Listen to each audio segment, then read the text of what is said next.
This is our fate. He was born with the void mark, a mark unlike anything ever seen before.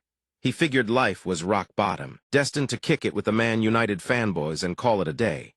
But the author said, nah, the void mark can't be measured, because its power is infinite. When his life was on the line, the ancestors appeared. They told him he could choose one power from among them. He said, only kids choose. I'm taking everything. And just like that, all 106 ancestors got absorbed. He became Master Gu. A single wooden stick could cleave the sky in two. Bare hands could split a mountain clean apart. A single bow could snipe enemies from 10,000 miles away. A head-to-head with the strongest hunter alive. Result, a dead draw. All right, folks, enough yapping. Let's get started. The monster tower where the sky is smothered by a blazing, blood-red glow, pierced by the endless roar of thunder. The colossal tower descended from the heavens, like giant screws boring straight into the earth, casting an ominous and suffocating shadow over the land. One day, catastrophe struck without warning, engulfing the entire world. Countless monsters poured from the tower, and by nature's iron law the strong devour the weak. Humanity was crushed without mercy. The Yifeng abyss loomed close, and then the ancestors appeared, the very first generation of Transcendence, their identities shrouded in mystery, each one cloaked in a blazing, radiant aura. They rose to fight, repelling the monster onslaught and destroying the tower. And there, amid the brutal battlefield, the image of a fearless warrior cleaving a monster's head from its body became the ultimate symbol of defiance. And so humanity pushed back the invasion and claimed victory. From that day forward, the ancestors were venerated as saviors of the world, their souls resting in eternal peace within the ancestral tomb. The tomb gleamed beneath the sunlight, as if plated in pure gold. Hundreds of years later, behind the ancient, weathered grandeur of the tomb, towering skyscrapers rose into the sky, heralding a brand new era. Hello, everyone. I'm Minato. When I was little, I loved reading the biographies of the ancestors displayed in the ancestral tomb's library. In those pages, there were swordsmen who could fell 10,000 soldiers with nothing but a tree branch, mages who grasped the very truth of magic and cast every spell without a single incantation, transcendence, who were nothing short of gods from legend. If only I could etch my name in history like them, Minato thought. Then one day, while he sat reading the biographies, as he always did, he noticed something strange. A mark had appeared on his body, the mark of a chosen transcendent. A blue, circular mark materialized on the back of his hand, the scripture mark. He declared with unwavering confidence, with this scripture mark, I swear I will become a transcendent whose name echoes through history. That is my plan. He finished his heartfelt reflection. Right at that moment, in a school nestled in the heart of the bustling city, a voice rang out, yes. The teacher channels magic into a piece of chalk, sending it floating up to right across the board letter by letter. He calls out, let's go. The teacher's voice swells with pride. Congratulations, everyone. The class erupts, everyone leaps up, cheering and celebrating, overjoyed at passing the Hunter Aptitude exam. But amid the celebration, Minato's phone suddenly buzzes. The screen displays a cold, clinical notice: Shenyang Minato Hunter Aptitude exam result failed. Notification: thank you for your participation in the Hunter Aptitude exam. Based on your registration records and examination results, we sincerely regret to inform you that you have not met the required passing criteria. We sincerely apologize for this outcome and kindly ask for your understanding. Everyone is bursting with joy, everyone except Minato. Tears threaten to spill from his eyes. The entire class seems to have already left, only he remains, sitting alone in silence. Just then, two classmates turn back. We're heading out to celebrate. You clean up for us, got it? Cleaning and scrubbing, you can at least handle that much, right? The classmate turns to Minato and yep, that's exactly the tone they use. Everything is perfectly normal, but he doesn't say a single word. Staring at his name scrawled on the board, Minato thinks, even Transcendents just need to sign up to pass. The Hunter Aptitude exam is supposed to be a joke, and I've failed it 3 years running. Recalling the notification on his phone, he thinks, only 3 attempts allowed within 3 years of enrollment. This was my last chance. Note the academy permits only 3 examination attempts per year. Minato grows quieter with every passing moment. I can never become a hunter now. He picks up trash with a heavy heart, muttering through gritted teeth. My written exam was a perfect score. I even pushed my aura training to the limit. No matter how you look at it, this is a transcendence mark, isn't it? This worthless thing, he curses under his breath, then crushes the can in his hand with bitter defiance. It's nothing but a useless. Minato lifts his face to the sky, struggling to hold back his tears, voice cracking with anguish. I want to be like the ancestors too. Suddenly, a classmate throws the classroom window wide open. Minato, get to the school gate now. He jolts in shock, stammering, huh. Oh, I forgot. Amid the bustling crowd, a thought surfaces, huh. I want that to be the one everyone looks up to, just like him. But he doesn't realize that he's become the center of everyone's attention. Girls nearby gasp, wow, so cool. The guys can only marvel, that's the rising star rookie right there. That person is none other than Fakey Kai, an A-rank hunter. He grins smugly, apologies for the fuss, ha ha ha. The two classmates grab Minato urgently, move it slowpoke, get going. Over there, he runs until his legs give out, gasping for breath, huff. No way. Kai steps forward, speaking up, hey, no bullying the weak. The two classmates protest, but sir, this guy is. Kai flashes a friendly smile and casually warns them, don't you see the reporters? Behind him, two journalists follow, cameras rolling. The two classmates freeze, faces drained of color. They stammer, we're sorry, sir. The reporter beams the one and only Fakey Kai. Wow, is this your old school? We'd love to tag along with you today. The reporter holds up a tablet toward him. For the cover photo, we'd like to use the shot of you slaying that dragon sound good. The screen displays Kai heroically cleaving through a dragon's neck with effortless style. He glances at it and grins, love. Well, I'm a little embarrassed, ha. Minato watches him with wary, guarded eyes. That's Fakey Kai. He was in my class 3 years ago, a genius who topped every single subject. And the one who bullied me relentlessly every single day when we were classmates. The image of Kai beating him half to death is seared into his mind. His body trembles in waves, the hatred in his chest burning beyond control. Why do I have to trail behind that bastard? Why? The reporter speaks up. Kai, who is this person? Kai puts on an act. This is a classmate I wanted to introduce. What was the name again? He whispers to the person beside him. What was it again? It's Minato, sir. The classmate reminds him in a hushed voice. Kai repeats loudly, Minato. Then he follows it up with a few backhanded jabs to make himself look even better by comparison. Minato wasn't doing so well academically, so I stepped in to help. I spent my own training time tutoring him and giving him advice. What the hell is this scumbag saying? Kai keeps fabricating. I even helped him out financially from time to time. Minato can't believe what he's hearing. He remembers that day beaten black and blue, stripped bare. Kai rifling through his wallet and taking every last coin. You robbed me blind, I never received a single cent. He's making things up on the spot. Those years trapped with that scum were nothing short of hell. Minato seethes with silent rage. The reporter gushes, Kai, that's truly wonderful. Absolutely perfect, both in body and soul. The whole group bursts into cheerful laughter. Only Minato stands in brooding silence, drowning in his own thoughts. Kai pats his shoulder with fiery determination. Just you wait, I will become a transcendent whose name echoes through history. Cameras click away endlessly. Reporters chiming in, it's so wonderful that you look after him like this, Kai. The reporters swing their cameras toward Minato, and you say a few words of gratitude to the benefactor of your life. His face goes dark. He stammers, there's no such thing. What are you even talking about? You already flunked the exam, didn't you? Kai whispers, voice low and menacing. He squeezes Minato's shoulder hard, hissing, no matter how bad things get. Even you want to end the day in one piece, right? Memories of Minato being brutalized by Kai flood back. Minato trembles, forcing the words out. Kai has always. Camera flashes erupt in a blinding storm. He shakes, face ashen, voice breaking. Always treated me well. Looking back, I'm deeply grateful to him. Even a lifetime wouldn't be enough to repay him. Kai spreads his arms wide, flashing a smile at the cameras. Well, then I'm running short on time. Let's wrap things up here. Minato stands frozen in the crowd while Kai proudly boasts on the other side. I've got some trophies on display over there, too. The reporters perk up. Oh, interesting, Kai laughs. Then let's get moving. A production assistant chimes in, right, shouldn't we get that student's name? Might be useful for the article. The director waves it off dismissively. Nah, who cares? Those words cut into Minato like a blade.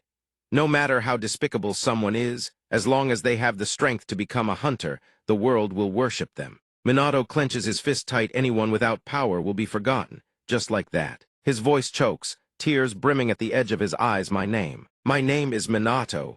Suddenly someone shouts his name loudly. Kai. He tucks his hands into his pockets and strides over. The ancestral tomb. After class, Minato trembles when he realizes it's Kai. Why all of a sudden? He thinks to himself.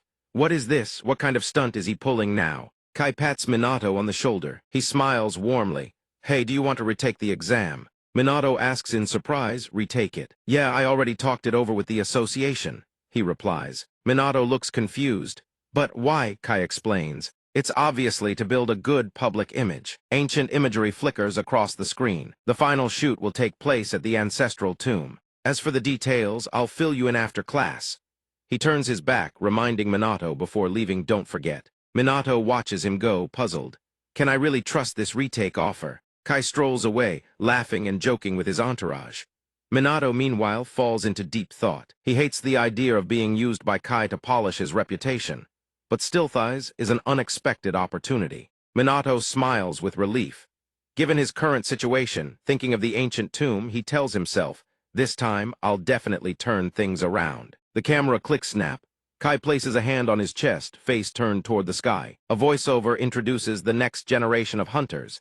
You shall protect humanity from the monsters at the ancestral tomb. The photographer praises him. Oh, that's a gorgeous shot. Cut. The reporter speaks up, wrapping up the photo session with a perfect final shot. Thank you for making time for today's interview, even though you're so busy. Kai bows his head. I should be the one thanking you all for putting together this article. The reporters leave. Kai gazes after them with cold indifference. He steps inside the ancestral tomb, his footsteps echoing through the chambers. Saw did you find the entrance? Kai tucks both hands into his pockets and asks. Two of his lackeys are busy digging something up. The two lackeys proudly show off the secret passage they just uncovered. Yes, boss Kai, it's right here, right? Kai nods approvingly. Good. Then bring it out. Minato shouts, what are you doing? He runs over, panting hard. Kai replies, can't you tell by looking? We're hunting for treasure. Minato scolds him sternly. Treasure? What are you talking about? This is illegal grave robbing. Don't you know who's resting here? Minato's eyes well up with tears. Kai sneers HMPH. Who? He kicks the pile of rubble hard, sending bricks flying everywhere, then turns around and says with utter contempt, who else? The stinking corpse of some ancient fossil, that's who. He adds, sell off this haul of treasures, and we can live in luxury for the rest of our lives. Can't pass that up. What good is a pile of dried-up corpses anyway? The ancestors, this tombit's all childish nonsense. Minato recalls his original aspiration. The ancestors were truly great. If only I could become a transcendent who goes down in history. That's exactly why Kai's actions drive him to the brink. He charges forward, screaming, you bastard. He throws a hard punch at Kai, but Kai dodges in time. Minato's strike misses. Not only that, Kai lands a vicious counterpunch straight into Minato's gut. The blow sends unimaginable pain crashing through Minato. He coughs up blood.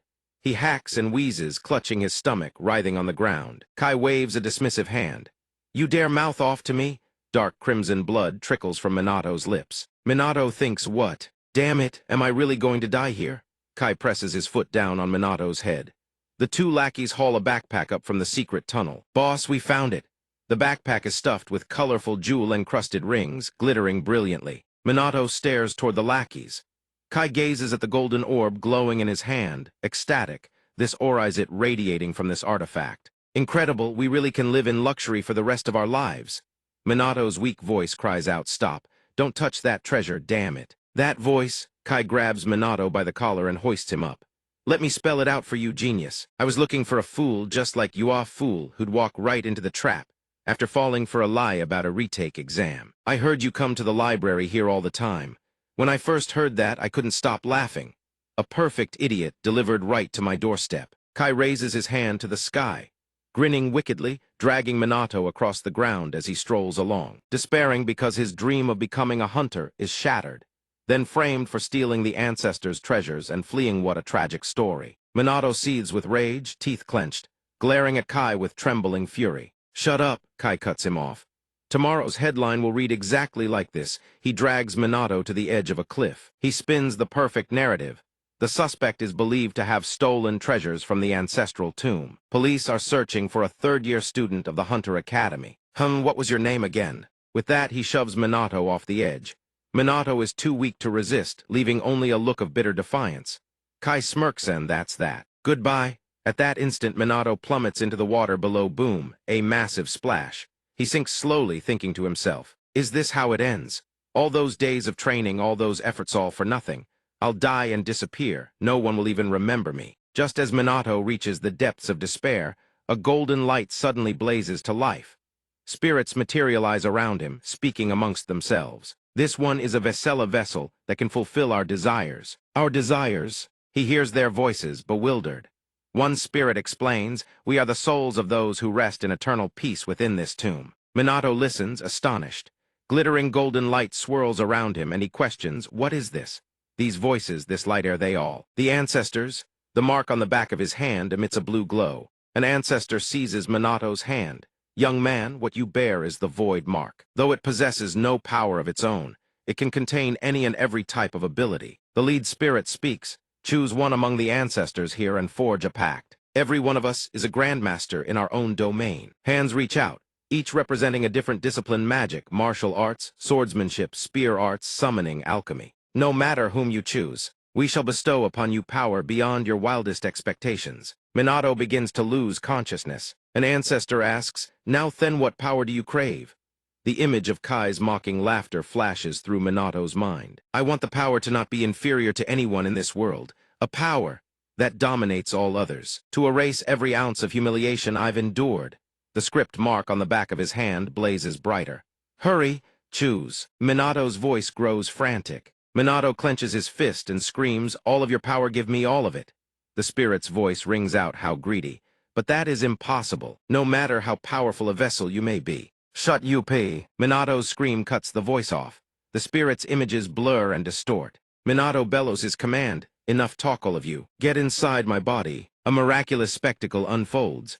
The spirits are all sucked into the script mark. Thousands upon thousands of voices flood into Minato's mind all at once. What the hell is this? Stop, I'll kill you. Wait, is this even possible? Cease this at once. How insolent. Do you know who I am? You want to die. Hold, don't interfere. I find this amusing, I agree. Not bad, show me your strongest technique. A curious specimen. It's been ages since I've been unleashed. Wait, where are you touching? No, Waithies can't be all of them. This guy. What on earth? Suddenly, a golden power circle materializes where Minato stands.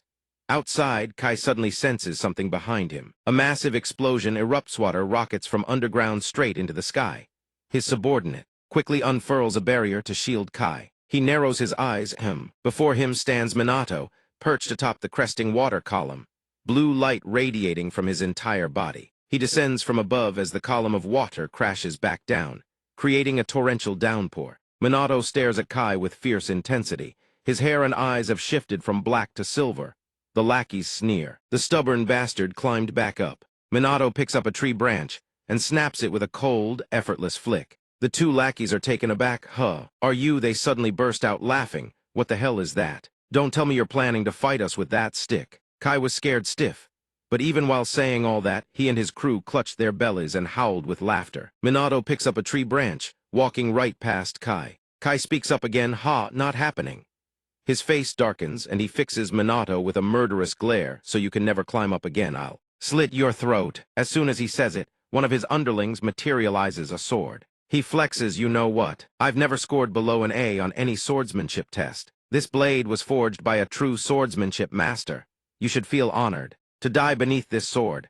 Minato finally speaks up. A swordsmanship master? The underling leaps, swinging his blade at him. Clang clang, a few strikes ring out as the two clash and pass each other. The underling grins. That's your confi. Suddenly, his sword shatters into pieces. He's been slashed twice across the forehead. His wrists, arms, and torso are severed clean through. As if he can't believe it, the underling gasps, what the hell? Kai and the remaining ones stand frozen, unable to believe their eyes. Minato points at the underling collapsed on the ground. Show me what you've got. Minato slings the branch over his shoulder, looking impossibly cool, then glances at the blade. So, what can yours actually do? The chubby underling charges with his club and staff. You bastard. You greenhorn. Eyes of destruction lock on. Too slow. Minato points a finger at him. A massive surge of power launches from his fingertip. His eyes widen. He lets out ha. The blast pierces straight through the chubby underling, who thinks in terror, what the hell is this? The force slams him into the ground, so hard it looks like he's burrowing into the earth. Kai, standing nearby, stumbles back to dodge. He grits his teeth in disbelief, slashing someone with a tree branch, using magic without chanting. Impossible. Images of the ancestors flash before Thema swordsmen, who could cut down 10,000 soldiers with a single tree branch. Then the image of a female ancestor appears, a mage who understood the very truth of magic, capable of casting every spell without a single incantation. All of them were Transcendent's legends as great as gods. Resting within the ancestral tomb, the void mark on Minato's hand blazes to life. Their souls merge into Kannagi Minato, all 106 of them. Minato recalls what he once declared that afternoon: "I will become a Transcendent whose name echoes through history." A tremendous power erupts from Minato's body. He declares, "Your names will not be remembered." He states it with absolute certainty, because history will only tell my legend. The two underlings lie sprawled on the ground. A fearsome power surges out of Minato. If you want to know why, check back in the previous episode. Minato grips the branch tightly and marvels, "Incredible. The souls of the ancestors reside within my body. Through the void mark, one by one, they are descending into me." Kannagi Minato thinks, "I can feel their joy." The ancestors materialize in his mindscape, raining down from the sky, cheering, magnificent. Joyful voices fill Minato's being. What is this? How vast, freedom after centuries of imprisonment. From here to there, all of this is my domain now. He recalls the excitement he felt reading their biographies. "I've read your life stories over and over, memorized every detail. And now, those legendary ancestors, their souls dwell inside me." Minato feels the souls stirring within his body and smiles with pure joy. The ancestors, once their excitement settles, say, "All right then." Their gazes fix on Minato and something feels off. Their eyes blaze like stars. "We'll fight it out. Let's see who claims this body." The sword god calls out to Minato from behind, "Hey, kid." Minato glances back. He thinks, the legendary swordsman who could cut down 10,000 soldiers with a single branch, that's Vero. The old man chuckles smugly, stroking his chin. My name still echoes through the generations, does it?" As expected, this body is magnificent. He places a hand on Minato's head and asks, "Now then, what do you intend to do?" "What about Kai?" Minato replies. Meanwhile, Kai is trembling in terror. Vero sighs, "That brat doesn't matter." He points toward the horizon. "What I'm concerned about is how to take down that thing." Minato hears him and blinks in surprise. Suddenly, Minato charges straight at Kai. Kai is stunned. "What? This son of a—" Kai materializes a sword, screaming in fury, "You dare! You actually dare come at me!" Before he can even name his technique, Minato punches him square in the mouth. The sheer force sends him flying. Kai shrieks in terror. Minato says, "Impossibly cool move." Suddenly, a dark power erupts from within the backpack, a sinister force that explodes outward. Minato is stunned by what he sees. The scene shifts to a city drenched in death. A three-headed wolf, monstrous and terrifying, howls into existence. It tears through everything on the streets. People scream in fear. "Senpai, please save us." The wolf lunges at a man, charging with savage fury. Yet the senior hunter shows no panic, leaps high into the air, then brings his heavy mace technique crashing down on the wolf. Everyone cheers. "Amazing. He killed an A-rank monster in a single blow. He's truly a different breed, an S-rank hunter." "That's Kisaragi, the S-rank hunter." He responds humbly, "Thank you, Kai." "What's he doing?" Someone says dismissively, "He's got an interview today." Rising star, hottest Ruka must be feeling pretty full of himself. Kisaragi chuckles. "Come on, if he gets noticed. It boosts our guild's reputation, too. Let's file the report and grab some drinks." As Kisaragi picks up his phone, he suddenly senses something. He turns, thinking a monster. What is this aura? The others around him are already doubled over in agony. Kisaragi suddenly realizes what's behind him. People begin collapsing one by one, crumpling to the ground, coughing violently. "Senpai, what is this?" Kisaragi frantically dials someone. His mind racing, pressure this intense. Even B-rank and A-rank hunters can't stay on their feet. That means only an S-rank monster or higher could cause something like this. Everyone near the ancestral tomb's radius is driven to the ground by the crushing pressure, unable to stand. A deafening roar erupts from the tomb. Kai crawls to his feet in agony. He looks up and spots a grotesque creature emerging from the backpack.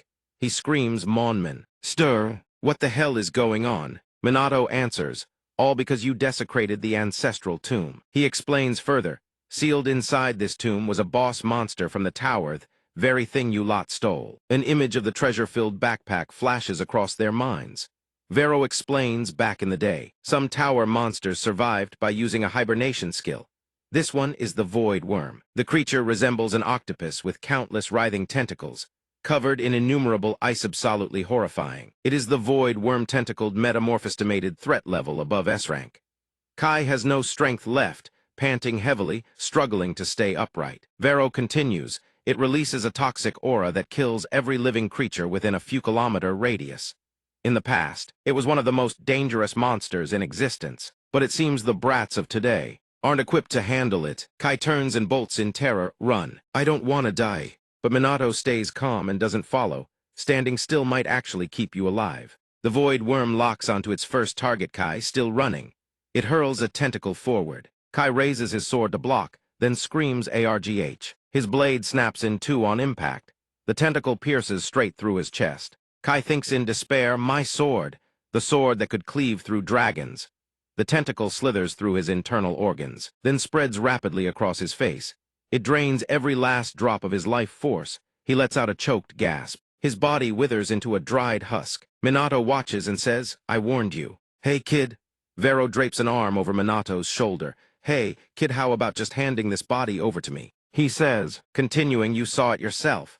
The swordsmanship of Hinoki, founder of the Hinoki school. Vero thinks smugly to himself, hey. First come, first served. I'll seize control of this body, while the others are still in chaos. Minato responds with a serious face, I don't mind lending you my body. Vero replies cheerfully, oh, then let's get a move on. But before he finishes, the other souls yank him back.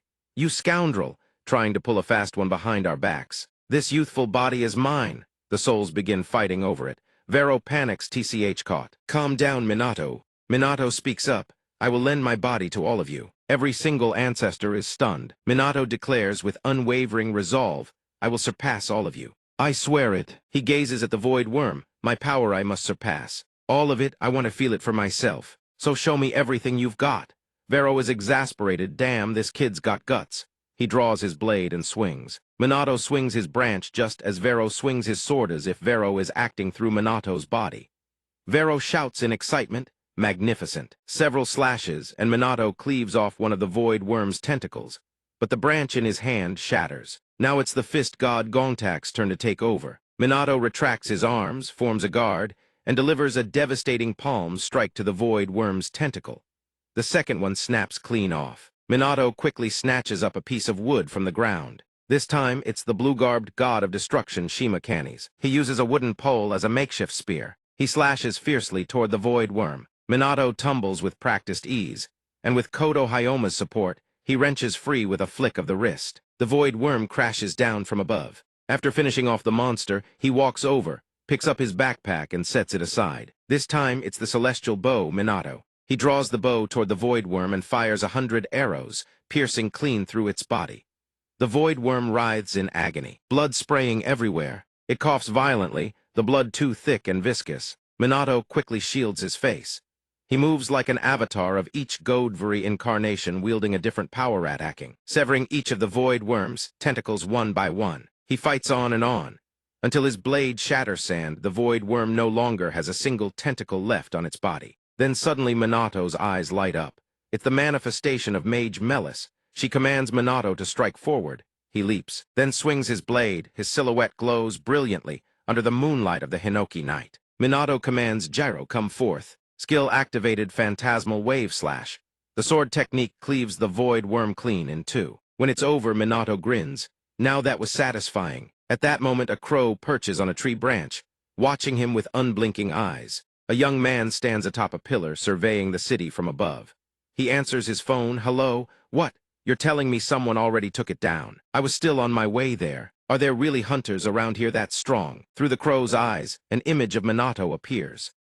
According to the video the crow transmitted back, the person on the other end describes, looks like a student from the Hunter Academy. The young man on the phone appears under the moonlight with an intrigued expression. He is the world's strongest Transcendent Ikehara Midori. He responds with curiosity, I'm really looking forward to meeting him now. Midori sits atop the corpse of a monster and makes a phone call. Hello, director. Long time no see. Yes, that S-rank monster. I did see the video the crow sent back. It appears one of your students, Shenyang Minato, created it. But that student has failed the Hunter exam 3 years running. He takes a sip of coffee and adds, so I find it a little hard to believe. That's why I'd like to ask you a favor. Would that be all right? Scene transition to the school. A student asks, are you okay after yesterday? Students buzz with discussion. That aura was absolutely terrifying. I couldn't even move. I can still feel the aftereffects. If you want to know what happened, just check the official report. One student puffs out his chest confidently. What if I told you I was the one who beat it? Would anyone believe me? The other student sighs. Stop joking around. An S-rank monster like that hasn't appeared in 10 years. Hey, by the way, there's a rumor that a student here actually took it down. The two students laugh. Ridiculous. How could anyone here possibly defeat that? Besides, someone that strong wouldn't be studying at a dump like this. The two students walk past Minato, who is trembling weakly, barely able to stand with a cane. He pants in surprise. Wow, everyone's talking about yesterday. Suddenly someone walks over and shoves Minato aside. Out of the way, you're blocking the path. Minato stumbles, nearly falls, then does fall, hitting the ground hard. The burly guy from earlier is startled. Please, whoever killed that S-rank monster is definitely not some weakling like this. Minato's voice trembles. HNGH. He can't get up. He suddenly recalls his actions from before. Yesterday I thought defeating that monster was all that mattered. But maybe because I borrowed the ancestors' power. Now my whole body feels like it's about to shatter. Suddenly booming laughter echoes through the air. Ha ha ha. Then what good are you for anything? Minato hears the voice and looks up. When he recognizes who it is, he calls out, Lord Gyro. The figure replies, just call me Gyro. Come now. Pull yourself together, Minato. You said you would surpass us. Minato suddenly remembers yesterday back when he declared with absolute conviction, I will surpass all of you. Without fail, Minato slams his hand against the ground and says with conviction, of course. He uses every last ounce of strength to force himself back up. NGH, Gyro laughs heartily, ha ha ha, show me that tenacity of yours. A student walks past. Minato thinks, is this guy crazy? Gyro observes his surroundings and muses, now then, let me sense their abilities. He scoffs at the modern generation of transcendence. The standards have fallen so low. He even sighs compared to the old days, only slightly above ordinary people. If the tower appeared right now, the world would be annihilated instantly. Meanwhile, Minato is still struggling to stand with his cane. Gyro's gaze suddenly sharpens. He seems taken aback. He detects, amid those tiny, feeble flickering auras, one aura that is immeasurably vast. Minato asks, confused, what was that? Gyro replies, nothing. Just felt an incredibly powerful aura pass through. He thinks to himself. A teacher throws open the door and shouts, Minato, what are you dawdling for? He stammers, I'm sorry. Is it because I was late? No, I was just lost in old memories. He thinks to himself, the academy only allows the hunter certification exam 3 times per year. I've used up all my chances. I can't retake it through the school anymore. But even ordinary people can become hunters through the standard registration process. The teacher replies, Najit to the stadium now. You've been granted a retake. Minato stares blankly, stunned, Everyone turns their gaze toward the stadium, murmuring, hey, does the hunter certification exam even have a retake policy? Who knows? Minato crouches, planting his hands on the ground, tucking his knees into a sprinter's stance. He steels his resolve. I haven't fully recovered yet, but I have to give it everything I've got. The first test is the 100-meter dash. Average record 3.6 seconds. Best record 2.7 seconds. The burly guy sneers down at him, smirking with contempt. He mocks, you guys don't know. That guy's the most famous student in the whole school because he's always dead last. They probably let him retake the exam out of pity. Down on the field, the referee fires the starting gun. In the blink of an eye, Minato crosses the finish line. Everyone is absolutely stunned. 1.2 seconds. Even the burly guy is speechless. The second test is the 3,000-meter run. Average record 4 minutes 20 seconds. Best record 3 minutes 17 seconds. Minato's result 1 minute 17 seconds. Test number 3 push-ups in 2 minutes. Average record 215 reps. Best record 418 reps. Minato's result 840 reps. Test number 4 weightlifting. Average record 400 kg. Best record 620 kg. Minato lifts 1,280 kg. Everyone's jaw drops to the floor. What the hell is that guy? He shatters the previous record, doubling it. Everyone stares at Minato with a mix of disbelief and awe. What a monster, so cool.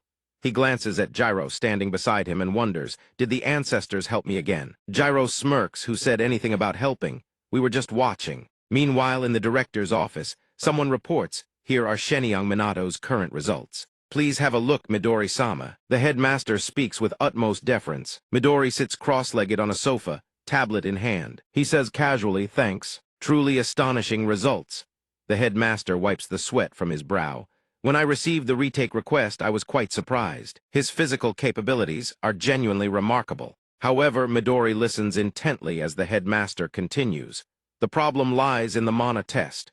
Over the past 3 years, he has consistently received the same result, immeasurable. In other words, his mana level is 0. The headmaster explains to Midori, so I'm afraid. You may be disappointed, I'm sorry. Midori's attendant speaks up, 0 mana. Midori-sama, I mean regardless. But he cheerfully cuts her off, relax, let's just see how it plays out. His expression at this moment becomes truly unreadable. The next test is the mana assessment. Before Minato stands an enormous wind turbine tall as a 2-story building. The examiner asks, you know how this test works, right? Use your mana to spin this wind turbine for 30 seconds. The number of rotations is your score. The watching students buzz with excitement. Ooh, this one's intense. The average record for this test is 1,513 rotations.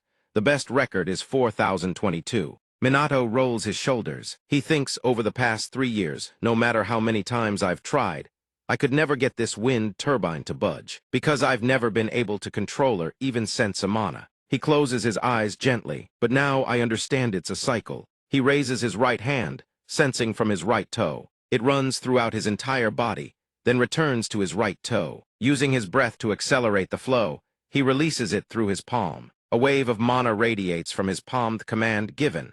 The propeller begins to spin slowly. The 2 examiners are stunned to see Minato get the propeller spinning 1 full rotation. Wait 1 second later, the propeller spins violently with a whoosh, the counter jumping to 1,240 rotations in an instant. Minato's mana surges stronger and stronger, making the propeller spin with increasing force. The rotation counter jumps non-stop, the examiners caught in the gale force. Their faces warped by the wind, Gah. Way too fast, can't count the rotations.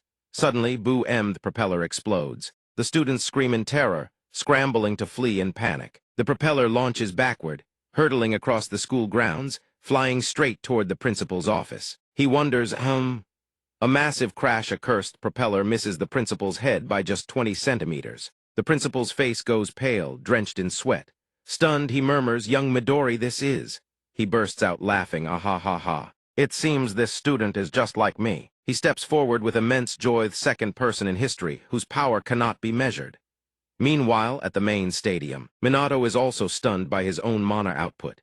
The examiner adjusts his glasses and blurts out, you passed. Congratulations on passing the exam. The Hunter exam. The spectating students erupt in cheers and screams, Minato, he shattered every record. Minato stares at his own hands. Moved beyond words, thank you, I can actually be this strong. Vero watches him from the side. Arms crossed, smug just as I expected. Recalling the night before, he thinks, when the ancestor borrowed his body, the hidden potential within him awakened. Vero grins widely. Indeed, he's no ordinary person carrying just a void mark. Vero chuckles with delight. Hundreds of years of waiting have finally paid off. What do you think, my old friends? Watching Minato overcome with joy, he thinks this kid. He might actually be able to fulfill our wishes. Suddenly, Minato senses something, a surge of power bearing down on him from above. What the? Minato! He shields his face in fear. What is that, Vero? Vero stands in front of Minato, shielding him, thinking this presence is. Recalling before. He thinks that overwhelming aura I sensed this morning. It was. Midori steps out of the dust with a cheerful grin. Through the swirling dust and debris, Minato's eyes widen in shock at Ikehara Midori. Looking at him, Minato wonders, the legend of the Transcendent era. The strongest of them all, why would someone like him be here? Midori extends his hand to Minato, smiling. Hey there, Minato. Congratulations on passing the Hunter exam. Minato stammers out his thanks, but then it hits him, how does he know my name? Then let's proceed to the supplementary test, getting wrecked by the strongest person in this world. Midori says with a grin. Minato doesn't understand and stares back in disbelief. Through the fading dust, a young man with blonde hair appears with a bright smile on his lips. He scratches his head, speaking with excitement, I am. Minato's eyes go wide with shock, unable to form wordsits. His heart screams, the young man before me, Ikehara Midori. Staring at Midori's handsome face, bright smile, and piercing eyes, Minato can barely contain himself, wondering the legend of an era. The strongest Transcendent is someone like him here. Ikehara Midori, age 23, a Transcendent who became a hunter at just 5 years old, always demonstrating overwhelming power. No one can deny his title as the world's strongest. He can crush thousands of monsters in the blink of an eye, and his sharp gaze alone is enough to take down feeble monsters or greenhorn hunters. He single-handedly resolved the monster riot 10 years ago, and the giant monster outbreak 5 years ago. A living legend in Minato's ice, an aura of brilliance surrounds Midori, compelling everyone to look. He cheerfully walks up to shake Minato's hand. "Hey there, Minato. Congratulations on passing the hunter exam." His enthusiasm catches Minato off guard, hesitantly extends his hand, stammering his thanks while his mind races in shock. How does he know my name? Paying no mind to Minato's bewildered expression, Midori casually continues, "All right then. Now let's begin the supplementary test." He pauses for a few seconds, then announces with a grin, "Getting wrecked by the strongest person in this world." Minato panics, instinctively raising his voice. "What?"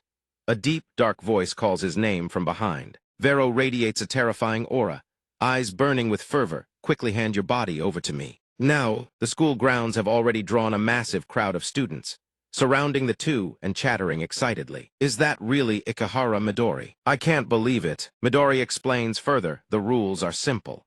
Within the next minute, if you can land a single hit on me, you win." He points to the sky. "I guarantee even if you lose, there's no penalty.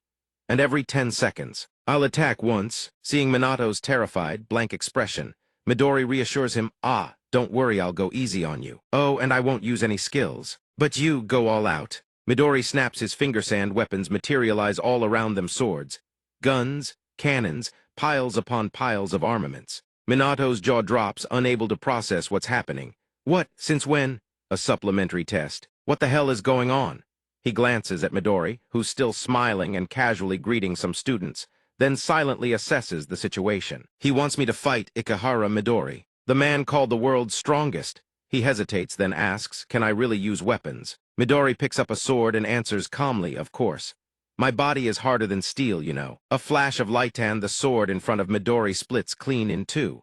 He says nonchalantly, "No matter what weapon you bring, I'll just snap it in half." Minato is terrified by the display, his body breaking into a cold sweat. Vero shouts at him, "Hey, Minato, hand over your body already." His soul ignites with excitement. So this era still has people like this. The modern world isn't so bad after all. Not bad at all. Minato thinks helplessly. Vero seems absolutely thrilled. Minato glances at Midori, who's casually scrolling through his phone. Ikehara Midori really is powerful enough to shock even an ancestor. Then he glances at the Vero spirit beside him. Not a chance. He steels himself, takes a deep breath, and fixes his gaze straight ahead with fierce determination. Minato makes his decision. All right then. The gawking students peek through the windows, watching the situation unfold with excitement. Is he really going to fight Ikehara Midori? "I've got to watch this." Minato drops into a combat stance. Vero complains in frustration. "Hey, you idiot, what are you doing? Just hand over your body already before he can finish." Midori cuts in, "All right." He holds up his phone, displaying a 59-second countdown timer, and announces with a grin, "Begin." Minato grips the sword tight, the void mark on. His hand flares with light, an aura erupting and engulfing both hands. He draws the blade in a flash and lunges forward. Vero is completely bewildered. "You're actually going to fight?" "You fool!" Ignoring Vero's outburst, Minato swings his sword straight at Midori, who's still casually looking at his phone. His thoughts race. I know it's hopeless, but both hands grip the hilt tight. Channels every ounce of willpower into his swing, determined to carve his own legend. "I have to experience the power of this era's legend for myself." Midori shifts his body with effortless grace, as if he weren't even there, making Minato's first strike cut through empty air. Minato attacks in rapid succession, but Midori dodges each one with lazy ease. He even scrolls through his phone while casually chatting. "What social media do you use? Someone's definitely going to record this and post it online real soon." The onlookers gasp in amazement. He dodged every single attack while browsing his phone. That's Ikehara Midori for Yao, no doubt about it. Minato keeps attacking relentlessly, searching for an opening. His sword arcs through the air, leaving trails of light in its wake. Midori still nimbly dodges Minato's diagonal slash. Minato grits his teeth and adjusts his grip or surges along the blade's edge. The students cheer even louder. Whoa, insane. Not a single hit. But someone notices something off. "Wait, something's different about this." "What do you mean?" Minato's relentless combo doesn't seem to be slowing down at all. Meanwhile, Minato continues his assault. Though he still can't land a hit on Midori, He swings high in a diagonal arc, follows with horizontal slashes from both sides, then lunges forward with a killing thrust-all while thinking. That's a powerful rising slash aimed straight at Midori. Midori calmly sidesteps the blow. Still, Minato secretly feels thrilled. This is incredible. Me body moves exactly as I will it. And I don't feel tired at all despite moving non-stop. Recalling the fight with the Void Worm, he wonders, could it be because the ancestor borrowed my body? Has my body changed? Suddenly, Midori raises a finger and points it straight at Minato's forehead. Now then, he announces, 10 seconds, a blast of energy grazes Minato's face, leaving him gaping in shock. From Midori's finger erupts a terrifying blast of power shooting straight at him, but Minato barely dodges. His eyes widen in horror at the path of destruction, a deep trench carved into the ground, stretching far into the distance. Shenyang Minato can't help but feel indignant. He speaks softly. What the hell does that mean? If I hadn't dodged that, my head would have gone flying. Meanwhile, Midori stares at his own hand with a look of utter bewilderment. His eyes narrow, full of confusion. That's strange. I definitely controlled the force on that one. Midori looks at Minato, who's already assumed a combat stance in front of him. Why don't I feel any danger from Minato at all? Or maybe... Minato shifts restlessly, thinking if this keeps up, the kid's going to die. He recalls the moment of his transformation, and tells himself, I need to remember the feeling of that raw power. The instant he thinks this, Minato's body surges with newfound strength, his gaze locking onto his opponent with iron resolve. Midori freezes mid-step, surprised. Minato charges, swinging his blade straight at him. The students filming with their phones gasp in horror. No way. His speed went up again. Minato's fight is being captured on camera, but both of them are way too fast. The cameras can't even keep up. Midori dodges each slash while quietly assessing the situation. His sword speed is faster than before, sure, Midori muses. But when he fought that S-rank monster, it was on a completely different level. The atmosphere was totally different too. Is there some condition to activate that power, or is he hiding something? Then he glances at the countdown, 41 seconds, and it hits him. Ah, right. His gaze grows deep and contemplative as he studies Minato. This time, I'll dodge with precision. Minato's blade sweeps horizontal, impossible. Midori's hands flash through a series of seals, and he flicks his finger directly at Minato. Flash, a terrifying burst of power erupts. Minato's body is launched backward. Slam, he crashes through the wall hard enough to shatter it. The impact is brutal. Minato coughs up a mouthful of blood. The aftermath of Midori's attack sends his mind racing. Terrifying, absolutely terrifying. This is insane. His opponent is the strongest Transcendent in the world. An attack that powerful, Minato laughs despite himself.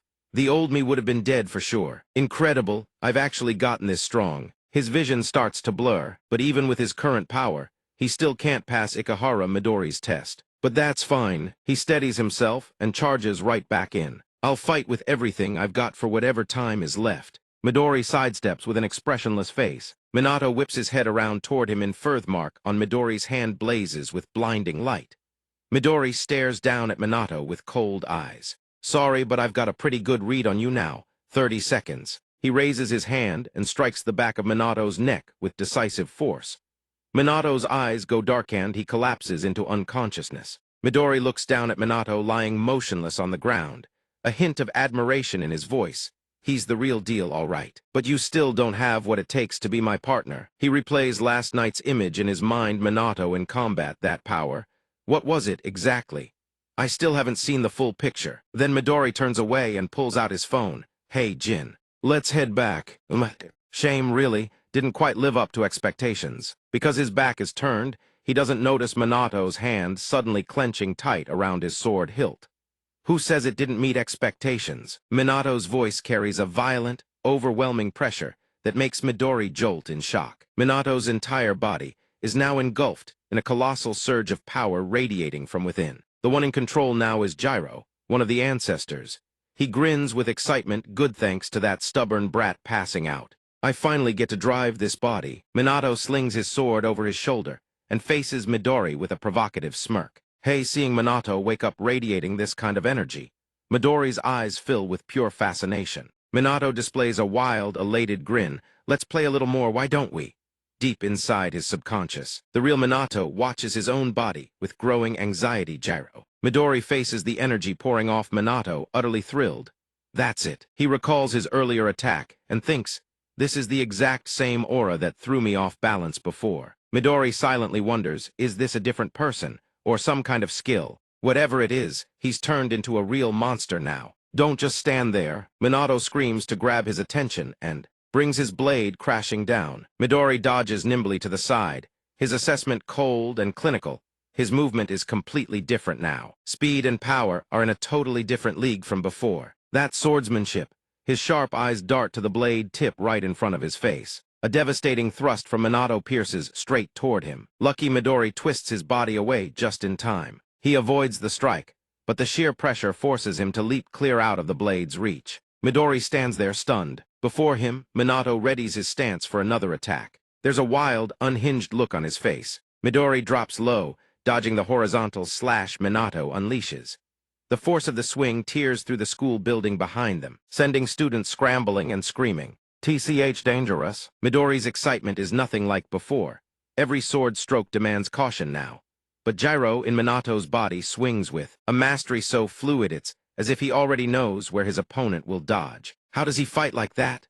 Midori visualizes it like flowing water, not raging waves, but an unpredictable, ever-shifting current. He raises a hand and concedes HMPH, truly worthy of someone who defeated an S-rank monster.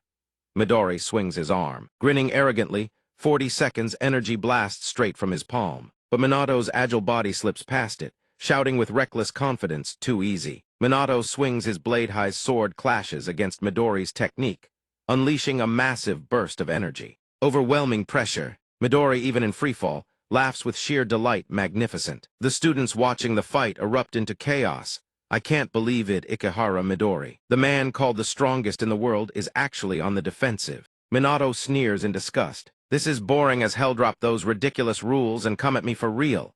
His face twists with rage as he screams, if you keep holding back. Don't blame me for being ruthless.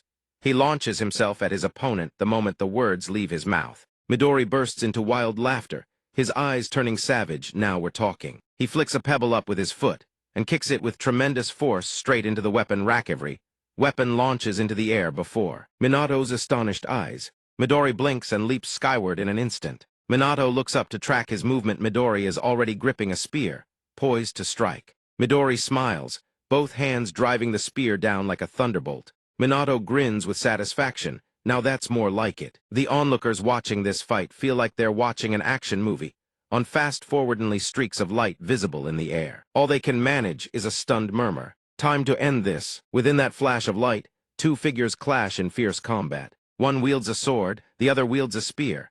Both are fighting with unrestrained joy. Gyro's crazed expression is being observed by the other ancestor spirits. One speaks with excitement. Oh, looks like Gyro has fully awakened. They chat with delight.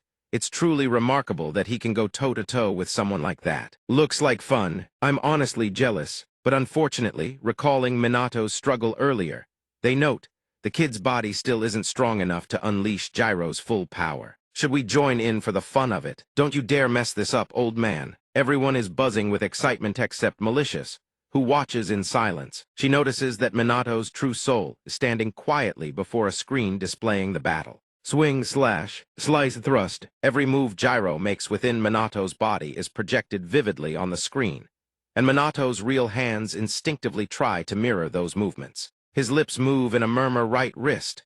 No, left. It looks like he's studying intently, from the ground up, weight shifting forward. In that instant, the two weapons collide. Neither can withstand the force, and both snap clean in half. Minato stares at the broken blade half that clatters to the ground. Damn it.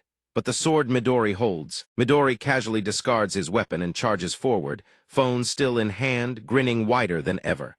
Wonderful. Not just Funits got me fired up. You're out of swords now. Grab a blunt weapon, a gun, whatever you've got. Or, he throws his head back with an excited laugh. You've got 10 seconds left. What are you gonna do? Minato's eyes flick sideways. His gaze locks onto the school building. He launches himself into the air with explosive force, rocketing straight toward the muscular young man in a tank top standing dazed at the window. In one fluid motion, he yanks the sword from the guy's side, drawing an instinctive yelp. Hey. Minato says coolly, borrowing this. The moment he secures the sword, Midori has already leaped up to close the distance. He swings a fist at Minato, triggering a massive explosion. Kaboom! The blast roars across the sky. From within the smoke, Minato's figure comes hurtling out. He seems completely unfazed by the explosion. The two clash again, streaks of power trailing behind their strikes like blazing comets. It's been a long time since Midori has faced an opponent who could match him blow for blow. He laughs with pure delight, reveling in every second. Ah ha ha ha, now that's what I'm talking about. Keep it coming, while the other students panic, terrified the school will collapse, and shattered to pieces. The guy from earlier only has eyes for his stolen sword, staring at the empty scabbard with a broken heart. My sword! Midori suddenly spots a massive blade embedded in the wall of the building. He lunges for it, gripping the handle. The mark on his hand darkens, and his grip strength surges. Blade begins to crack under the pressure. Minato freezes. He feels a tremendous surge of energy pouring down from above. Midori raises the massive blade overhead and plunges downward. His eyes lock onto Minato, ice cold, as he channels every ounce of force into his arm. At that exact moment, Minato shouts, "Hinoki Toru." A net materializes out of thin air. Minato swings his hand. The massive blade in Midori's grip splits into perfect grid-like cubes. Hanano Saikoro! The cubes separate and scatter, tumbling down in fragments. Midori goes still for a few seconds, then beams with admiration. Magnificent! Minato stays locked in every fiber of his being, focused. He charges. Take this! He roars suddenly for his own sword to shatter into pieces. His eyes go wide. Midori seizes the opening and swings. He stares down at Minato, voice cold as steel. 60 seconds. Right now, both of them are in freefall through the open sky. Midori channels a torrent of power into his strike, aiming to slam it straight into Minato. Jiro's spirit snarls in frustration. Damn it, not yet. Minato's true consciousness surges forward, pulling Jiro back. In the same motion, he shoves Jiro's spirit to the rear, letting his own soul take the helm of the body. Jiro shouts in alarm, Minato. A moment later, Minato's spirit fully reintegrates and, the first thing he sees is Midori's strike bearing down on him. Minato reaches out and meets Midori's palm with his own. Using the reactive force from Midori's power, he lets his hand get knocked aside his body, riding the momentum. He dodges Midori's attack.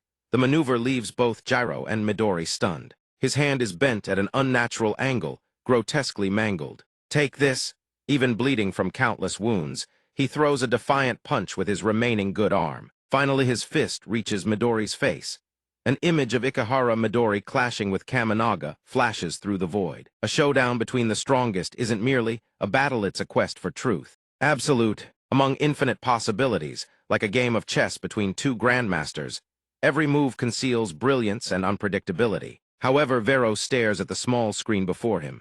His jaw drops, words tumbling out in disbelief. That kid. He replays the scene in his mind. Exact moment Minato grinned with triumph. He raises his hand and shouts, "Take this." Vero's mind reels, wait. In that split second, it carved out an entirely new pantheon that neither I nor he could have foreseen. The more he thinks about it, the more Hinoki Jiro's excitement builds, his eyes blazing with fervor. So this is the path the kid chose. Midori and Minato are still falling. Midori grabs Minato's arm. Minato's expression shifts from triumph to shock, and then Midori clamps down on his one remaining unbroken arm, the playful smirk from before completely gone. He stares at Minato, dead serious. Minato looks at his own punch just inches from Midori's face and thinks, bitterly, damn it. Minato stares at his captured hand, frustration creasing his brow. No, how? So close. Midori smiles softly, his grip still firm around Minato's arm. Then he pulls Minato's fist straight into his own face. POW. Minato's eyes go wide, completely blindsided. Midori squints, grinning ear to ear. You passed. The moment those words leave his lips, both of them crash straight into the school courtyard. Rubble explodes, dust and debris mushroom into the air. Every student in the building shares one burning thought: who won? As the dust settles, Midori is standing below, holding Minato in his arms. Minato is utterly spent, unable to move a single limb, one arm mangled beyond recognition. Midori calls out to the woman who accompanied him, "Jin, come over here." She approaches and asks, "How is he?" Midori flashes a bright grin. He passed. He passed. This kid is something else. Ah, mammy arm's gone completely numb. Mind patching me up too. She looks at him. She says flatly, "Fine." The students who overheard the exchange stare at each other in disbelief. Hey, did he just say passed? That means everyone erupts in shock. He actually landed a hit on Ikehara Midori. That guy actually did it. The thunderous roar of voices pulls Minato back to consciousness. Seeing him stir, Jin speaks up. I'm healing your arm right now. Don't move. Minato glances over at her awkwardly, hesitating before speaking. Thank you. Jin looks at him, the corner of her mouth lifting slightly. Congratulations, you passed the test. He closes his eyes and forces a smile. Thank you. The words barely register before his eyes snap open. He bolts upright, astonished. Passed? I actually hit Ikehara Midori. Midori props his chin on one hand, chuckling. Oh my, you don't even remember. That's just cruel. Minato turns to look behind him and jumps with a yelp. What the? Oh my god, it's really him? In the flesh. Midori stands, dusting off his clothes. So the thing is, I may have given you a few extra points, but either way you passed the test. He continues. That barrage of attacks you unleashed earlier? He pauses, recalling. That was Gyro, wasn't it? But more importantly, Midori replays the fight in his mind, admiration creeping into his voice. The way you repositioned to dodge my strike, that was truly brilliant. He smiles at Minato. Be proud of yourself. Minato, stunned by the praise, meets his gaze and replies softly, yes. Minato thinks for a moment, then as if something just clicked, he turns to Midori. Can I ask? Midori glances over. Minato asks, genuinely curious, what happens after I pass the test? Jin turns to look at Midori, suspicion in her eyes. She narrows them. He stands and lets out an unintentional, awkward Minato watches the silence stretch between them, completely lost. The sudden void of conversation leaves him grasping for words. That evening at Minato's home, the sizzle of meat frying in oil crackles through the kitchen. Minato's mother calls out to him, Minato, we have a guest coming over tonight, remember? Minato is wringing out a cloth, furiously scrubbing the ceiling beams spotless. He polishes them until they gleam. Guiltily, he calls back, yes, ma'am. It's probably just one person. She sighs, looking at him helplessly. This kid. She shakes her head and returns to cooking. She scoops rice with a ladle, her voice gentle, you know. Today is a wonderful day. You passed the hunter exam and even got scouted by Ikehara Midorisomion, that famous. She spoons red bean rice into bowls. The aroma drifts through the air, enough to make anyone's stomach growl. She encourages him warmly, I always believed you could do it. Minato can't help but feel a wave of warmth. He answers his mother softly, yes, Mom. A beat later, his mother's voice turns worried. But is it really okay for someone that famous to visit our house? It's so let's just hope he doesn't mistake it for a dog kennel. Minato panics, immediately protesting, Mom, Midori isn't like that. He retreats to his room, flops onto his bed, and stares at the business card in his hand. The card reads Ikehara Midori. Thinking back to this morning, he can't stop wondering, why didn't he say anything about it? Jin has Midori locked in a mounted position, her legs clamped around him like a vice. She wrenches his arm back hard, his face turning beet red as he screams, AAGHOW, ow, ow, Jin, stop, please. After everything's settled, Midori says, didn't I tell you? If you won, you'd become my teammate. Minato sweats nervously, pretty sure I never heard that part. Midori stares off into the distance, remembering. Again, that's right, isn't it? He tightens his grip on Jin's hand even further, until Midori can't hold back, stop it. He glances over at the group of students, too many of them by the windows. Word could easily spread. After a moment's thought, he says, too many people here. Then he offers, how about I come over to your place tonight, Minato? We can talk things through in detail there. He smiles faintly, hinting cryptically about the choices in store for him and about their true enemy. Minato stares blankly at the ceiling, bewildered. Our true enemy. He can't make sense of it. The towers had long been destroyed by the ancestors, and a modern hunter's job is nothing more than killing monsters that escape from spatial rifts. He thinks vaguely, is there something else out there? What else could there be? He drifts off to sleep without even realizing it. A voice echoes from somewhere, Minato, wake up. Gyro's voice jolts Minato awake. He yelps in surprise, propping himself up on his hands, confused Gyro. Before him stand all 106 ancestors. Minato can't help but panic. Why is everyone gathered here? Know what's going on? Gyro, standing before the ancestors, explains, I've just finished speaking with everyone. Minato says, bewildered, what do you mean? He crosses his arms defensively, alarmed. Have they already decided who's going to possess this body? Gyro tries to explain. Before he can finish, a noise echoes from downstairs. He hurries down and says, sorry, it seems Midori has arrived. Let's continue this later. He wonders what? Why is it so dark? The scene before him freezes Minato in place. He stares in shock. His mother lies unconscious on the floor. He looks at her and screams, Mom. He rushes toward her. But as he passes the kitchen doorway, a strange man is sitting at the dining table inside. Minato stops dead in his tracks. The man has garishly painted nails, eating with his bare hands. He picks up a piece of meat, pops it into his mouth, and savors it. He chews loudly, smacking his lips with every bite. After swallowing, he sneers, absolutely disgusting. He calls out, "Hey, kitty or mom needs to be taught some manners." A sinister grin twists across his face. Pots, lids, and shattered dishes litter the floor. He says arrogantly, "You should serve prime beef to your guests, got that?" Minato's face darkens. He growls through clenched teeth, "Who the hell are you? What did you do to my mother?" The man sneers arrogantly, "This brat's got some nerve talking to me like that." He sticks out his tongue, lapping up more food. His grin is utterly sinister. "I'm an S-rank hunter here to pick you up. Let's head back to the association." Seeing Minato still standing motionless, he urges, "What are you waiting for? Pack your things. Let's go to headquarters." Before he finishes, Minato's fist rockets toward the man's head. The attack comes lightning fast, crackling with a powerful blue aura, but it doesn't even graze him. The man smirks, having appeared behind Minato at some unknowable instant. Tanigoro looks down at him with contempt. "Oh, you want to fight me?" Minato looks at the chaos. In the kitchen, he remembers his mother lying unconscious by the door. He growls, "I asked, what did you do to my mother?" Memories flood in Hai's mother hugging him at his father's funeral, whispering, "I'll raise Minato well." Her worn-out shoes, still stubbornly on her feet. Forcing a smile, "It's fine, they still work.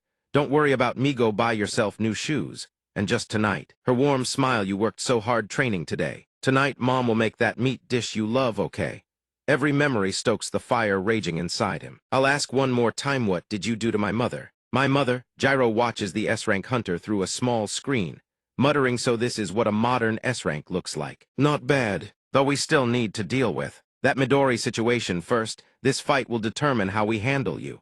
Gyro's lips curl into a smirk. Minato glares at the S-rank hunter, fury burning in his eyes. He's barely holding himself back, ready to avenge his mother. Tanigoro sneers at him. He taunts, "Oh, getting serious? How adorable." Then, without warning, he raises his hand, aiming straight at Minato. Minato keeps his eyes locked on him, calm and steady. In an instant, he seizes the outstretched arm, wrenches it hard, and sends Goro crashing to the ground. The man can't hide his surprise. Not yet awakened. What Minato just pulls off stuns Kodo Hyoma. He recalls the day Minato defeated the Void Worm. That was the old man's technique. Fighting indoors doesn't leave much room, though. Minato hurls Goro with full force, sending him crashing straight through a wall. Goro quickly recovers, flipping to his feet. The smile on his face fades. He's genuinely surprised now. What was that? Was that some kind of coordinated technique? His doubts only grow deeper. "I watched the footage of his fight with Midori this afternoon, wasn't he just recklessly swinging aura and swordsmanship around?" Minato steps closer to Tanigoro. His voice firm, "You're stronger than that A-rank Kai." Aura blazes around his body. He stands firm, voice hard as steel, answer Menno. Killing intent blazes in his eyes. Minato asks again, "What did you do to my mother?" His mother lies unconscious on the floor, dark poisoned veins spreading across her neck. Goro bares his teeth and laughs mockingly, kekekek. With that tone, isn't it obvious? He shouts, "Poison. She was in my way, so I put her to sleep." More and more. Tanigoro grows more delighted by the second. His voice gleeful. "If she's unlucky, there might even be some lasting aftereffects." Minato lowers his head, "I don't understand." Goro grunts in annoyance, "What?" Minato fights to control himself. "Why would you harm the family of your own comrade?" Goro freezes. He repeats the word comrade, then runs his fingers through his hair. Finding it so absurd, he bursts into wild laughter. Laughing like a madman, "Ahaha." He dashes behind Minato, lunging to attack. Cursing as he goes, "You idiot." Minato leaps up, successfully dodging the strike. Goro presses the assault, raining blows as he snarls, "You're not my comrade. You'll become my puppet and obey my every command. A weakling like you, the only way to control you is by taking someone you care about hostage." While dodging, Minato suddenly notices something. Goro stomps down on his foot, pinning him in place. His foot, but in the next instant, Minato breaks free. Goro cackles, "Ha. No way." Minato leaps back, putting distance between them. His cheek bears a scratch from Goro's swipe. He stares at Tanigoro, eyes sharp with vigilance. "What?" A burning sensation spreads across one side of his face. Dark, blackened veins surface on his cheeks, been poisoned. Watching the toxin spread, he frowns. Goro grins smugly. He holds up the hand that struck Minato's fingertip, tipped with venom-laced needles. He smirks, "Poison transfer complete." He flexes his fingers. I can synthesize thousands of different poisons within my body. It's called death vision, he sighs. Bored, what a pain of a mission. If I wanted, I could release a lethal toxic gas in a 5-kilometer radius. But sadly, that's restricted within city limits. Goro's voice turns, threatening the poison.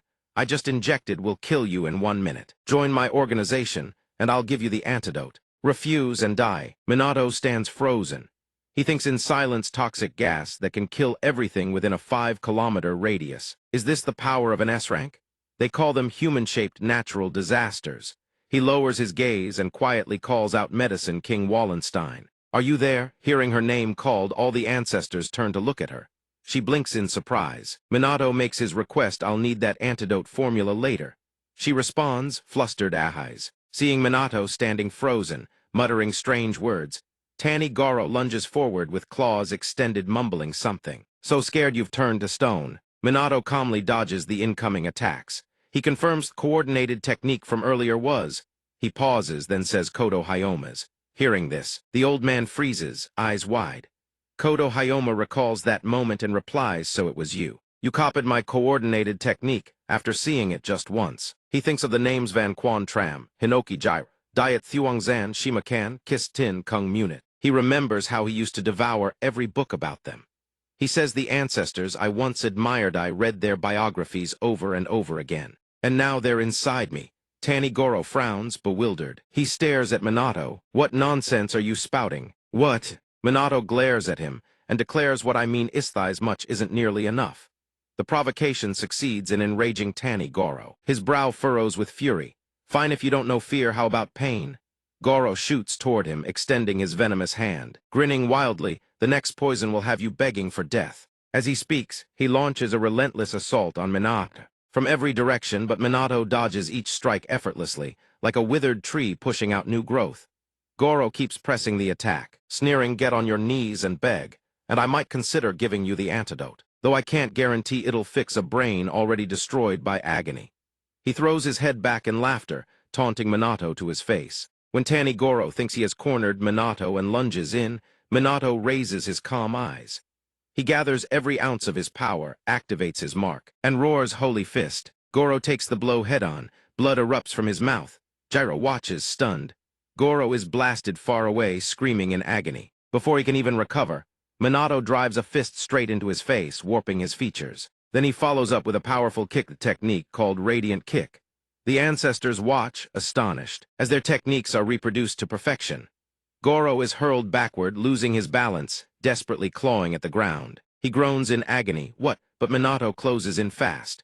Hayden Goro roars, clasps both hands together, and charges at him with everything he's got. Minato's hand moves like lightning woos HHE darts straight at his opponent. His strike splits Hayden Goro's clasped hands wide apart. Every finger shatters. His hand plunges straight into Hayden Goro's torso. Crane beak. Kalen watches on.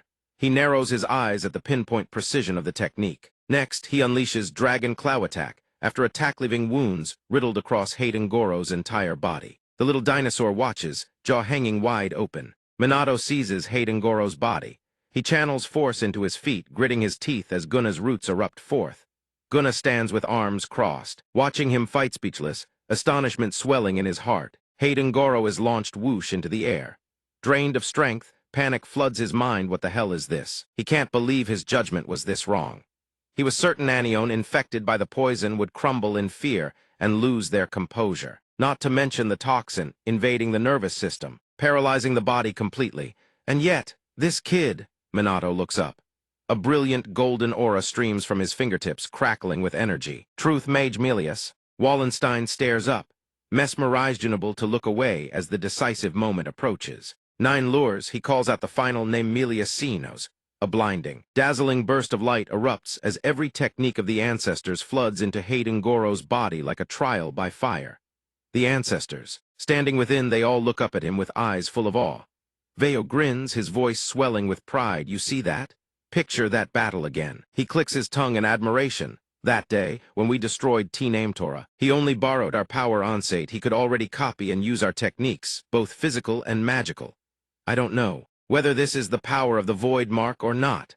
The more he speaks, the more excited Hinoki Jikiro becomes, shouting, but doesn't it make your hearts race? Finally, he looks up at Minato, who is cradling his mother. I propose we all train this kid together. If ancestors like us personally mentor him, he continues, his conviction unwavering, then Shenyang Minato will become the strongest Transcendent in all of history. On the rooftop, figures in black dart forward at breakneck speed. Faster, they leap across rooftops.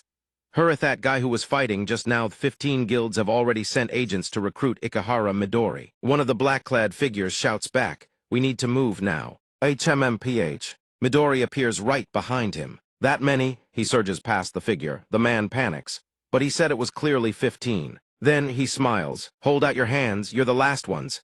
A streak of blue light appears. It slams straight into the black-clad figure. Cold sweat pours down his face. Midori cough. He generates a terrifying pillar of force, blasting the black-clad figure off the rooftop. Crows darken the sky in a swirling swarm. Midori picks up his phone and makes a call. Jin lands on a nearby rooftop and answers the call. Yes, we've arrived at the location. Lucky Breikai don't sense the aura of any other transcendence. She looks down at a house with its lights on, hesitating. But, Midori responds, He listens quietly. Looks like we were one step too late. Jin extends her hand for the crow to perch on, looks down and observes Hayden Goro. S-rank hunter, poison specialist, lying collapsed on that rooftop down there. Hayden Goro is sprawled out, limbs akimbo, tongue lolling out. Electric arcs crackle around the area near Minato's house. He lies wide-eyed, tongue out, convulsing in pain. Midori grins, surprised, Midori claps in applause. Meanwhile, Hayden Goro lies bound and pinned to the ground. Brilliant, even though I had a rough idea beforehand. I didn't expect you could actually defeat an S-rank hunter. He asks with concern, are you all right? Did you get poisoned? Shenyang Minato scratches his head and replies, no. Meanwhile, his mother lies with her eyes closed on the sofa. He assures them both my mother and I are fine. Veo glances at Wallenstein, arms crossed, and says, fine, you say. If not for Wallenstein, you two would be meeting the king of hell right about now. She is panting heavily, utterly spent. He then adds still, it was all wrapped up within 5 seconds. Wallenstein recalls the memory of Minato tormenting Hayden Goro while under ancestor possession. She responds, again, I was just extracting the antidote from the one who poisoned me, that's all. The scene was rather brutal. Shenyang Minato repeatedly jabbed the dying Hayden Goro, asking here, or maybe, here. Midori brings up the video that was posted and apologizes for arriving late. I had to settle some matters with those guilds because of the footage from this afternoon. Shenyang Minato hears this and asks, guilds, you mean? He points at Hayden Goro. That guy lied. He's not your ally. That's right, there are quite a few imposters out there pretending to be me. Jin's illusion appears and he asks if she's finished. She confirms the barrier has been restored to its original state. Jin says, I've finished repairing the barrier. Shenyang Minato is left utterly stunned. Midori turns and suggests warmly, then let's talk inside. Minato is surprised as Midori speaks about his future. Birds chirp merrily on the power lines. Minato stands at the gate with his mother talking. Are you all packed and ready? Forgot anything? Where's your wallet? What about your power bank? He replies helplessly, trying to reassure her, I packed everything already, Mom. She looks at him with worried eyes, then thinks back to yesterday's events. Our son.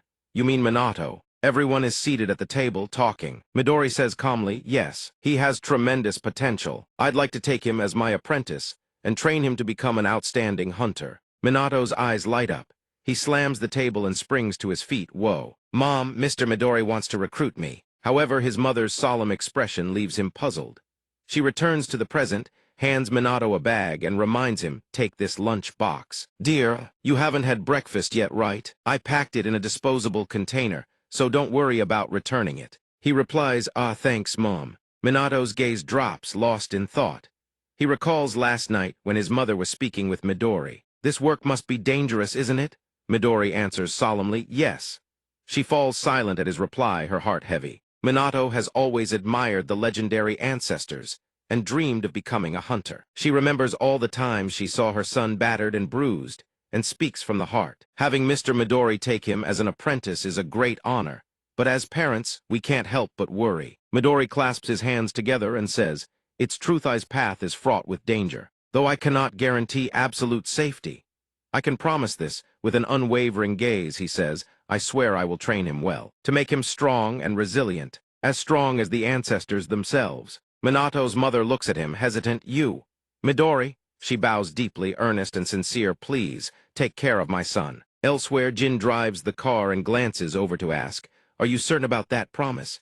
Absolutely certain no matter what happens. Midori glances at the rearview mirror, watching Minato's mother still fussing over her son. On her end, she keeps reminding him, stop lifting your shirt when you sleep. You catch a cold every single time you do that, Minato. Minato replies, Mom, that was ages ago. And remember to sort the colored clothes when you do laundry. I know. Midori's eyes are resolute. He responds, I will keep that promise no matter what. Minato tugs his suitcase along. Well, it's getting late. He turns back and waves, bye, Mom. Seeing her still worried, Shenyang, Minato assures her, I'll come visit, I promise. As he climbs into the car, she calls out, Minato. Then she smiles warmly at her son. She reminds him, come home and visit often, okay? Minato's eyes glisten. Once inside the car, he says sorry for making everyone wait. In the end, only his mother remains, waving as the car slowly fades into the distance. Midori asks one final time, you've made your decision, right, Minato? Minato replies, yes. He grips the seatbelt tight, bowing his head. If I look back at Mom right now, I'm afraid I won't be able to leave. Midori leans his seat back, relaxing, then let's go. It's going to be a long trip. Make sure you eat and rest properly. Minato, sitting in the back, looks over at the bag his mother gave him. He spots the lunch box and recalls her words. He picks it up. Oh right, I haven't eaten breakfast yet. He opens the lunch box and then, his eyes widen in astonishment. Inside the lunch box, his mother had left a message of encouragement written on the egg. Do your best, dear. Those words, that lunch box, how warm they are. Shenyang Minato once again recalls the memories of being beside his mother. He clasps his hands together. I'll eat well. Then, as he takes a bite of rice, tears fall. Chokes up. Delicious. Jin drives in silence, focused on the road, while Midori leans back, enjoying the ride. The car rolls slowly along the highway. Sunlight blazes over hills blanketed in deep green foliage. Minato turns around, surprised. This is when he looks back. Midori greets him with a smile. Welcome. A massive gate slowly opens before them. Midori introduces a national organization that only a select few Transcendents can join. The enormous building gradually comes into view. The great oracle for Sealso, known as Daxianji. Welcome to the main headquarters. Minato stares in bewilderment. Above the Daxianji building, someone silently watches them through a window. He turns back. Hey, everyone, look. Then he alerts a group of others. We've got a new recruit. A girl floats in midair, hugging a stuffed bear, and asks, who is it? A girl sips her tea. A new teammate. Hanada Hikataro props his legs up on the desk. Oh, a fresh breeze blowing, and how exciting. A figure in red approaches the window and asks, a teammate. Shouldn't we test him first? His gaze turns ice cold. We need to see if he's even worthy of joining the great oracle. Meanwhile, Minato stands there, completely lost on the situation. Minato presses the great oracle, headquarters. He looks up, confusion written all over his face. That's the... What is it? Isn't that Mr. Midori's organization? Jin speaks slowly. Sorry, I forgot. After that explanation, Minato is stunned. Because it's a national secret, I couldn't discuss it in front of your mother. Minato exclaims in shock, a national secret. Jin replies calmly, that's right. Midori speaks up. I'll explain the details once we arrive. Opening the door and stepping out of the car, Midori says, go store your things in the dormitory first. Jin steps forward. Let me help you with that, but the cameras will. Minato declines. Ah, it's fine, I can carry it myself. Suddenly, a voice screams from above, startling Minato. Wait. A figure drops from the sky, booming, let me teach you some manners. He delivers a kick that sends dirt and debris exploding everywhere. It's Hikataro.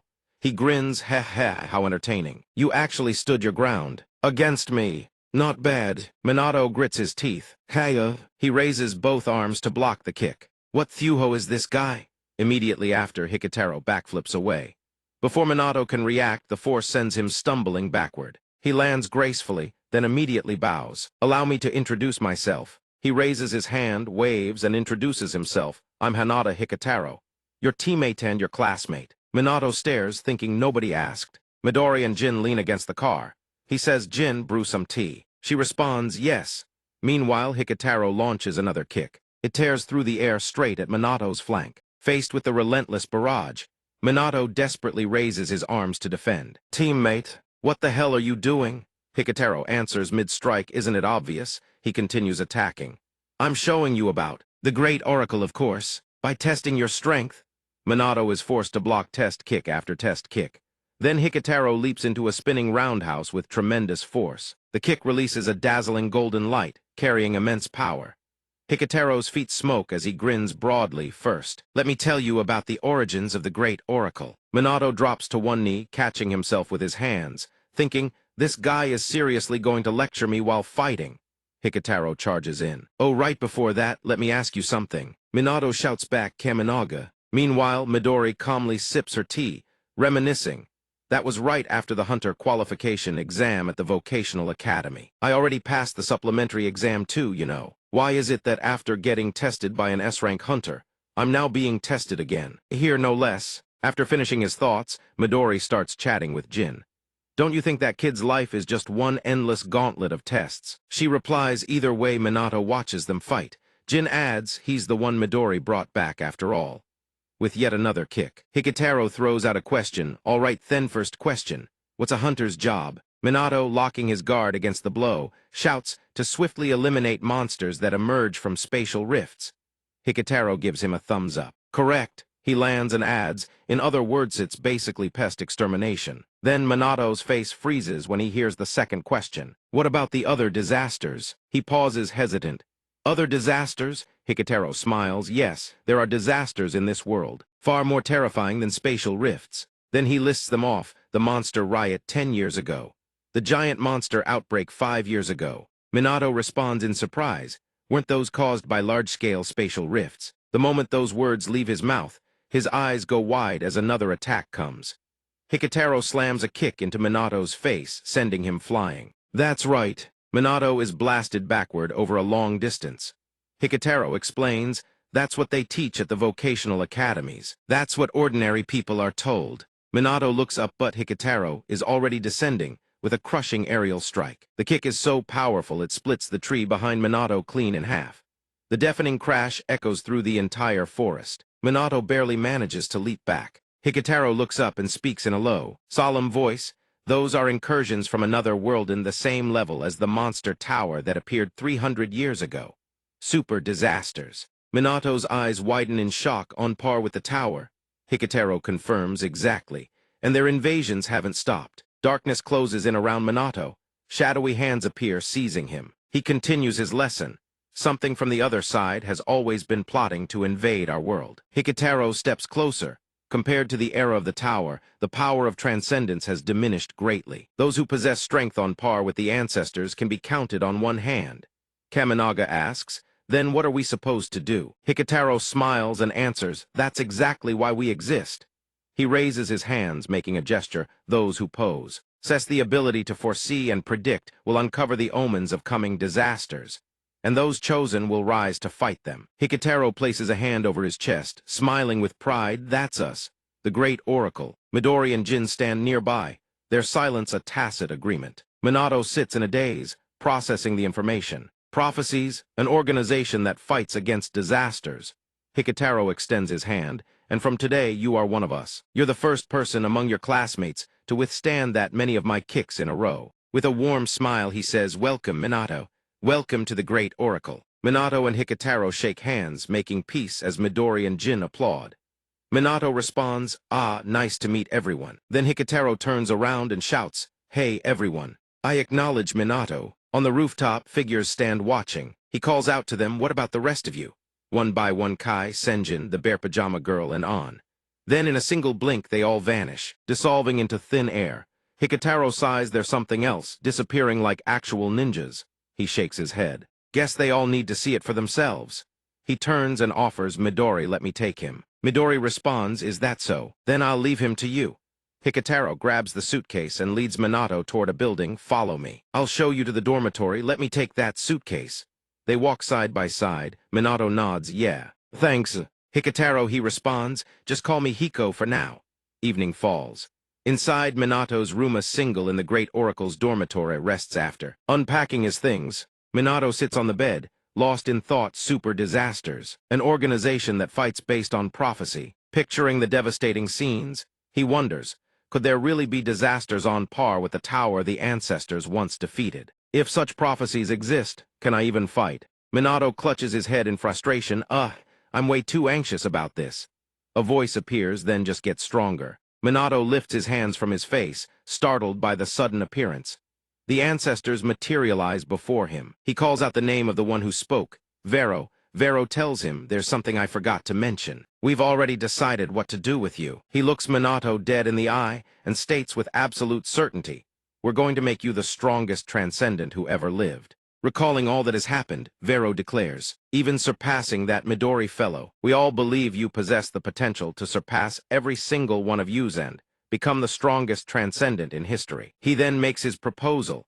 Kannagi Minato become the disciple of all 106 ancestors. Minato's eyes go wide. Disciple. He looks around the room at the assembled ancestors, astonished.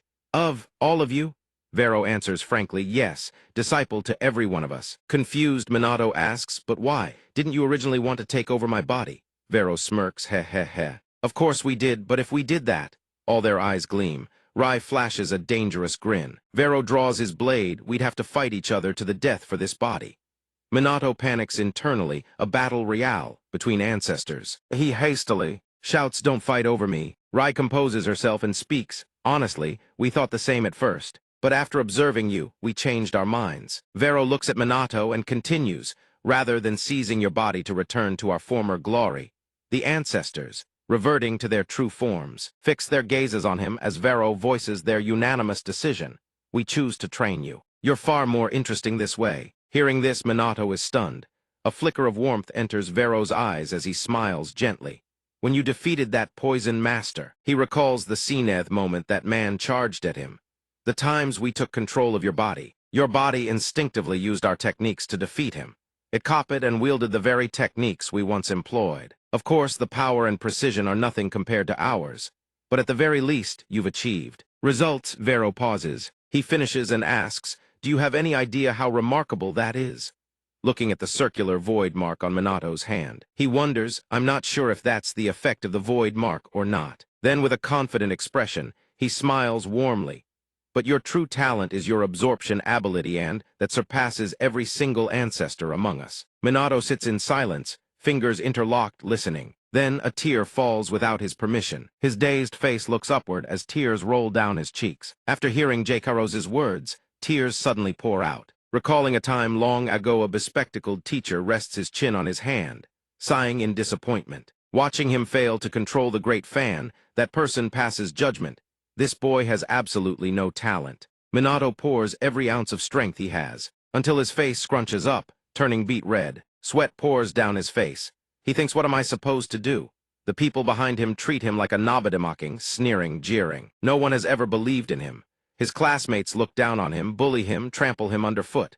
Fakey Kai sneers, "Know your place. You worthless trash." A classmate snatches his phone, smirking with contempt. "What the hell is this? First time I've ever seen someone fail the hunter exam 3 times in a row."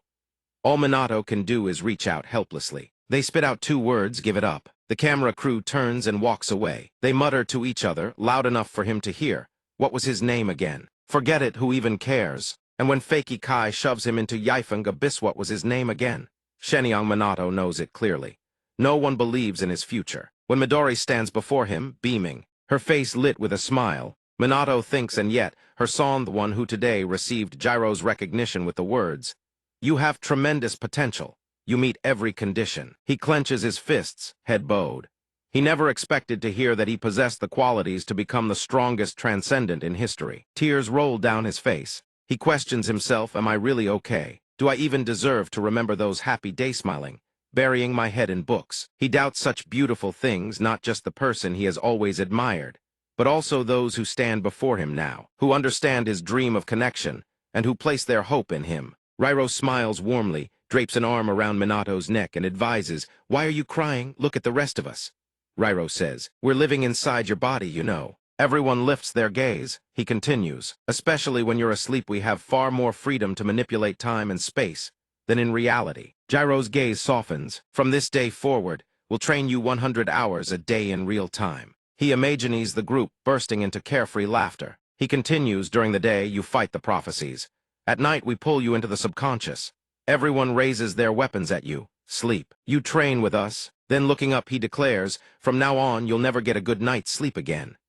Vero grins, wearing an expression of absolute confidence. "But I assume you've steeled yourself for this, yes?" He turns and walks away. Minato, tears streaming down his face, shouts with fierce determination, yes. He bows before everyone and says, please teach me everything. High above, the moon is cleaved in two by a streak of light. Time passes, the first rays of dawn replace the moonlight. In the bathroom, Hikitaro splashes water on his face. A pair of footsteps approaches. He turns, recognizes the figure, and lets out a surprised "oh." Minato covers his mouth, yawning wide. Hiko, good morning. Hikitaro responds cheerfully, good morning, Minato. You look totally wiped out. He starts brushing his teeth, then says, yeah, I still haven't gotten used to it. Hikitaro crosses his arms. Speaking warmly, I get it. My first day here, while gargling, he notices something. Something strange coming from Minato. He's radiating an unusual aura pressure. Midori's eyes snap open. She suddenly lashes out with a kick, but he dodges it, bending down to spit out the mouthful of water. Then he turns and walks away. Don't overexert yourself first thing in the morning when you're half asleep. I'm heading to the cafeteria first. Hikitaro steadies himself and murmurs a quiet, yeah, watching Minato yawn as he strolls off. Midori thinks my kick was definitely faster than yesterday's. The Daxianji cafeteria is bustling with people eating. The two each carry a food tray over. Hikitaro exclaims, oh, there's still one empty seat. His fork stabs into a piece of fruit. He asks cheerfully, mind if we sit here a can? She doesn't respond, simply pops the fruit into her mouth. He sits down anyway and gestures to Minato, sit. Remembering the trio standing on the wall, the girl at the far end, thinks is she the classmate Hikitaro mentioned yesterday.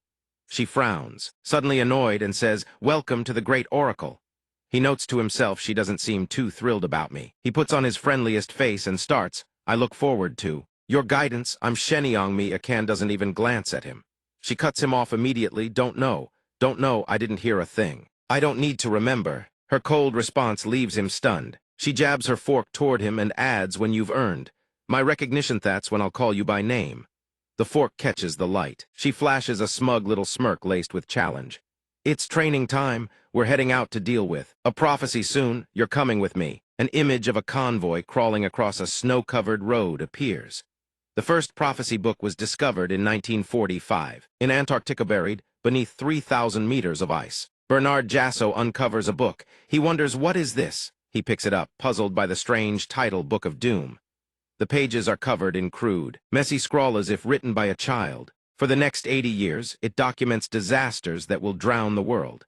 And right now, those disasters are still unfolding across this world. Inside a car, someone asks, why do they believe in that book? Minato sits in the car and says, by the way, there are 5 people total in this car right now. Shenyang Minato speaks up, I still don't even know your name. She retorts, is it necessary? Well, hurry up and answer my question. He presses further, the prophecies have already come true, so show me teases, dummy. She explains, if even a single prophecy in the Book of Doom had come true, this world would have been destroyed ages ago. He hears this and shouts, what? He turns to the person next to him, Hiko, how many prophecies are there? Hanada. Hikitaro grins, holds up 2 fingers. Still smiling brightly, he says, about 200. Minato yells, no way. Isn't this world way too dangerous? Midori turns back from up front and gives him the number. But the great oracle has prevented around 180 of them. The prophetess and Shenyang Minato. Minato jolts, exclaiming in awe, that's incredible. He looks at everyone, then asks, so what I said before, does the world believe in that book in the first place? She rests her chin on her hand. She explains, the explorer who discovered the Book of Doom was named.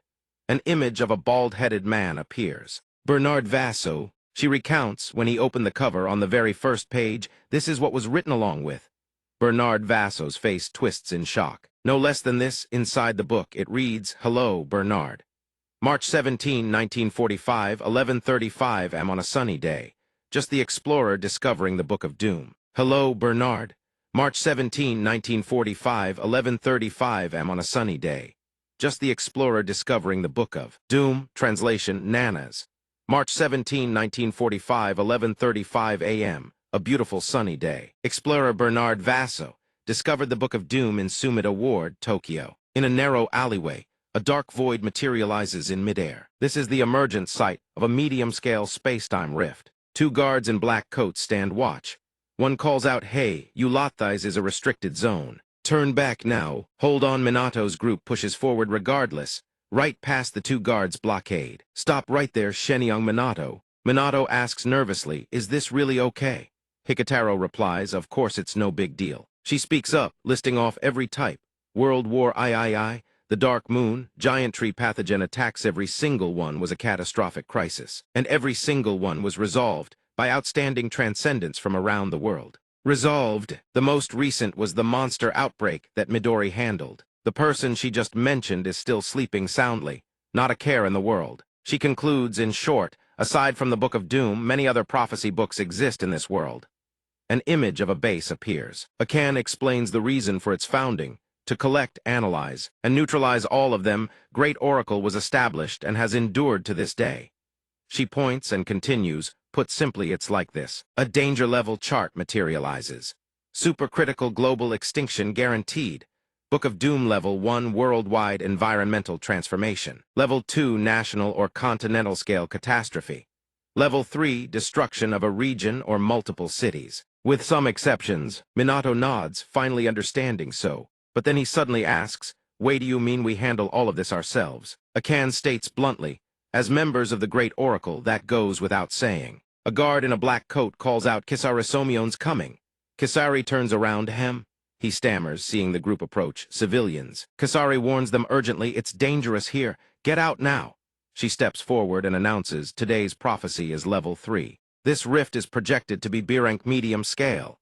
But she adds gravely, in the Golden Anthology of Psalms, a level 3 prophecy book recorded this when the rift opens. At that very moment, the rift in the sky cracks wider and wider. Minato stares ahead and shouts, "What?" The rift has torn itself into a single gaping void. A massive rift with countless wolves pouring out from it. She warns that A-rank monsters will swarm through.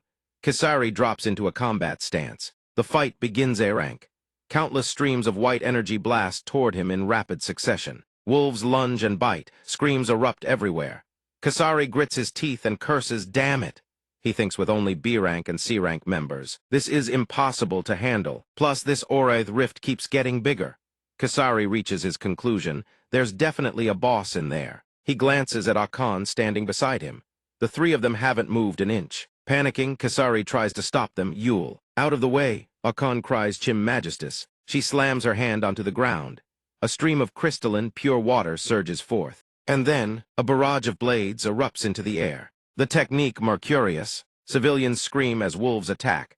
But in the next instant, Akan's blades skewer them clean through. The beasts' bodies are pierced by razor-sharp swords. A foot clad in golden shoes touches down. "Hey!" Hikitaro executes his specialty gliding, and flipping through the air in rapid succession. Kara glances up at the sky, bewildered, and thinks, who are these people? Even stronger than mean S-rank hunter.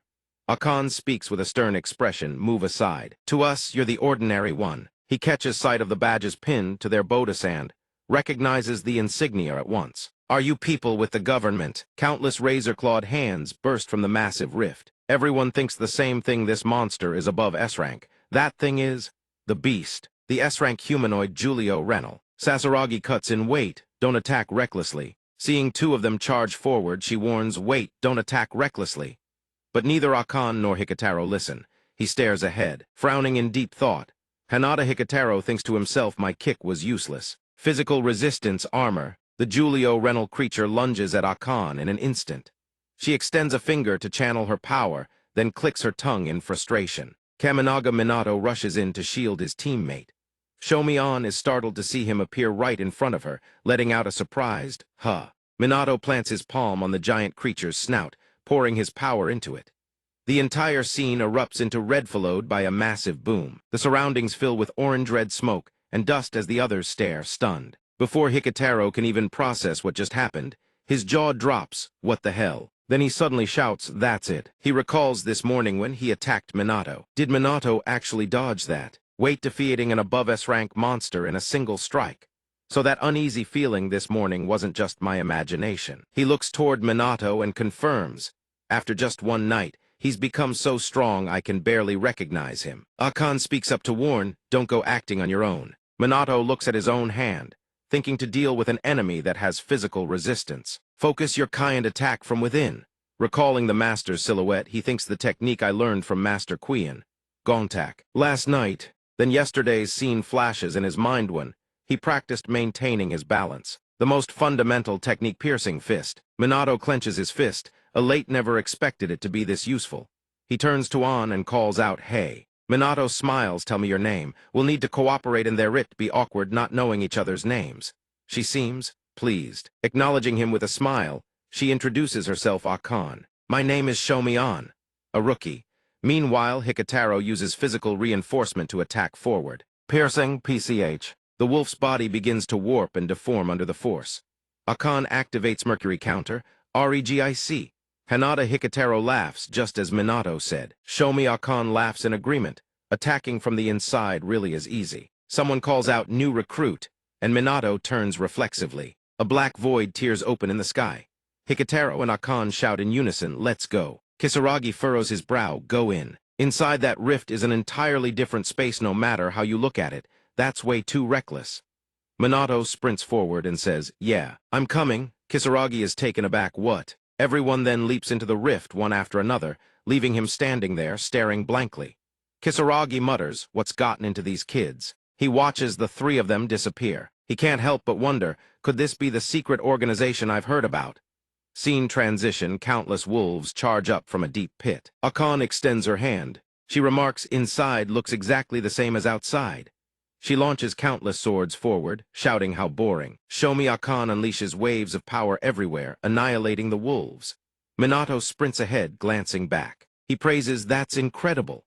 Hikitaro laughs in response. Her wide area suppression ability is the best among our entire graduating class. A giant wolf appears before An and lets out a deafening howl. She watches Hikitaro step forward and calls out, "Hiko, you're up." He charges in with confidence. "Leave it to me." The giant bear swings its massive claw forward, but Hikitaro dodges, leaping upward, then laughs and taunts over here. Suddenly, countless golden streaks of power streak across the sky. Minato laughs in admiration, "Wow, incredible."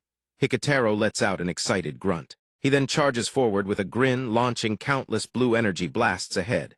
Kaminaga. Minato laughs, "Is this how it's done?" Hikitaro hums in response.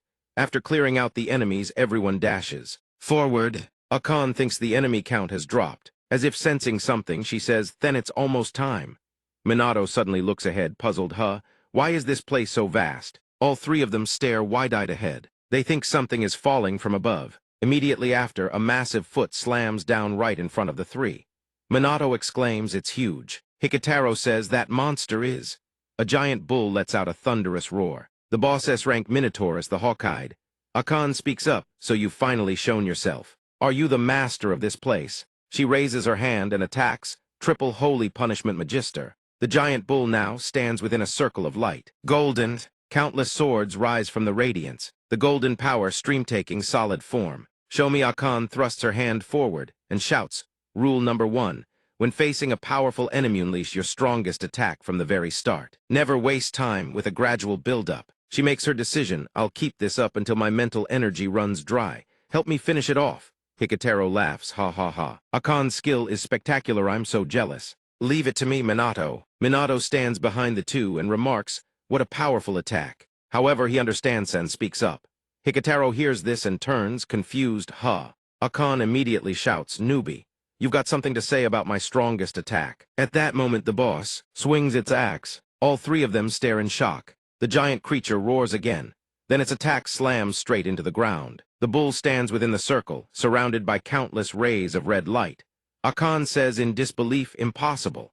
She stares at it, it's still alive. All three ready their battle stances. Minato recalls Killick's words, "a prodigious talent." He glances back and calls out, "Kisaragi, the alchemy master." Kisaragi speaks, "That child, her alchemy speed, precision, and meticulousness. It's hard to believe a young girl could possess such incredible skill." He offers his assessment.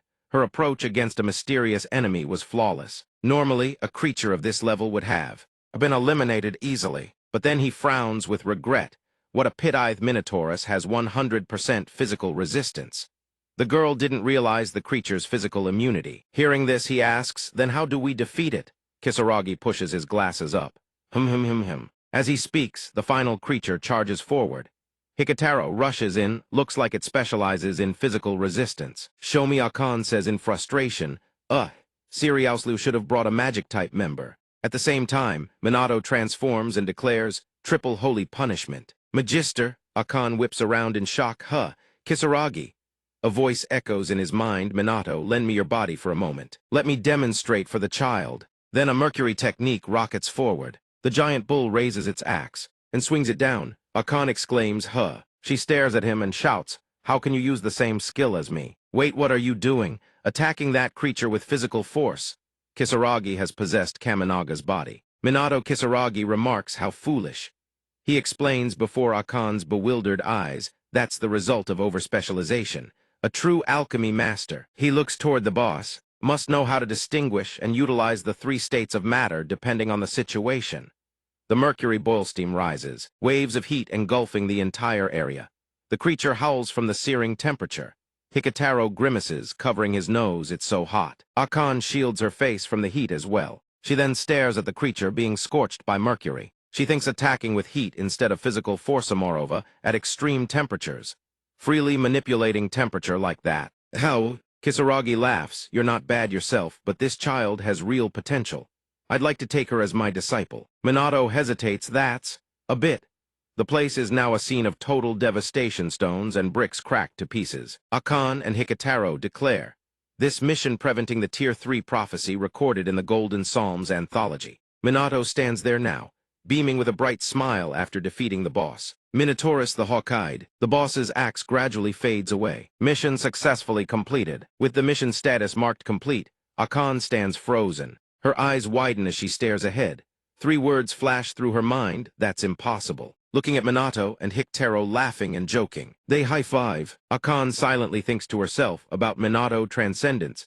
Can only specialize in a single system, that's what's carved in the ancient texts. I thought he was a physical type transcendent like Hikitaro, yet he's even better at alchemy. Who on earth is he? Minato extends his hand forward in greeting. Akane, he looks at her. He flashes a bright smile. My name is Shenyang Minato. Remember that, Akane. Akane can only grit her teeth and bear it. In the end, she reluctantly shakes Minato's hand. Fine, I'll remember. Minato silently repeats the name in his mind, Shenyang Minato. Hikitaro turns to look at Minato and Akane, thinking Minato. Looks like you've finally earned Akane's approval. Before them stands a rift.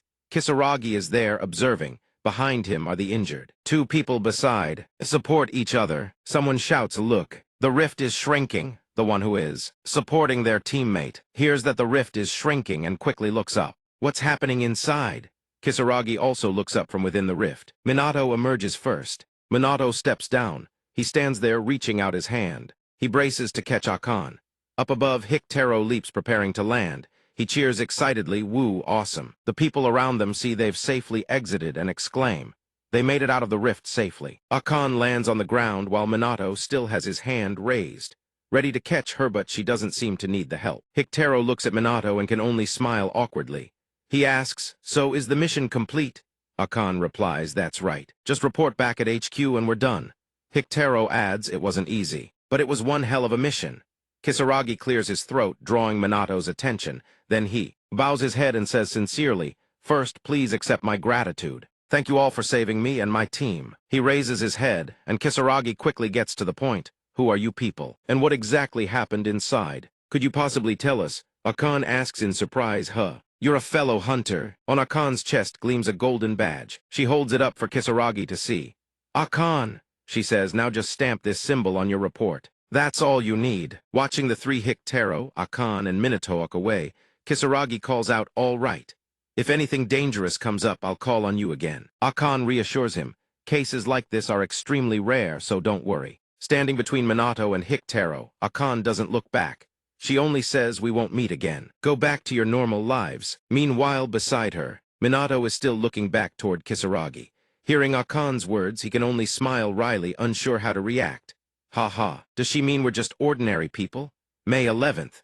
Ka Province Villigeth's sun has already dipped halfway below the horizon. Its light spills across the landscape, painting everything in deep crimson. The scenery looks different, yet the people seem to carry on as usual. A police officer watches an old woman with a cane walking down a deserted road, gazing up at the towering mountain. Below it sit dozens of homes, all bathed in the sun's crimson glow. At the great oracle's headquarters, a black car pulls to a stop in the middle of the road. Minato steps out of the car slowly. Akane stretches outside and says all that's left is writing the report. Hikitaro holds his phone, staring at the screen, his expression flickers with surprise. He then speaks up, Akan, you've got a call. Akan hears this and asks, we just finished the mission. Who's calling? Hictero replies, the research division. The scene shifts to meeting room number 3 of the Zionji Research Division. Akan from the Great Oracle opens the door and says politely, excuse me. All three lower their gazes forward and their eyes widen in shock. Standing on the podium is Kurihara. In the front row of seats, Shinji is already sitting there. He calls Akan's name. The entire room is pitch dark. Only light seeps in through the doorway, which Akan just opened. Shinji doesn't look back. He addresses the three standing behind him, a C-rank mission, and it took you that long. Minato briefly recalls the image of 3 figures from before, including Shinji, and realizes who he is. He's also in the same cohort as him. Akan, hearing Shinji's sarcastic tone, grows furious. She grits her teeth and snaps, Shinji, don't act like you're so great. Think you're the squad leader or something. Hictero beside her tries to mediate, come on, stop it, you two. He then asks, what's this about? Why did you call us here, Chief Kurihara? Kurihara lets out an annoyed huff, turns around and holds a remote control in his hand. He presses it. Take a look at this, an image sent by the decryption team. Below, all 4 watch intently. Before them is an image of something that looks like blazing red-hot charcoal. Akan asks, what is this? Charcoal. Kurihara answers, it's a prophetic book. Hictero studies it closely and says, but it's been burned. Since it was found in a volcanic region, decryption has been extremely difficult. Minato looks at it and says, a burned prophetic book. How are we supposed to read that? Kurihara adjusts his glasses and says to everyone this time, we've used cutting-edge technology X-ray imaging, and Aido partially decode its contents. There's a wealth of information, but among it all, the next words from Kurihara leave everyone present absolutely stunned. There is a prophecy related to Japan, his voice trembles. And it's an entirely new prophecy. Minato turns to Hictero in surprise. Is this really that rare? Hictero glances at Minato and answers, I've never heard of it happening before. He continues, the Great Oracle is world-renowned in prophecy research. So we've collected countless prophecies from across the globe. Other than this case, you could say there are no new prophecies whatsoever. Shinji, silent until now, finally speaks. In other words, the 4 of us will handle the investigation. Kurihara continues, Shinji, you catch on. Fast, the main squad will handle operational response, but they're currently deployed abroad. Minato hears this and pieces it together. So that's why I didn't see them when we returned to HQ. Midori Kurihara adjusts his glasses and issues his orders, therefore. I want you Forthos who can mobilize immediate Lito undertake the preliminary investigation. Mission details will be sent via email. Depart at once. Contrary to Akan's calm expression, Minato asks in alarm, you want us to take on another mission right away? Akan looks at him. Unfazed, that's normal. Hictero smiles wryly, Minato, you'll get used to it soon enough. Minato reflects for a moment and realizes they're right, the fate of the world is at stake. So it makes sense. Shinji places his hand on the table and stands understood. He reports to Kurihara with a serious tone. Shinji and the remaining 3 accept the investigation mission and head to the rear. Minato, Hictero, and Akan shout angrily, hey, who are you calling the remaining 3? Black car. It continues down the deserted road. The sky is still ablaze in crimson. Kurihara's reminder flashes on screen. Since this was just decoded and the danger level remains unknown, exercise extreme caution. If there are signs that the prophecy is coming true, wait for the main squad to arrive. Inside the car, Minato thinks to himself a special mission with an unknown danger level. Even just the investigation alone is nerve-wracking. Shinji sits in the front passenger seat and addresses everyone, you 3 just completed a mission. Get some sleep while you can. It's going to get complicated if we run into trouble at the scene. Akan, seated between Minato and Hictero, is annoyed by Shinji's instructions. Why do you always have to? Give orders, fine, I don't need sleep. You can sleep if you want. This puts Minato at ease. He replies with a grin, Shinji. Then I'll take you up on that. Good night. Akan jolts and whips around to look at Minato. She shouts, what?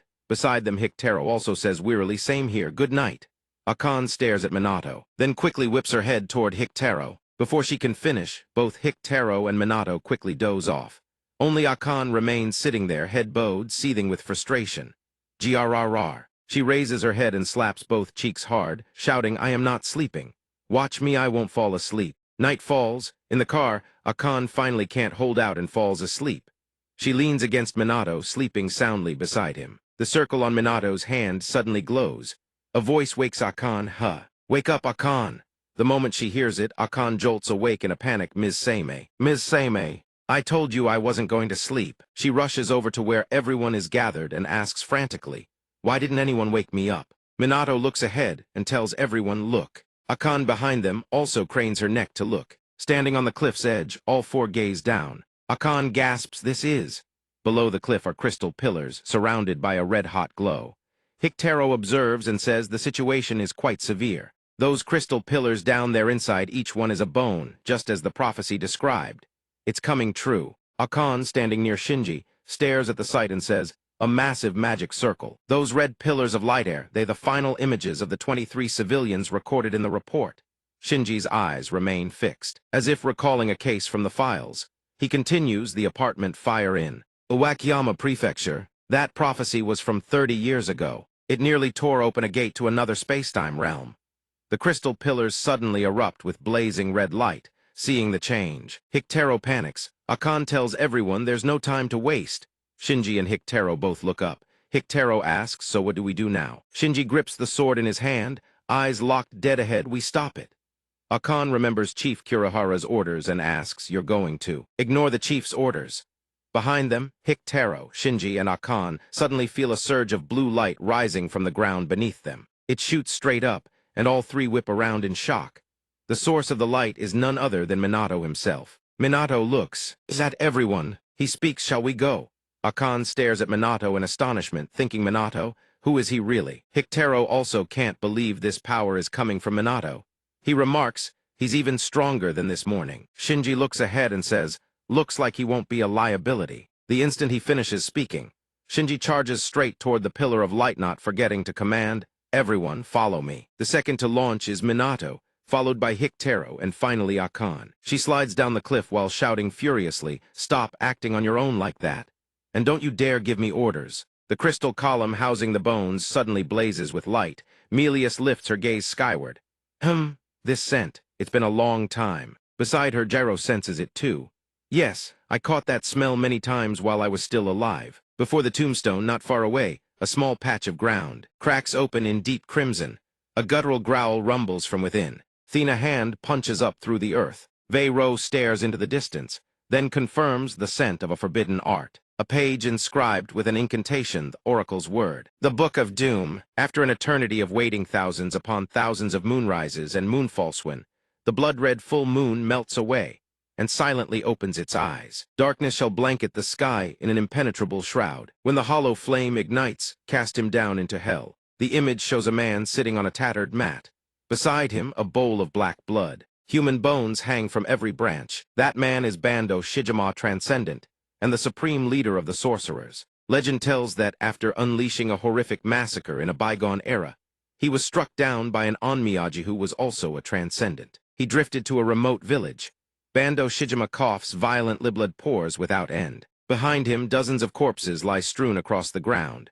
Bando Shijima, his head wrapped in white cloth, tips a bucket of blood onto the earth, muttering as it spills, my time is running out. But his one uncovered eye blazes crimson. A sinister smile creeps across his lips. 1,000 years from now. Come to me, he bursts into maniacal laughter. I shall become the demon king, devour all life, and rule this world. A circle of fire drawn on the ground, inscribed with arcane characters, forbidden art. The forbidden art Bando Shijima left behind before death, resurrection in the present world. Achieved by sacrificing the lives of all living things. Existing within a painting drawn by my own hand. Bando Shijima stands beneath the full moon's glow, though parts of the sky are swallowed by black clouds. This mission prevent the new prophecy inscribed in the Book of Oracle. Charred remains flash before their eyes, and there, Bando Shijima's face comes into sharp, unmistakable focus. Boss encounter under the moon level unknown. Bando Shijima extends his hand forward. He examines his own palm. HMPH, with only this much power you dared to resurrect me. I need more sacrifices. He touches down on the ground. Bando Shijima surveys his surroundings. 1,000 years have passed. This place is truly desolate. But no matter. He thinks of Shinji, Akan, Hictaro, and Minato. Bando Shijima grins maliciously. It seems I've already found some fresh prey. Come. He raises his index finger, activating the skill. Red light erupts, immediately engulfing Bando Shijima's body. Then he roars the incantation behind him. A pillar of red light surges from the earth, aimed dead at the four of them. Minato clenches, his fist and screams toward the pillar of light, calling his teammates names Hikitaro, Akan. From within the smoke, Hikitaro and Akan emerge. Hikitaro reassures him, "Don't worry." Looking up, Minato shouts from below. Hearing Minato's cry, both Hikitaro and Akan glance down at the same time. As their feet near the ground, a forbidden art circle blazes beneath theme arcane characters inscribed within. A hand reaches up from it. A voice speaks, "There's one more." Then they hear the voice ring out, "Skill noose of the death god." Dozens of spectral hands materialize across Akan and Hikitaro's bodice grasping, seizing, binding them. One hand locks around Akan's throat. Another coils tight around Hikitaro. Their thoughts scream, "My body. I can't move." He still has enough power to chain skills like this. Under the moonlight, Bando Shijima grins like a devil. Everyone below shares the same. Thought he's too strong. This opponent is absolutely terrifying. Bando Shijima flicks his gaze aside.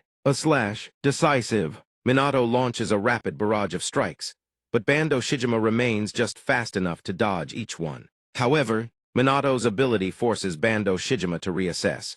He lets out an impressed hum, "You have talent, but you're still far too green." At that moment, at Minato's feet, the forbidden art circle Bando Shijima created locks him in place.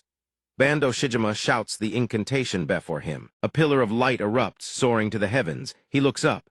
A flicker of surprise crosses his face. HMPH. High above is Minatoned. What's astonishing is that his hands are enveloped in radiance, electricity crackling around them. Minato's eyes lock onto Bando Shijima, unwavering, resolute. He roars, "Take this head-on." A massive bolt of lightning crashes down directly onto Bando Shijima.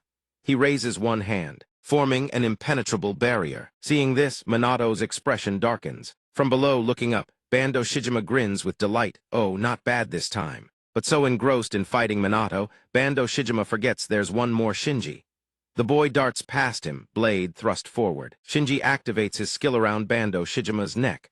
Blazing red light erupts, encircled by the marigold bind. Shinji stares him down with steel resolve. Suddenly, Bando Shijima laughs. He flips his body, points his index finger to the ground, and looks at Shinji. Heh heh heh. What a pity. What a pity. Looming before Shinji's eyes is Bando Shijima's sinister face, lips curled in a mocking grin. Shinji grips his sword with both hands, raising it high overhead. He brings it crashing down toward Bando Shijima. "From the very start, I never expected you to fall. Not from this attack." Skill two-handed sword grip. Shinji plunges the blade into the earth. Red light rains down like a relentless downpour. Shinji roars, "Heavenly rain." Before this devastating skill, Bando Shijima doesn't flinch and laughs. "Ha ha ha, just like rain. Your technique turns the sword's light into clones, does it?" Bando Shijima's hair whips in the wind, veiling one eye. The mark on his hand glows bright. Bando Shijima continues, "Though I'm not particularly fond of swords." Shinji stands with blade raised in defense, his expression unchanged, not a single flicker of fear before this overwhelming foe. Bando Shijima lunges, catching the blade barehanded, staring Shinji down at point-blank range, but magnificent. "You are the strongest one here." Watching from the sidelines, Minato gapes in disbelief. How powerful is this guy? Minato suddenly remembers something from the past. He thinks of Midori, completely different from any opponent before. Maybe on par with the ancestors, or Midori. What do I do? While Minato stands frozen in thought, a voice calls out from afar, "Minato." Akan and Hikitaro are still struggling to unleash their power, fighting to break free from Bando Shijima's chains. In that fleeting instant, Hikitaro charges ahead, Akan right behind, dealing at the stunned Minato. "What are you standing there for?" Meanwhile, Shinji faces Bando Shijima in ongoing combat. Bando Shijima speaks, "Stop getting in my way." As the two clash, Akan and Hikitaro arrive just in time, but three cyclones of red, green, and blue block their path, coalescing into horrifying forms. There, Shikigami, Sea Kingdom Phantoms. Hikitaro and Akan charge at full speed.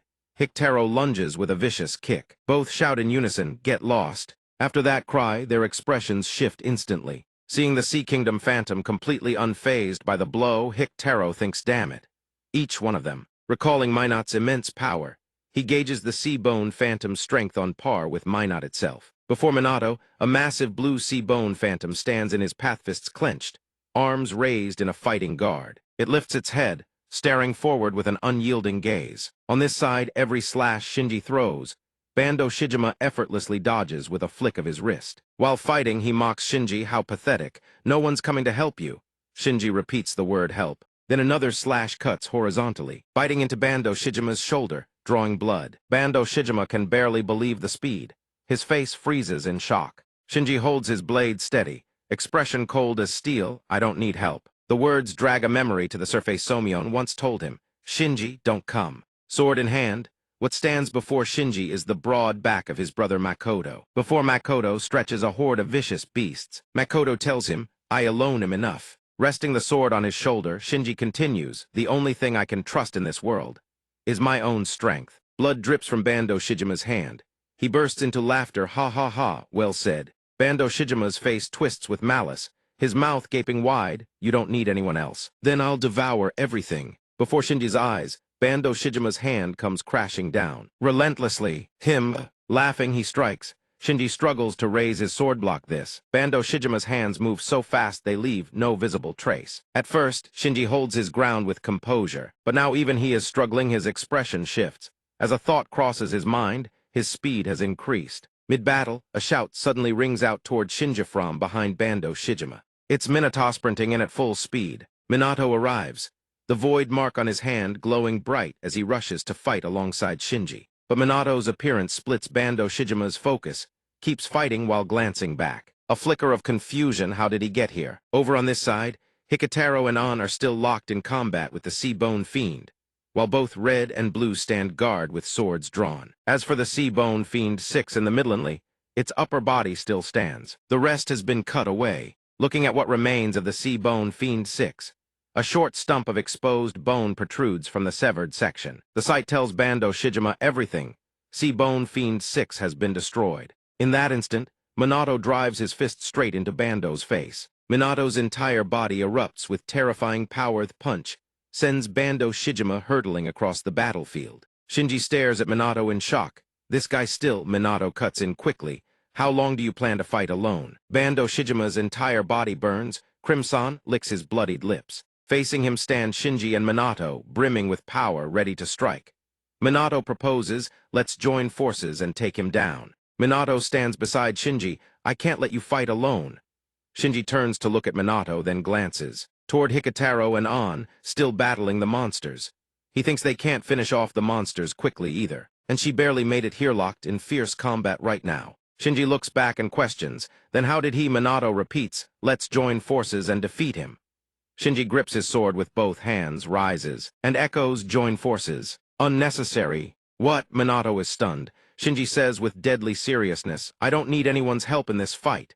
His pride hasn't wavered one bit. "I'll handle him myself." Minato calls out, "Wait." Bando extends his hand toward both of them. Perfect timing. An orb materializes in his palm. "I want to play with each of you two at a time." He immediately activates a skill. But Shinji is faster. His blade severs the hand in one clean stroke. Bando's hand, but Minato takes the full brunt. Bando activates his skill Calamitous Lightning, both hands erupting with crimson light. The blast hits Minato dead on, sending him hurtling backward. Bando's severed hand reattaches itself. He throws his head back in laughter. "Ha!" He resumes his assault on Shinji, who can only defend. Minato has been blasted far away, slumps against a tree trunk, his eyes going vacant. Then, to his shock, two ancestors stand before him. "What? Why am I?" Vero and Melius gaze down at him. "You passed out at just the right time," Vero says. "We've been trying to reach you." Melius nods. Minato calls their names and his whole body suddenly throbs with pain. "Gah!" He forces himself upright. "Right. This is no time to..." But Vero cuts him off. "Minato," Vero says, his tone measured. "Step back for now." Minato is stunned by Vero's words. Meanwhile, Bando and Shinji are still locked in combat. Bando relentlessly attacking with bare hands. "You share the same philosophy as me?" Bando taunts. Shinji seethes with rage. "Damn it, none of my skills can land a single hit on him." While pressing Shinji, Bando says, "That's right. I don't need those others either." A hungry grin spreads across Bando's face. "That's why I'll devour everything myself." He swings his arm. He cleaves Shinji's sword clean in two. Shinji's brow furrows. He activates his skill and thrusts at Bando, but Bando leans back and dodges effortlessly. Bando laughs. "Wonderful. Absolutely wonderful. Keep entertaining me, Shinji." Sweat pours down Shinji's face, but he grips what's left of his sword and charges. Off to the side, Vero and Melia stand beside Minato. Take a look, Vero says. That's Shinji over there. He's stronger than Hikitaro and An, but still far below the sorcerer's level. Shinji continues to hold on, barely. Vero adds, with your current strength, you cannot defeat him.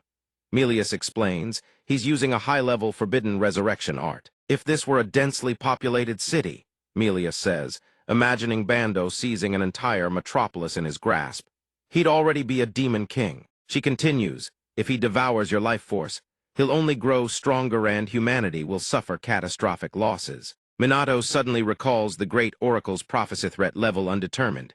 This is an incident they must handle. Vero follows up, therefore. This time we will. Fight in your place. Surrender your body to one of us. He lowers his head and answers firmly, no. Vero and Melius are stunned. Minato clenches his fists tight. Sorry, but this isn't training. This is real combat. Minato remembers his encounter with the two ancestors. The hardships ahead will never ease upon me because my strength is still lacking. Minato smiles with confidence, right? Melius moves to stop him, but Vero suddenly bursts out laughing.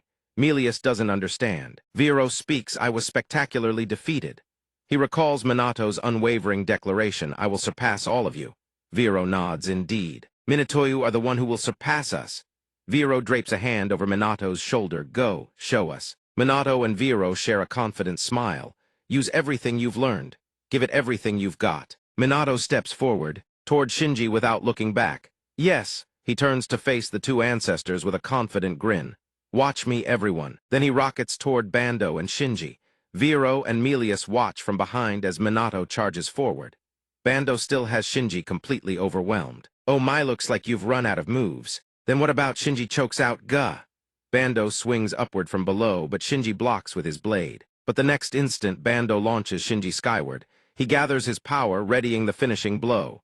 It's over. Shinji hurtles through the air-high sword torn from his grip. Damn it! He watches the blade spin away. Moonlight glints off steel. Shinji exhales. Is this how it ends? Then Minato catches the falling sword. Shinji's eyes widen as he stares ahead. Minato places one hand on Shinji's shoulder, gripping the sword in his other hand.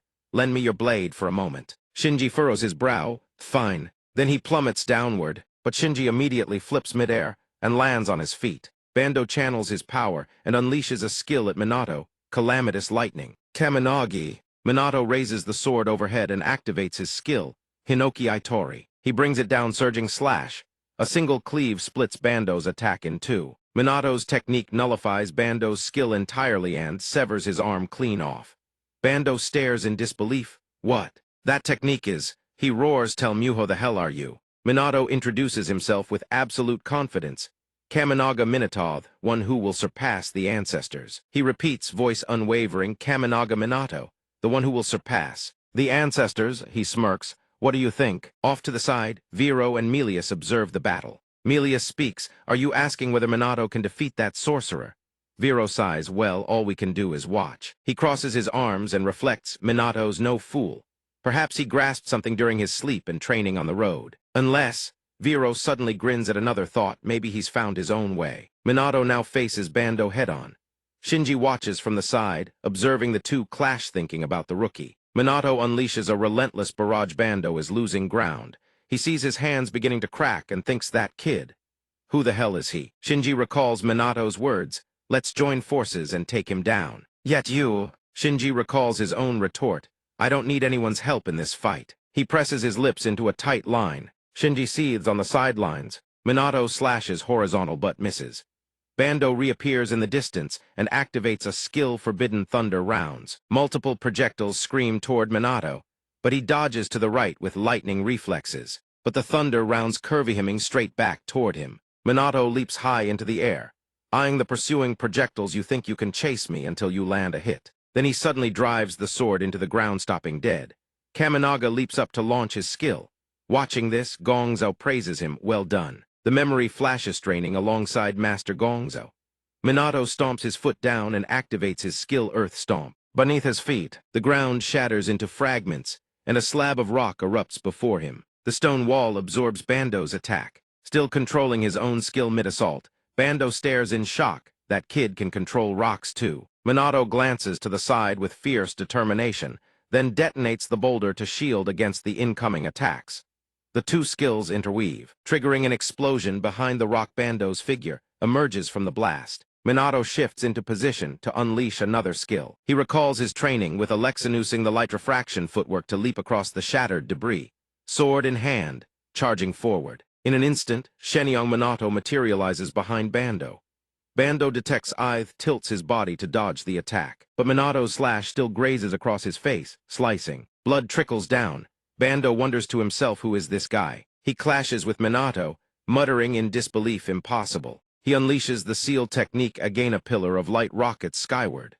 Shenyang Minato takes the full brunt of the attack, crying out in agony. He lands on a piece of rubble, then dives back in. His mind screams, don't forget the fundamentals. Minato recalls what the ancestors taught him. Use everything you've learned. Then he charges straight at Bando. Shenyang Minato swings his sword downward into the ground, then vaults to another position. Bando raises his arm to block the strike. Suddenly, Bando realizes something is off. That's it, that's what it is. He recalls everything Minato has shown: swordsmanship, physical arts, magic, footwork. Each technique is flawless on its own, but still not enough to threaten me. But this kid Bando watches the relentless barrage of techniques flying toward him. Astonished, just how many techniques do you know? Vero and Melius watch the fight with their jaws hanging open. If it were a monster, that'd be one thing. But to actually overwhelm a sorcerer of that caliber, Melius remarks in disbelief. I can't believe he's improved this fast. Yet Melius knows things aren't that simple. Meanwhile, Bando thinks how interesting. But then Bando unleashes his ultimate technique, a forbidden art. A beam of light pierces the sky. Everyone around is stunned. A skeletal foot crushes the monster Aki had been fighting. She looks up at the sky in shock. That's demon rage. The forbidden art manifests a colossal three-headed, six-armed skeleton. Bando stands atop the skull and laughs. Thanks for the entertaining fight. Suddenly his expression shifts, his gaze turns deadly serious. But it's still not enough. Time to end this. The colossal skeletal arm comes crashing down. Minato Vero sees it and screams, danger. Run, Minato. He stands frozen in place, ignoring everything around him. Still not enough, Shenyang. Minato stands still, deep in thought. You're right, even at full power I'm still far behind. But still, he closes his eyes to concentrate. Think further, think higher, surpass your limits. Shenyang Minato recalls the lesson Melius taught him. My lesson is magic. Take it one step at a time. This is the most basic spell. Following her words, she extends her hand, chanting the incantation Jira. A flame ignites in her palm. Ms. Kane Minato does the same, channeling fire through his hands. He recalls what Jiro taught him. Hinoki Itori has two types of swords, the soft blade and the hard blade. Vero holds his sword, demonstrating the drawing motion, then explains Kirilang slash is a hard blade techniquecting down the opponent in a single strike. He remembers when Jiro possessed him and swung the sword. The moment the blade descends, no hesitation, no fear, just. Jiro's piercing gaze offers the instruction. Look into the life force of your enemy. One hand grips the sword, the other blazes with flame. In an instant, the two merge into one.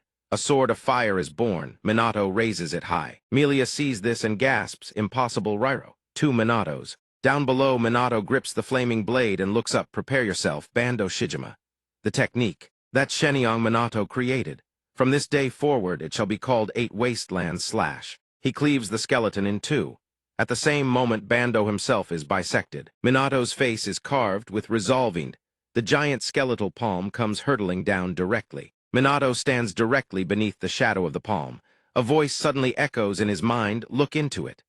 Vero grips his sword with both hands, holding it before his chest, and instructs, how you see things differs from person to person. For me through the blade.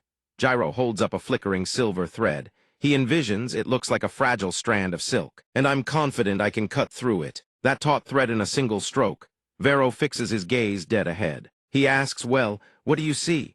Before Minato stands the colossal skeletal hand about to crush him. A horrifying pressure washes over his entire body as the hand descends relentlessly. Bando Shijima stands casually atop the skull, controlling it. Minato's eyes burn with resolve. He raises his sword high. What he sees is that arrogant, gazy, contemptuous smirk looking down on him from above. Shenyang Minato. Minato answers in his heart Bando Shijima's life force. I see a dark void and a single lamp burning. A lamp, its flame is dim, murky, and ugly. That lamp is swiftly engulfed by waves. Minato steals his resolve, I will cut it down with the kiri. Lang, the flame begins to spread, kindling then roaring to life. Minato tells himself, if I'm not strong in Naughtin, I'll incinerate it with a colossal blaze. Minato swings with both hands, bringing the blade crashing down upon the colossal skeleton with the technique woven slash. Phantom slash. A torrent of flame erupts along the arc of the blade. It engulfs the colossal skeleton. The skeleton burns, screaming in agony. Ghostly white spirits swirl around it like specters. Together with the resonance slash cleaves Bando Shijima's body clean in half. The cut is clean, blood sprays out. His face hasn't even registered what happened. He mutters, unbelievable. Seeing this, Gyro exclaims in shock, how is this possible? Melia stares, mouth agape. He combined my magic with Gyro's swordsmanship, merging Zyro's sword form shadow with sorcery. Fire blazes on Melius's hands, perfectly harmonized into Minato's silhouette. A voice calls out in surprise, huh? The scene before them shocks everyone to their core. Minato still holds his sword aloft, eyes unwavering. The blade in his hand still flickers with an orange-red flame. So cool, not bad at all. Suddenly, behind them, the two figures throw their heads back and burst into laughter. How interesting, truly fascinating. Both are stunned by his display and exclaim, huh. He points out with his own eyes, what makes Minato special his ability to fluidly switch between different skill systems. KCK is deeply impressed by Minato's final technique, practically buzzing with excitement. I thought as much, but if he can use two skills simultaneously, even more than that. KCK finishes speaking and wheels his chair away. He lets out a long, drawn-out ah. Vero and Melius watch the wheelchair recede into the distance. What an eccentric person, Vero thinks to himself. The two return to the blue-hued space. Melius speaks up, and Gyro tilts his head to listen. If what KCK, the alchemy master, says is true, then we've underestimated Minato's potential. All along, she murmurs uneasily, do we even have the right to teach Minato? Do we have the right to teach Minato? Vero, on the other hand, is brimming with excitement. He looks up and affirms, of course we do. Don't you want to see it? The image of Minato, resolute, gripping his sword flashes in their minds. Where exactly are his limits? Minato blinks several times, exhaustion crashing over him. Everything around him starts to blur. He plants the tip of his sword into the ground, drops his head and gasps for air huff. Bando Shijima's severed upper body lies right before Minato's eyes. Blood pools around the corpse. Suddenly, the crimson blood begins to bubble and boil. His upper body starts to levitate. From the bubbling blood, the rest of his body gradually reforms. A dark aura radiates from Bando's form. Minato, drained of strength, still can't stop panting. He struggles to lift his head. The voice across from him speaks, that was dangerous just now. Bando Shijima clenches his teeth in fury. If that had hit my head, I'd be dead. Although it was a bit surprising. But, suddenly he smiles and declares, that's enough. A crimson sphere forms in Bando's palm. Its destructive power is clearly no joke. A sword slashes from behind, cleaving Bando Shijima's head clean off his body. The head flies upward, still frozen in a look of shock.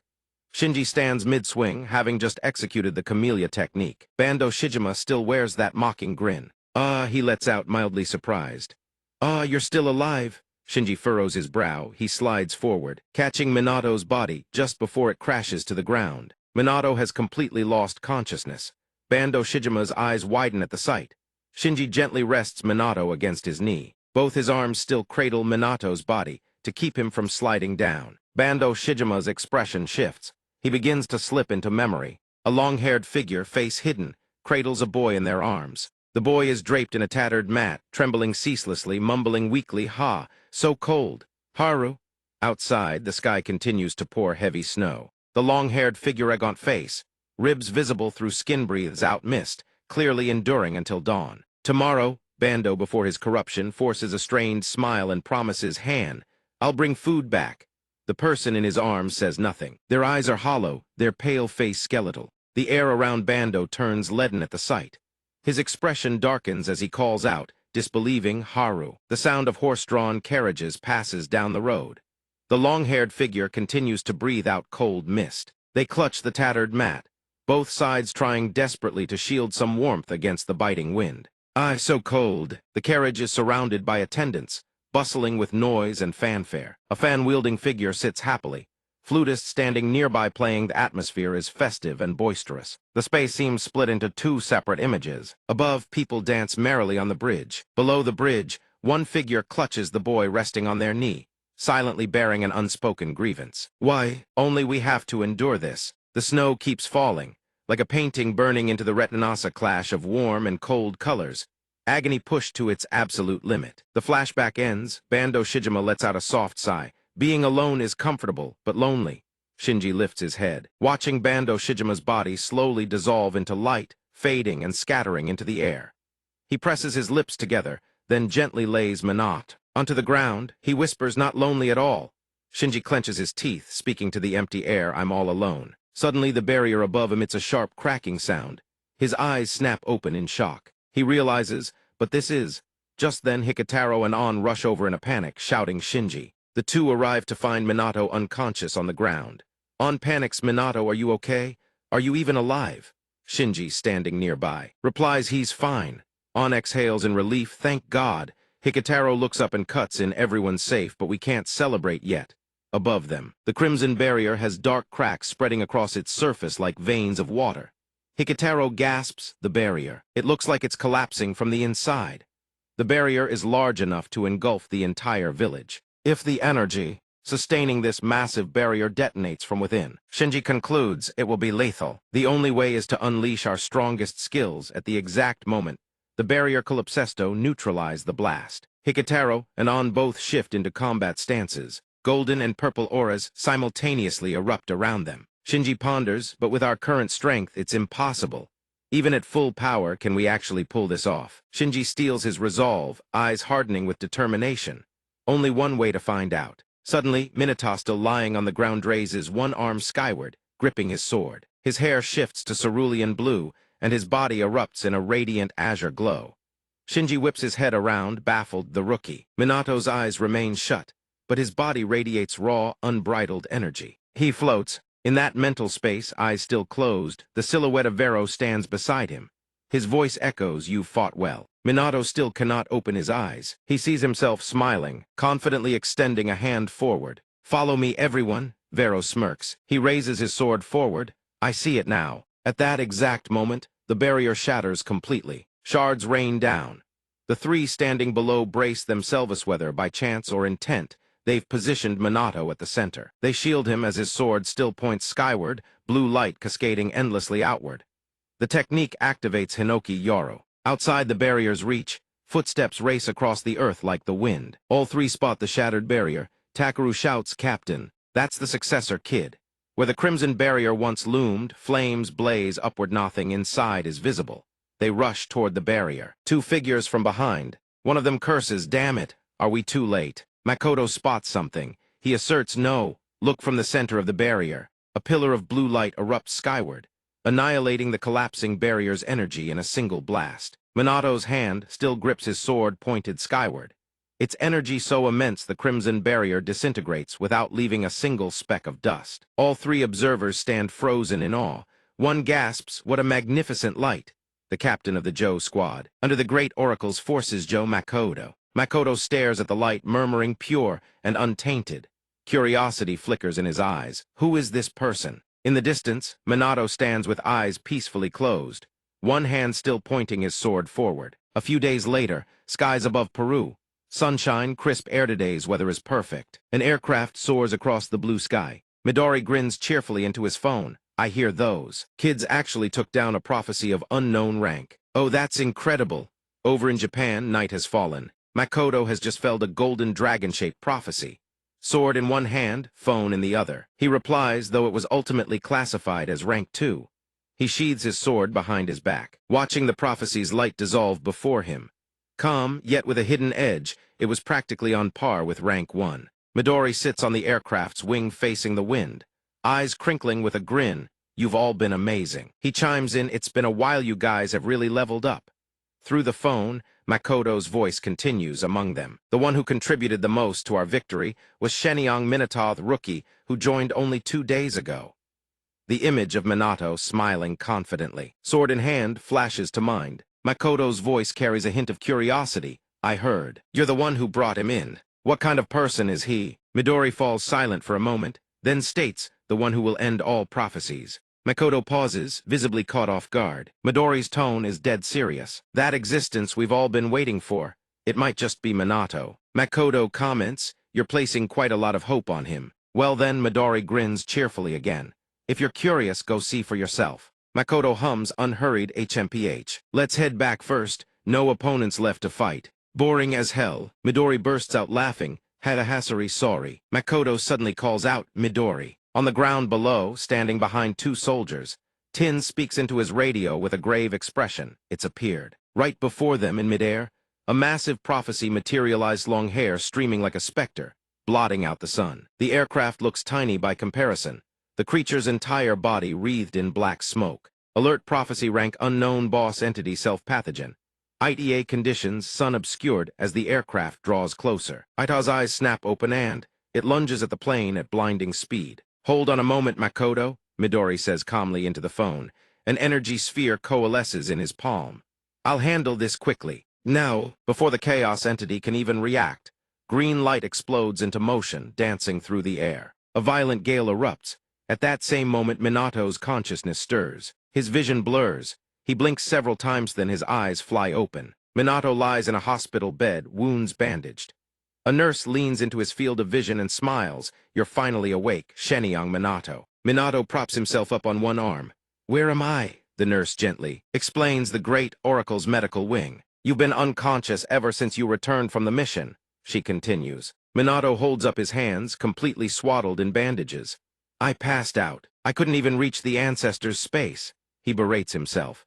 The nurse parts the white curtain around his bed with a smile. Well, I'm glad you're all right. If you need anything, just call me.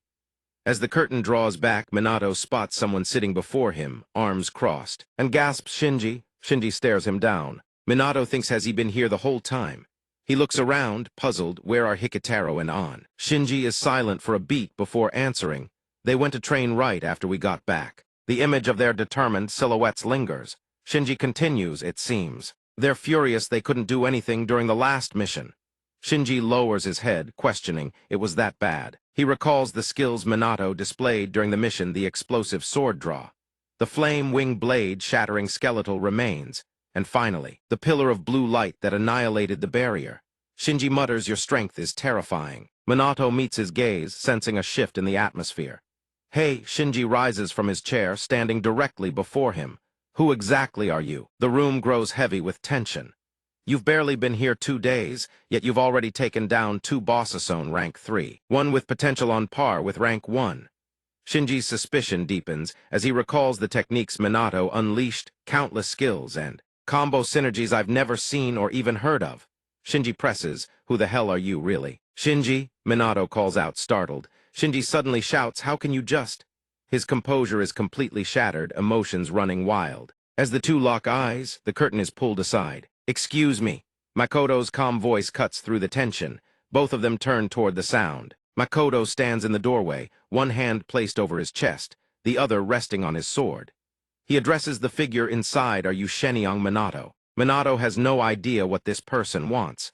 Wait, who is this? Shinji is visibly startled by the visitor, but Makoto walks right past him without a glance, leaving Shinji frozen in place. Out of the corner of his eye, Makoto catches sight of Shinji's slumping figure behind him. Minato is equally confused, he said. A flash of crimson blade light cuts through the air. Makoto swings his sword directly at Minato without a moment's hesitation. The blinding light from the blade forces Shinji to shield his eyes behind the curtain. An afterimage of Minato stands tall, sword raised.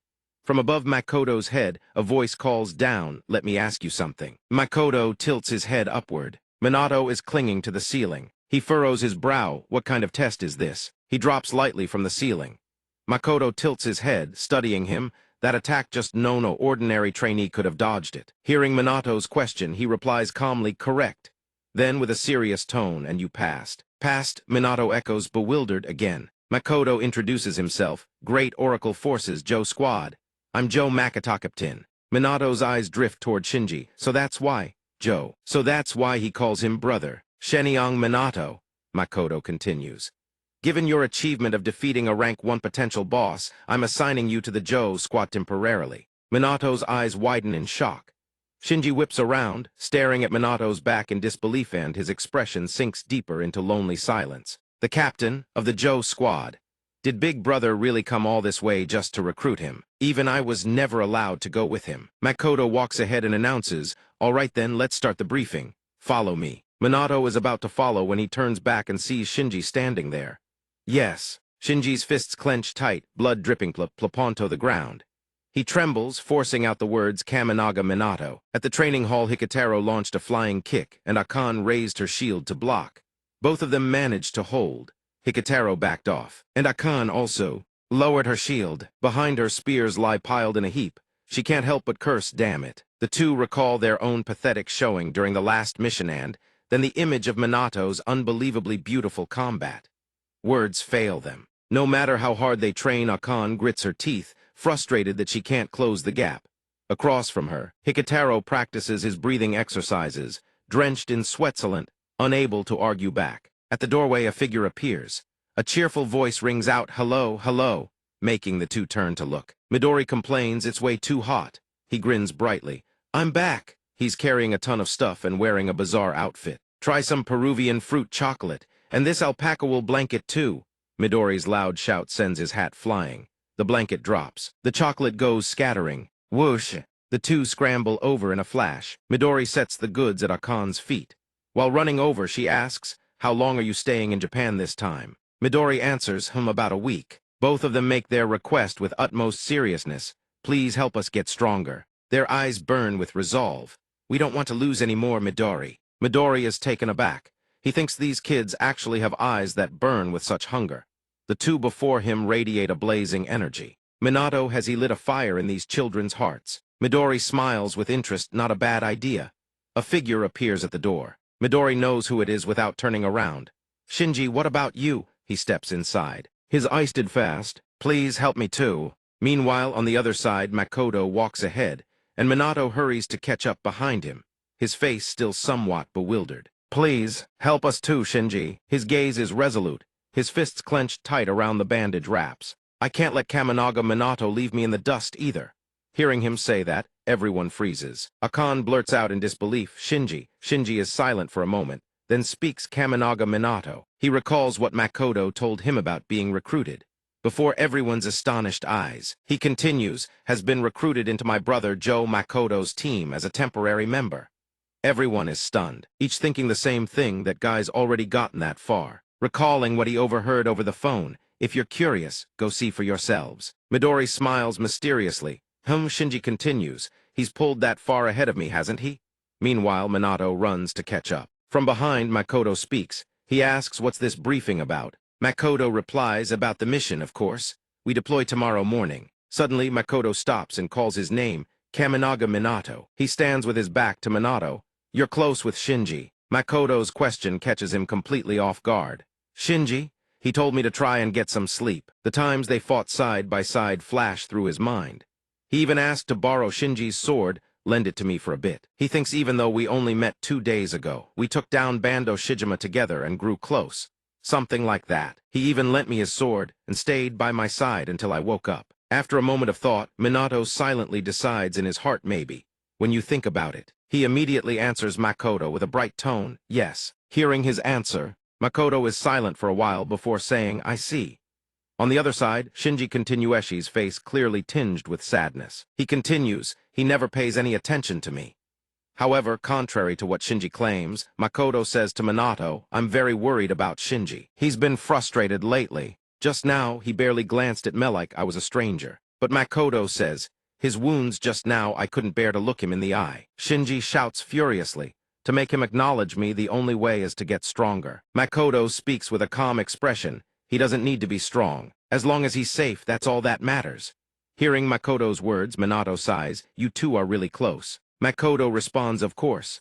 But on Shinji's side, he declares, "I'll surpass Minato and make him acknowledge me." He shouts, "One day I will definitely beat you." Meanwhile, Makoto says to Minato, "I love my little brother very much." Hearing this, Minato smiles foolishly and thinks to himself, what a harmonious pair of brothers, huh? Back at the training grounds, Akane doesn't know how to put it. Normally, Shinji never talks about himself, so I had no idea his reason for wanting to get stronger was because he looks up to his brother.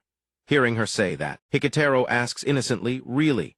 Akan sighs, looking at how he acts in defiance of his brother. It's not that surprising. She recalls when she asked him, "Do you hate your brother?"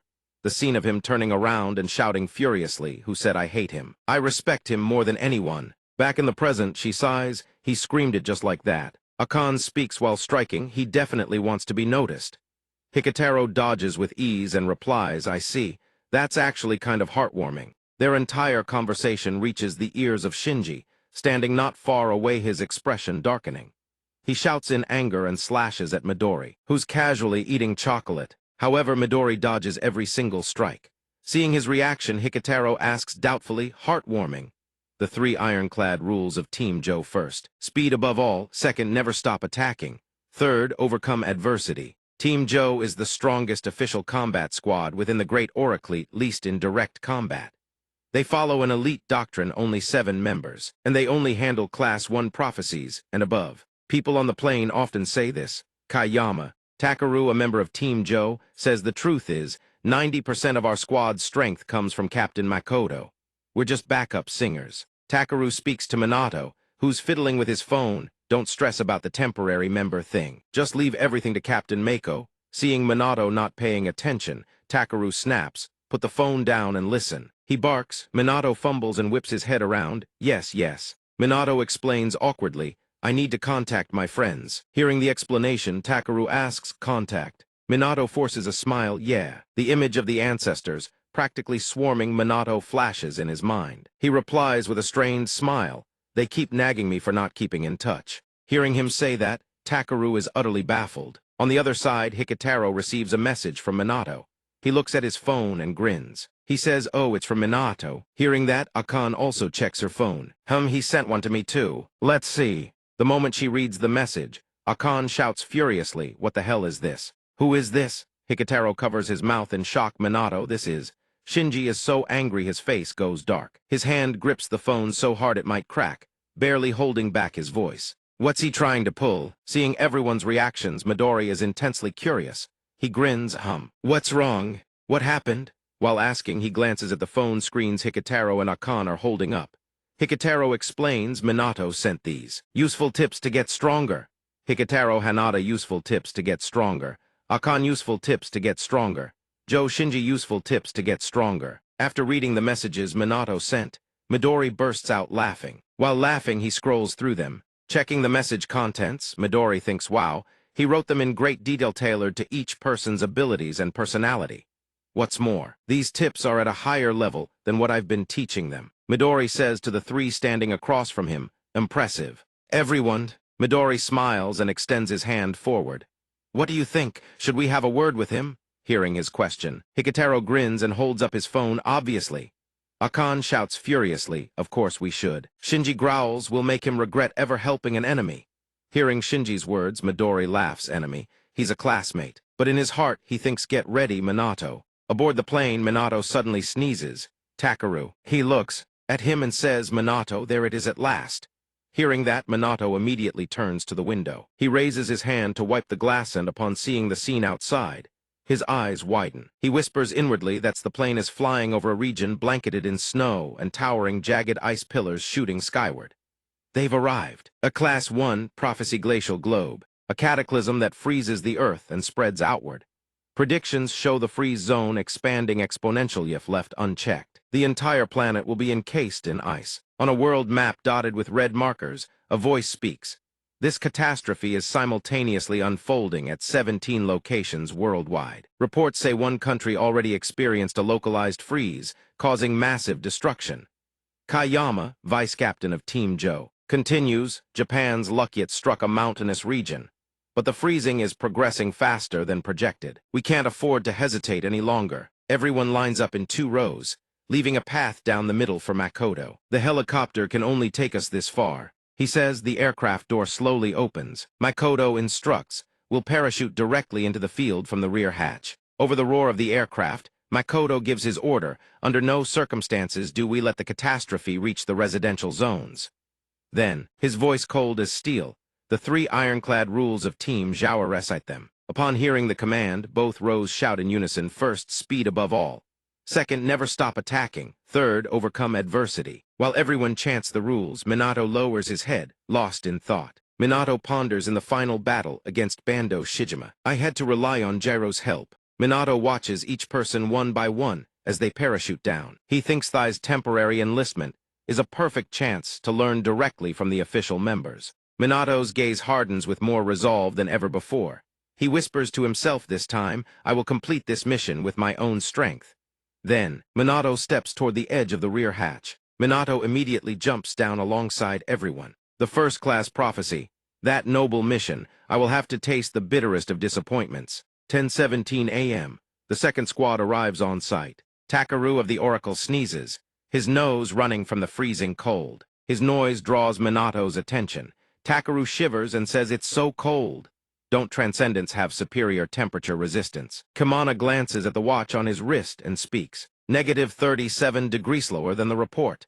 He continues, the search radius is too wide. We might have to camp here overnight for now. Before them stretches an endless expanse of frozen tundra. Seeing this, Makoto silently observes and assesses the situation. Minato suddenly asks, Hey Takaru, this prophesith is so-called eternal ice ages it also recorded in the Book of Prophecy. Takaru immediately responds, No, this is a prophecy from a transcendent with divination skills under the Great Oracle. Prophecies like this do surface from time to time, but this is the first time one has been classified as first class. Takaru concludes, so after reviewing the contents, they decided to dispatch our second squad here. Minato understands everything now.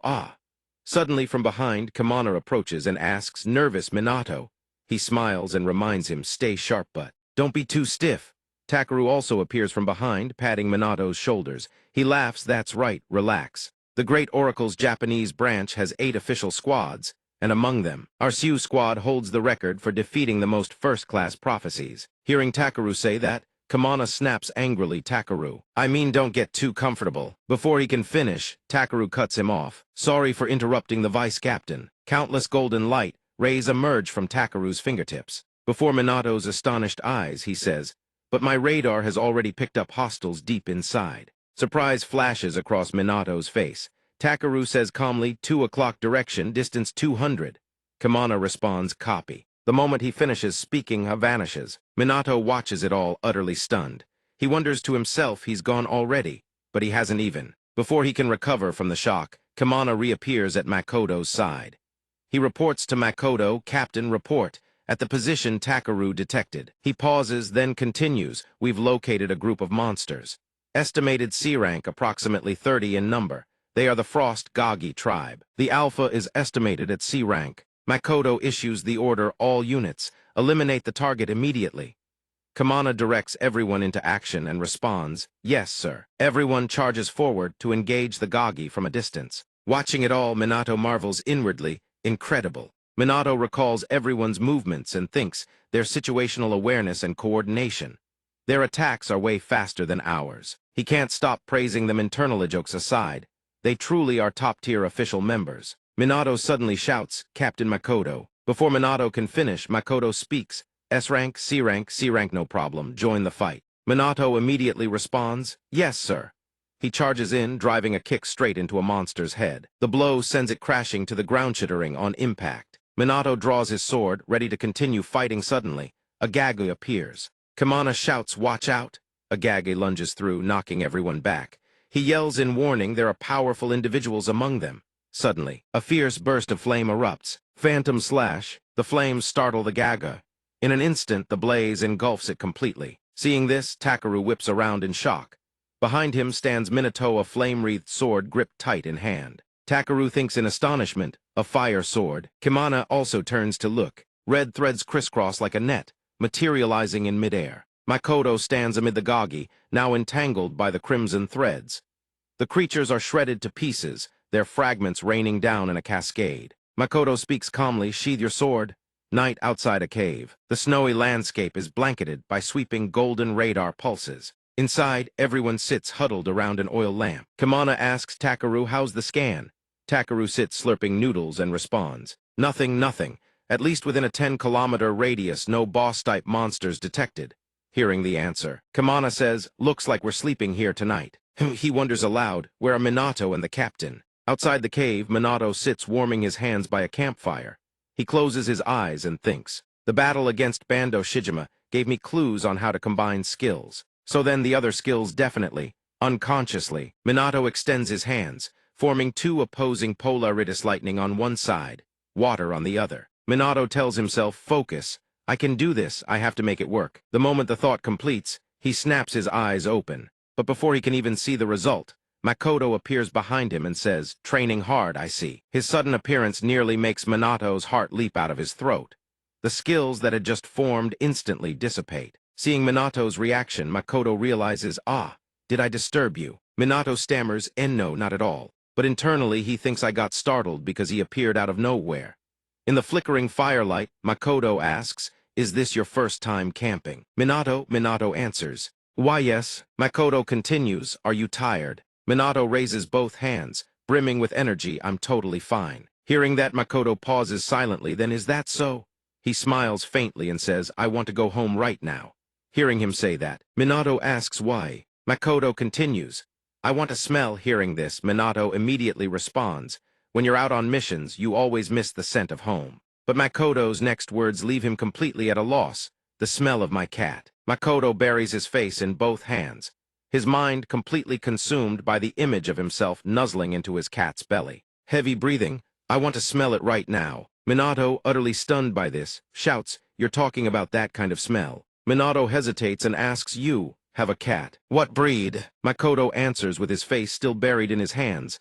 It's a... Hey. Makoto immediately walks over and sits down beside the bewildered Minato. He holds up his phone. Minato screams internally, that reflex was insane. Makoto doesn't care, holding out his phone, look. In the photo, an orange tabby cat plays with a feather wand. Minato says, so cute. What's its name? Makoto answers instantly, Oraibe Manju. Upon hearing the answer, the image of a traditional Japanese confection immediately flashes through Minato's mind. He wonders. Confused, Minato asks, why that name? Looking at its expression in these photos, it doesn't seem to like you very much. In the photo, the cat wears a thoroughly grumpy face. Hearing Minato say that, Makoto protests immediately, not at all. He continues, no matter how many times I use a lint roller, my clothes are still covered in fur. It scratches everything, the walls, my body, are all covered in claw marks. It even coughs up hairballs and it hates being picked up. Every day is pure chaos. As Makoto recounts all this, he smiles with such warm fondness. Yet the way it refuses to open up to me. Just like Shinji, adorable, isn't it? Seeing Makoto like this, Minato thinks are all cat lovers like this. Makoto continues, eyes soft and wistful, someday. Will I be able to get that close with Shinji? Minato can only fall silent. Then Minato speaks hesitantly, I'm an only child, so I don't really know. He recalls the scene of Makoto and Shinji arguing, leaving him, one caught in the middle, unsure what to do. Thinking about it, he smiles gently and says, just treat Shinji the same way you treat Oraibe Manju. Hearing those words, Makoto looks stunned, as if something has finally clicked. He smiles softly and whispers, I see. Suddenly, Minato swipes to a video. He laughs, there's even a video. Whoa, so cute. A voice suddenly comes from the video, so adorable. But the footage leaves Minato confused. In the video, Makoto's voice says, there you go, have a little snack. However, the cat completely refuses to cooperate. It bites Makoto's hand, making him yelp, ow, my hand. After watching, Minato turns to ask him, are you talking to a toddler? Mixed in with Minato's question, a doting voice spills from the phone, our Oraibe is an angel. Hearing the question, Makoto nods, so that's how it's done. Suddenly, Makoto turns to Minato with an absolutely terrifying expression. Minato, could you be my sparring partner for a bit? Hearing this, Minato screams internally, no way. Just as he's about to refuse, Kimana appears from behind the two of them. Captain Minato, you're both out here. Why? After asking, Kimana immediately gets back on topic. Get back to sleep. We have an early start tomorrow morning. Makoto responds coolly. Hearing this, Kimana yells in exasperation, Captain. That night, while Minato and the other members sleep, two figures chase each other through the darkness. The one behind shouts, hey, you, going up the mountain in that getup at this hour is suicide. The blonde-haired man in front keeps walking. He suddenly turns to look at the one behind him. The other immediately shines a flashlight on the blonde man and asks, are you a Transcendent? Here to do the quest? The blonde man replies, that's right. I came here to run a quest. To fulfill the prophecy at this location, a critically important quest. That person keeps walking forward. A Transcendent has entered the mountain where Minato and his team are camped. Shenyang Minato is asleep.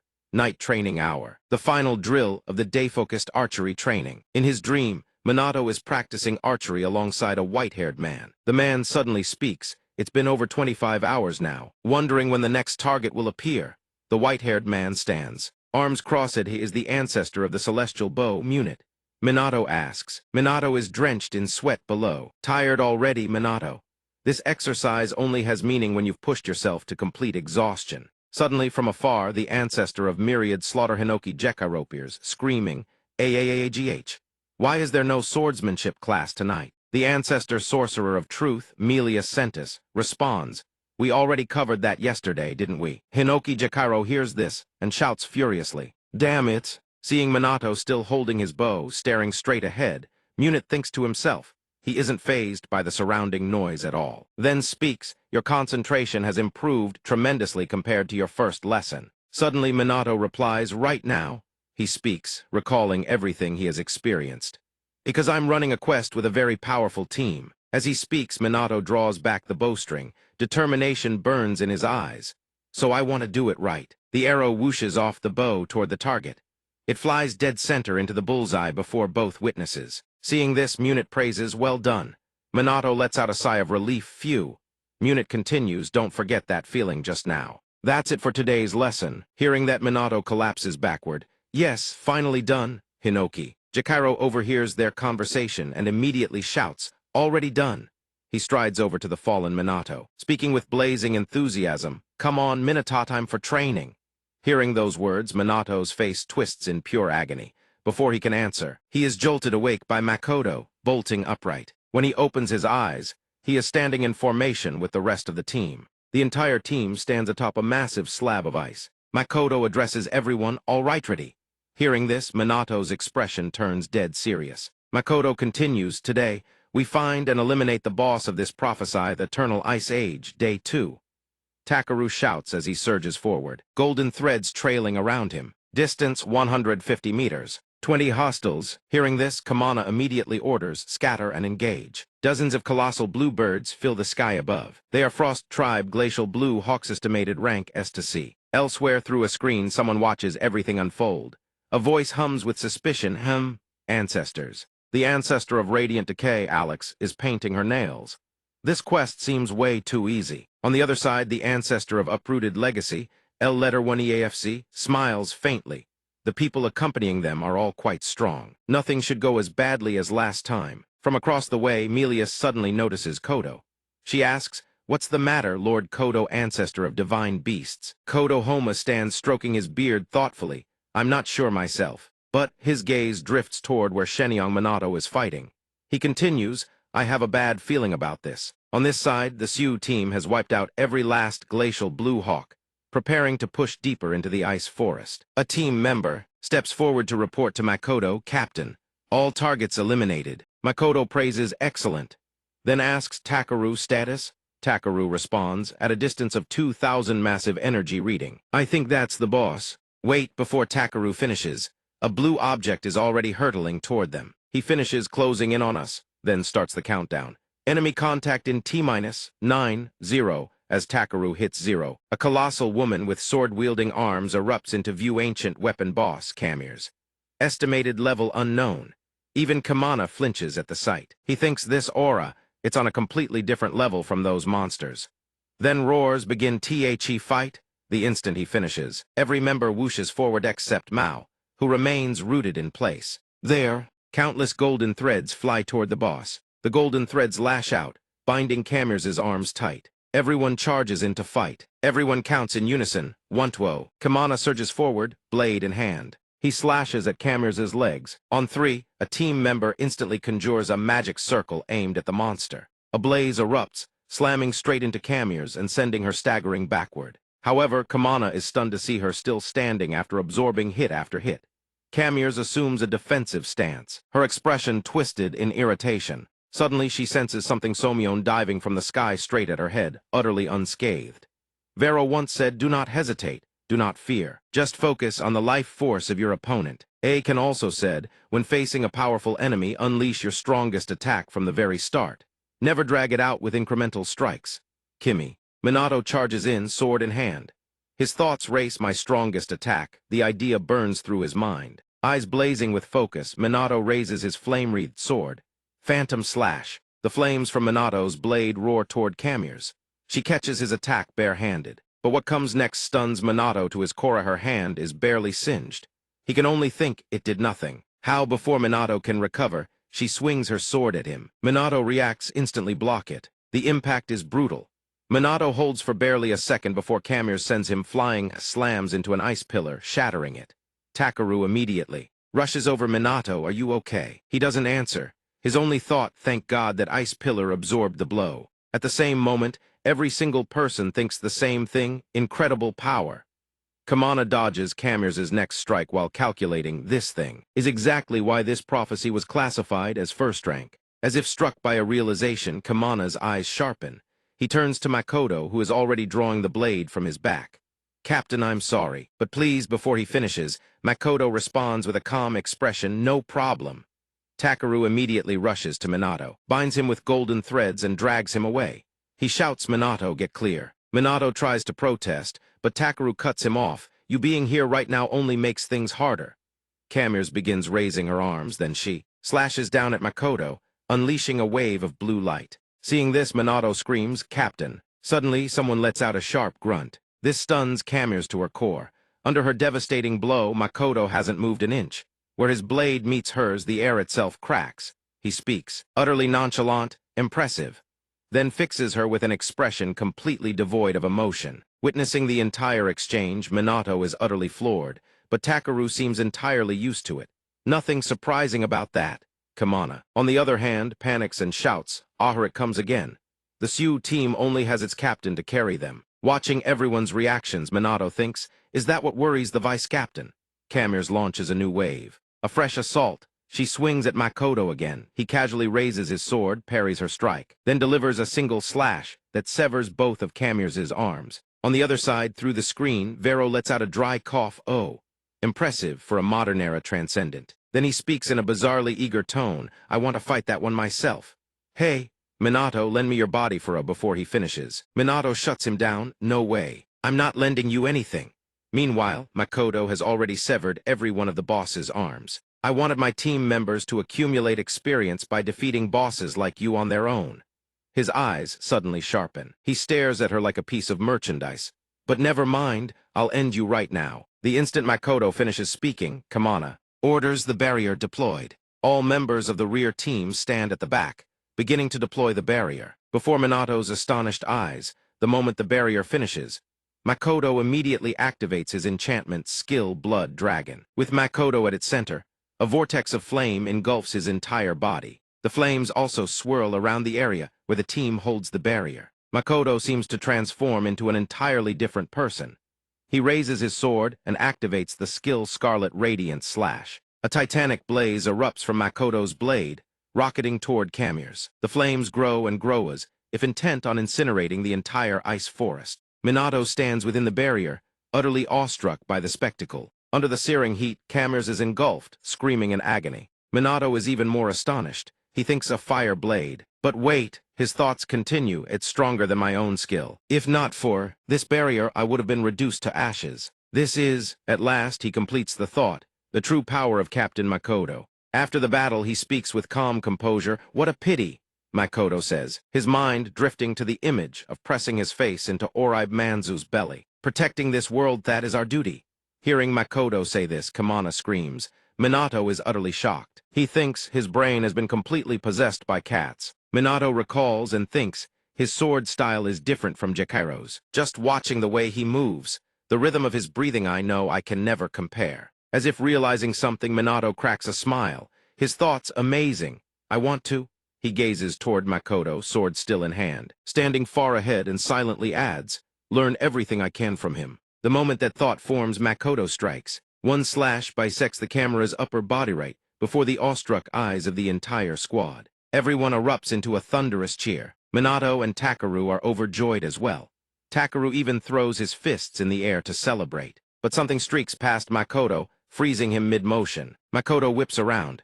Panic and dread flood his eyes. What greets him is a gaping, blood-soaked hole. The projectile punched straight through the barrier, straight through Takaru's chest right before everyone's stunned eyes. Minato spins around in horror, staring at Takaru.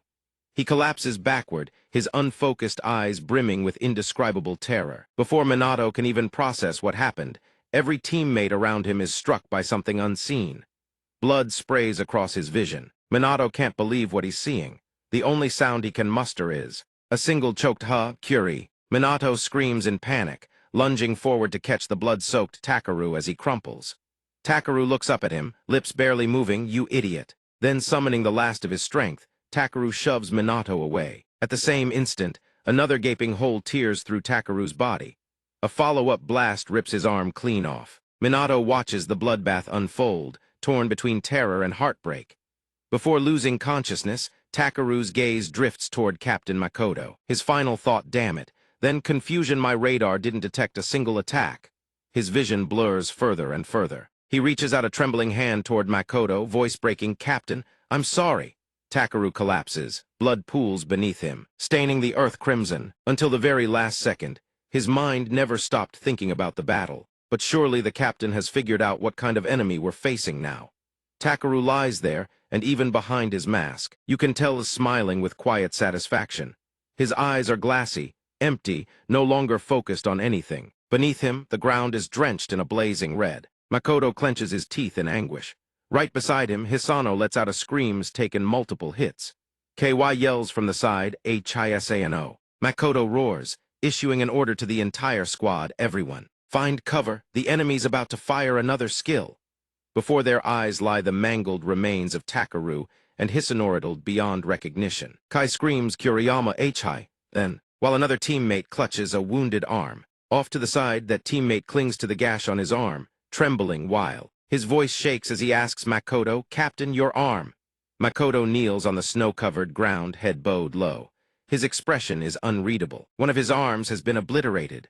Only a stump remains from the elbow up. Blood gushes relentlessly from the wound. Makoto replays the scene in his mind over and over. The instant he raised his arm and activated his shield, the arm was blown apart. Makoto silently dissects the enemy's skill.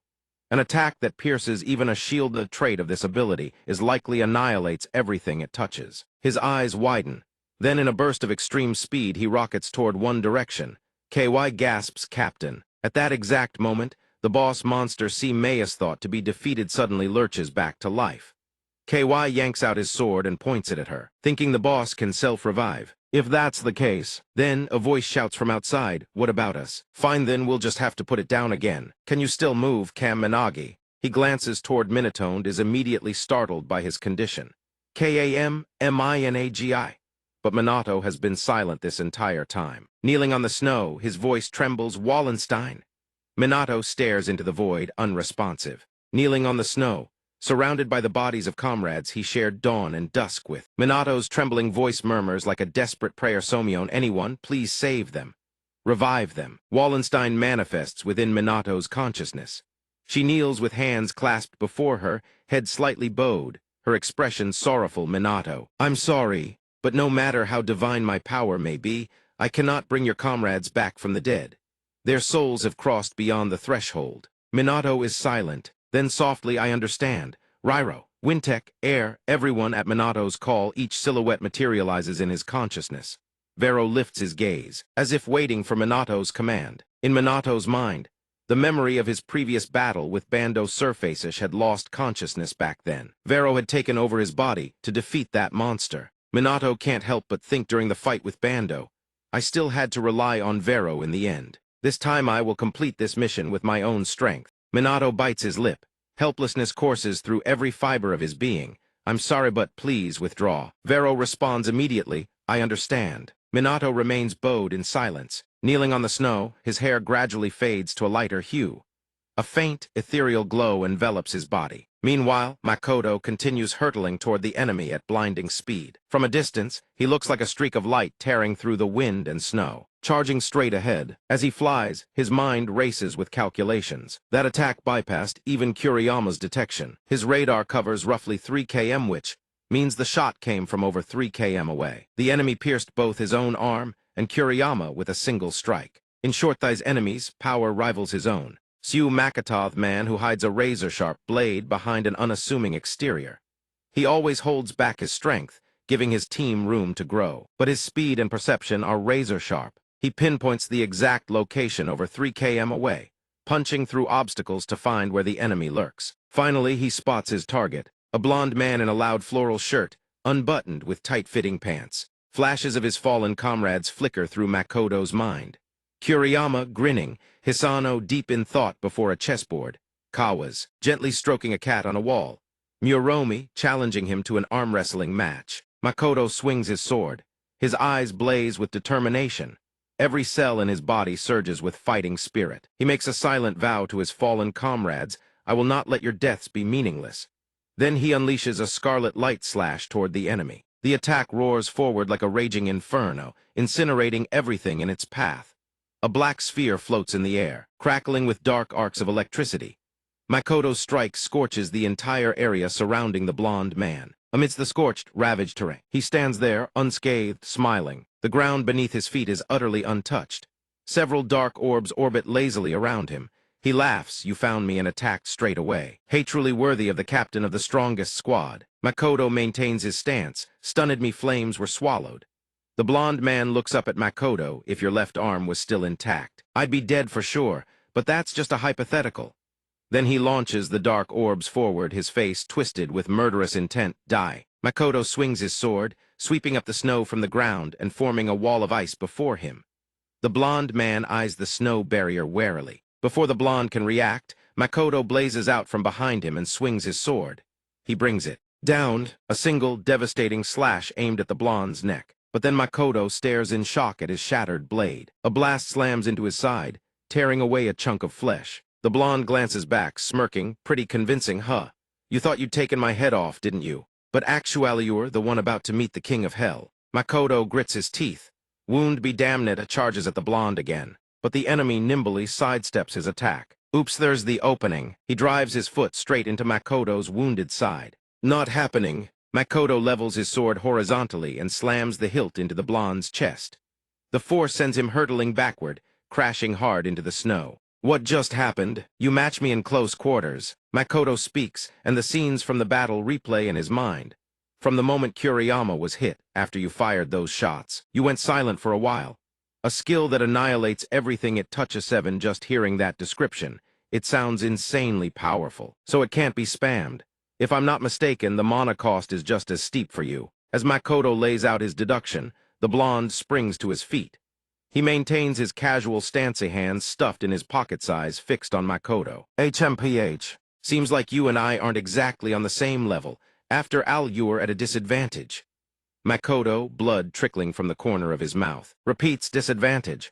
In his mind, images of Team Siu's deployment flash by. He grips his sword tight and speaks the third rule of Team Siu. He assumes his stance and activates his ability. A blazing inferno erupts, engulfing Makoto's entire body in its searing embrace. His voice rings out, "The third rule." The blonde watches cautiously, thinking as he cauterizing his wound to stop the bleeding. The severed arm stump sizzles under the flames, turning black, but the bleeding stops. His voice still unwavering, "Surpass it." Makoto readies his stance, unleashing his sorcery blood dragon crimson blaze. He shouts adversity. A dark sphere floats in the air.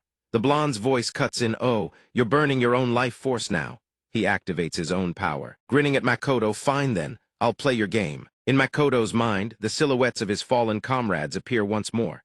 He silently speaks to himself, "Everyone watch me." Makoto's face is iron resolve, his eyes burning with unbreakable fighting spirit. He grips the broken sword and screams, "Don't you dare look down on Team Siu." Makoto grips his sword tight, ready to unleash the sorcery blood dragon crimson blaze.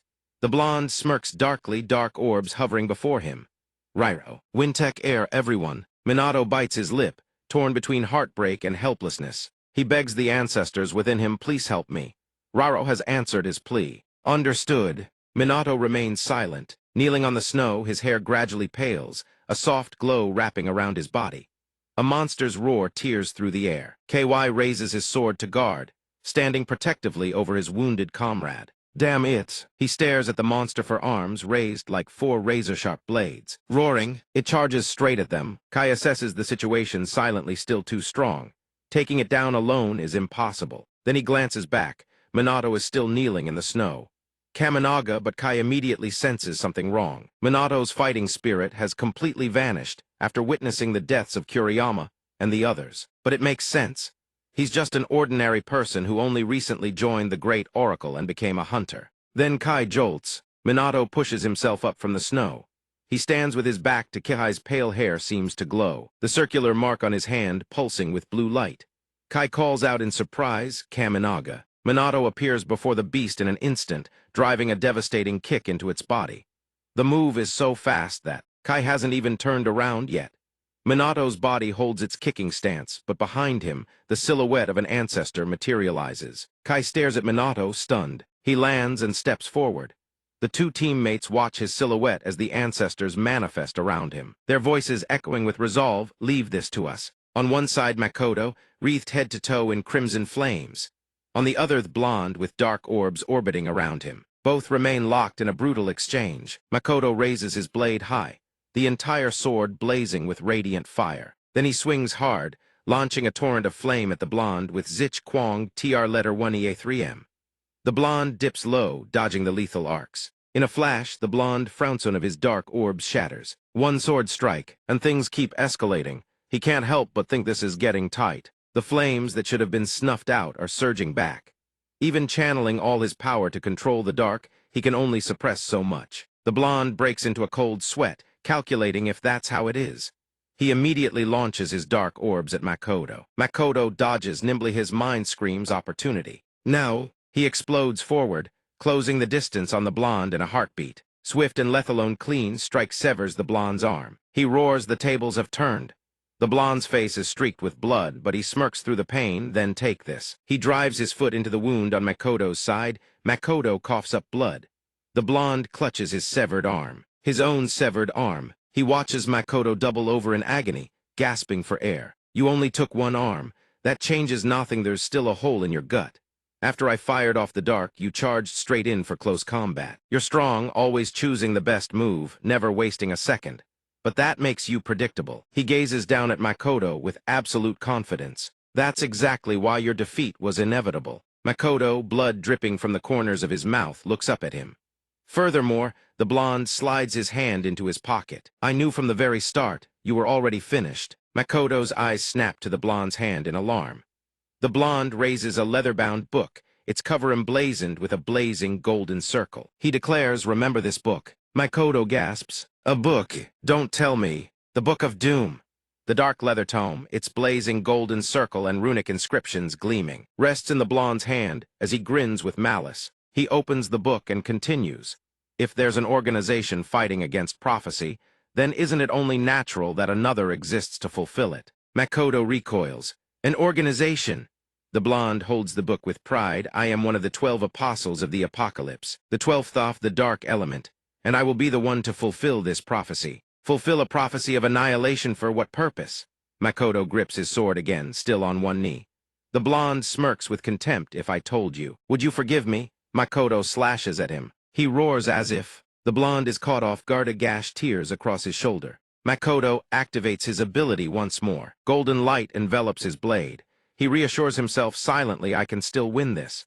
His mana is depleted, won't use that skill again. His body is hitting its limit too. "All or nothing, let's go." Makoto grits his teeth and commits. Once more assumes the stance for the blood dragon art. Flames erupt around him again. The blonde's shoulder shredded, clothes drenched in blood, leans forward. He speaks with venom. "This is where it ends for you." He holds a transparent glass vial, its cap sculpted in the image of an angel with hands clasped in prayer. He pops the lid. A blinding golden light engulfs. Both of them, even Makoto, is blinded, forced to turn his head away. From within the radiance, a fist rockets out, slamming straight into his face. The blonde's punch is devastating. It sends Makoto flying, his body crashing hard into the surrounding ice pillars. Makoto lies on the ground, unable to comprehend what just happened.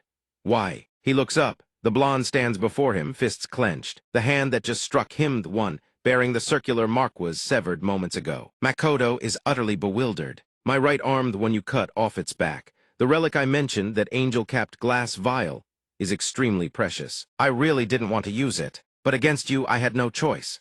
Sue Makoto swings his blade, Zich Kwong TR letter 1E3M. Flames burst from his sword. The blonde lines up 4 dark orbs and shatters the attack. Then he charges in, dismantling Makoto's techniques one by one.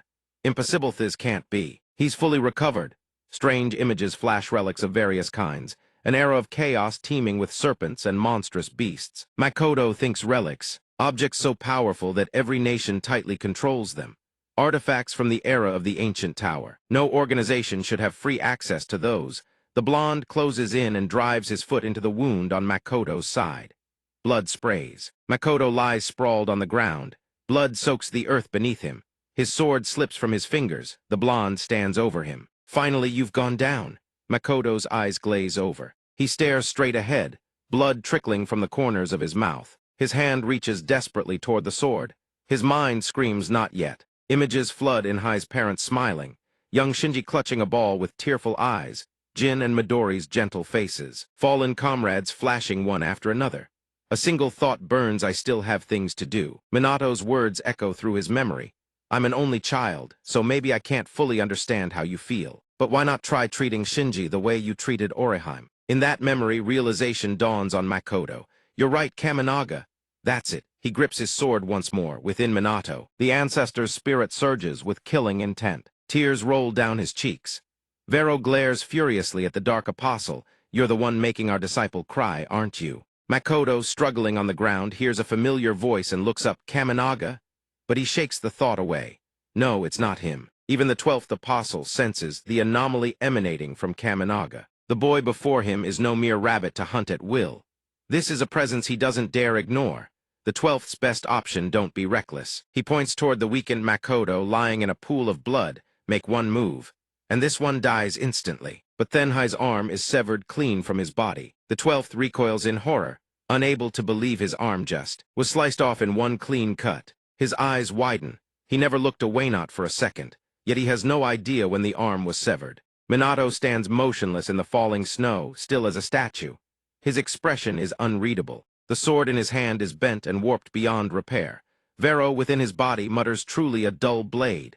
Kick, sitting alongside him, sighs. One swing and it gave out. He moves on. He raises his hand, channeling his power, but pauses. Tamthon PH letter 1 EA1T descends like a tornado, slamming into the ground.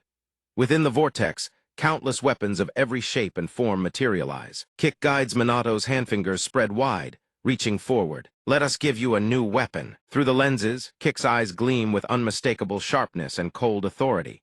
He signals the others, everyone. Show him what hell on earth tastes like. The 12th stands frozen. He watches Minato's expression as his severed arm slowly regenerates. Vero observes in surprise, the arm Icutus it regenerating. Melius, standing beside him, explains that's reversal. Impressive, honestly. Modern-day Transcendents can still pull off tricks like that. They recall the strange vial and piece it together. Must be the relic. It keeps regenerating all wounds until the effect wears off. There's definitely a limit on how many times it can activate. While the 12th stands dazed, an arrow aimed at his skull pierces clean through his head. Duong Kung draws 3 arrows at once. Seeing that even a lethal strike didn't kill the 12th, he agrees with Melius's hypothesis. What you said is absolutely right. The 12th can't even react, that dies again, struck down in a relentless barrage. All he can do is rely on the relic's effect to continuously resurrect. He crosses his arms. So how do we put this guy down for good? Melius's answer, only one way. Kill him over and over. No matter how many lives he has, they'll run out eventually. But the 12th won't stand still and wait to die. He clenches his teeth and ROARS. Minato doesn't flinch. He releases the bowstring. 3 arrows whoosh toward the 12th. The first pierces through the dark orbs and buries itself in the 12th's eye socket. The remaining 2 treat the mark on his chest, as a bullseye, both punching through the center in a single volley. Duong Kung trains his bow on the 12th, eyes blazing with menace. Tremble, with that many openings, did you really think you could escape my sight? How did he get cornered so fast? He wants to curse his damn fate. Then he finally gets his chance to counterattack, hurling the massive purple orbs back with full force. Minato moves with precision. His body dodges the attack with fluid grace, speed nearly rivaling the speed of light. He moves so fast he leaves nothing but after-imagestrics of light trailing in 2 or 3 curving arcs behind him. In the blink of an eye, he's already in front of the Apostle, seizing the enemy's wrist. Then he drives a straight kick into the Apostle's jaw. The Apostle is sent crashing backward, but he's yanked right back and another fist slams straight into his face. With one hand gripping the apostle tight, Minato's other hand unleashes a relentless barrage of blows. Finally, he understands how the relic works. I see now, it's a skill that can erase or annihilate anything it touches. Not bad it takes effect the instant it's launched. But the moment it loses line of sight, it backfires. That move, dodging it, is child's play. Minato's body drops without warning, closing in on the apostle. His elbow crashes straight into the apostle's gut. The force within Minato inflicts a critical wound, sending the apostle flying thousands of meters while Minato himself stands unmoving in the air. Growing impatient, how many times has he died now? Allison raises a hand and gazes into the distance. Looks like we don't need to keep counting anymore, do we? Minato then walks over to Makoto, who is collapsed on his knees amid a pool of blood staining the ground crimson. Makoto lifts his head to look at Minato before him, struggling to speak, voice barely forming words. Are you Kaminaga? He waits for an answer. Wallen, who is simultaneously tending to the wounds, answers on his behalf, no. She raises her hand and casts a healing spell. Makoto's entire body is enveloped in a layer of golden light. The state is maintained, steadily restoring him. Although the voice is Minato's, the one inside is not him. They introduce themselves to Makoto. We are the ancestors residing within Kaminaga Minato's body. Within Minato, they manifest like heroic spirits. Seeing that he can't quite process this, they give an excuse to leave. We're rather busy. We'll be on our way. Makoto gazes toward Minato in the distance, lost in thought, so those were the ancestors. On the other side, the apostle hides behind a massive wall of ice, panting relentlessly. He then doubts himself. Can my darkness really be dodged that easily? Impossible, that damn monster. Think, damn it, think. A silver spear pierces straight through the heart, still pounding wildly. Saima drives her weapon through the dead center of the apostle's chest, causing his eyes to roll white. He collapses just like that, mouth gaping in defiance without even time to process what happened. Saima turns to ask Melis, if I hold him like this, will he stay dead? But Melis immediately denies it, no. Saima's weapon is embedded deep in the ice, surrounded by countless cracks, a testament to the terrifying force behind it, and the apostle's torn body regenerates once more. Saima finally exclaims, "Ah, I get it now." 2 points of light flashing. This apostle just won't stay dead. What a pain. A massive energy pillar slams down from the sky, obliterating the apostle completely. Allison and Minato begin to grow curious. If we destroy his entire body, then which part will regenerate first? Turns out, the hand regenerates first, then the rest gradually forms afterward. The apostle regenerates, panting heavily, ha-ha. The repeated deaths have finally broken him. I can't let that brat stand in my way. I have to kill Sue Makoto and get out of here. He immediately burns every ounce of speed to rush back to the battlefield. But the moment he arrives, the expression on his face freezes solid. Makoto is down right there, but standing between them is Minato, sword resting on his shoulder, waiting for him. You're late. He lifts his head, a vicious grin spreading across his face.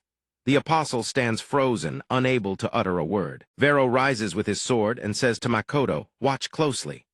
Makoto's eyes widen in disbelief as Vero performs a sweeping blade technique, forming a massive net that slices the apostle into pieces.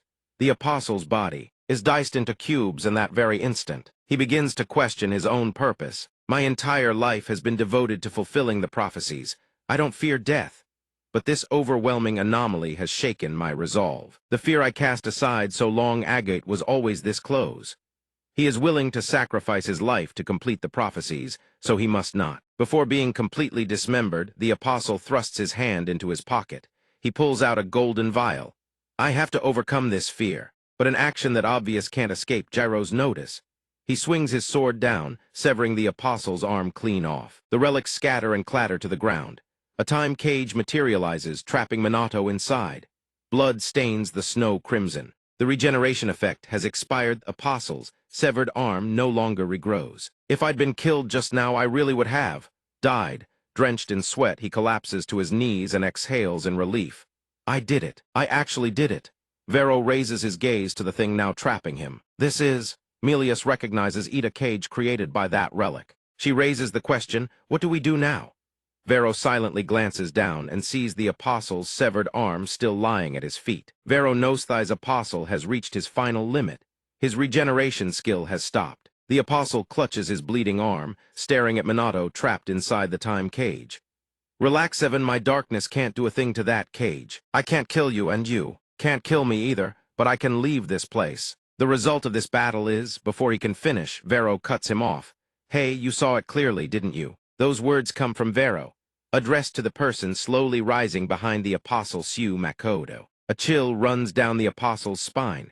He cautiously glances over his shoulder. It's as if he's terrified of seeing a ghost, and a ghost is exactly what he sees. Makoto is brimming with killing intent, ready to tear him apart right here and now. Deep in his consciousness, Midori finds it truly strange. I could never surpass Makoto's swordsmanship. Could it be? He's also a genius like me. Then maybe I should find a master to learn from, shouldn't I? This is Makoto's flashback following the advice of the world's strongest transcendent. I went to find a master, becoming a disciple of those at that caliber. But one master. The scarred master turns to face Makoto. I have nothing left to teach you. Another master, an elderly man with a silver beard, crosses his arms before him. You have surpassed me, child. Yet another stands in the rain with his back turned, hand resting on his sword. Find yourself a different master. And one more regards him with gratitude. You've made me realize I'm nothing but an ordinary man. That is Makoto's bitter struggle. Every one of my masters gave up on me in less than a month. The master who was grateful to Makoto introduces him to someone else. From today onward, this person shall be your new master. This is the strongest swordsman I have ever known. Become my little sister's disciple. Her name is Hinoki Ikika. That was my last master. I served as Hinoki Ikika's disciple for about 3 years. At their small home, in front of the yard stand hundreds of swords, warped from relentless practice. Makoto calls out, Master. He holds up an ancient text and asks, what is this technique? She turns around, puzzled. The text reads, the unyielding. She lets out an O. That's a lost secret art that I still haven't been able to fully comprehend. It's a technique that only the ancestor Hinoki Jaikiro can wield. Makoto gazes at the book, murmuring, only an ancestor. Eventually, the day comes when Ikika has nothing left to teach him. Very well, Makoto, I have nothing more to teach you. You've mastered the Hinoki school's one-handed swordsmanship. But Makoto feels it still isn't enough. He hesitates. Master, how do I become even stronger? She closes her eyes in thought, then sighs, I believe your talent is simply too great. Even after all this time, despite all the training you've endured, you're still like a flower that has yet to bloom. You could challenge other sword masters or keep fighting as you are. But in this lifetime, it will be difficult for you to truly blossom. Someday, a swordsman stronger than anyone you've faced will appear before you. He gazes at Minato's silhouette. Ikika's voice echoes in his mind. Perhaps it's a once-in-a-lifetime moment. But whatever, you don't let it pass you by. Makoto finally understands. Thank you, Master, I understand now. Makoto's aura intensifies dramatically. Even with both hands severed, he still stands in his sword-fighting stance. Right now, that opportunity. Milius watches Makoto's strange behavior, confused. What is that guy doing? Only Vero remains silent, his eyes studying Makoto with razor-sharp focus. Having once witnessed Makoto's movements, every ancestor spirit within Minato watches to see what Makoto will do next. Minato never expected Makoto's will to be this formidable. He calls out anxiously, Captain Sue. A torrent of power erupts from both Makoto and Minato, rocketing straight into the sky. Inside the great oracle's training grounds, Midori suddenly jolts, senses a strange, surging power. He looks up, bewildered. What is this strength? Just then, Shinji walks over and notices Midori's bewildered expression. What's wrong? Without warning, a colossal burst of mana erupts from Midori, forcing Shinji to shield his eyes and stagger back. The people inside the training grounds hear the commotion and panic. What was that? Did something just explode? Only Shinji stands there, dumbfounded, staring ahead.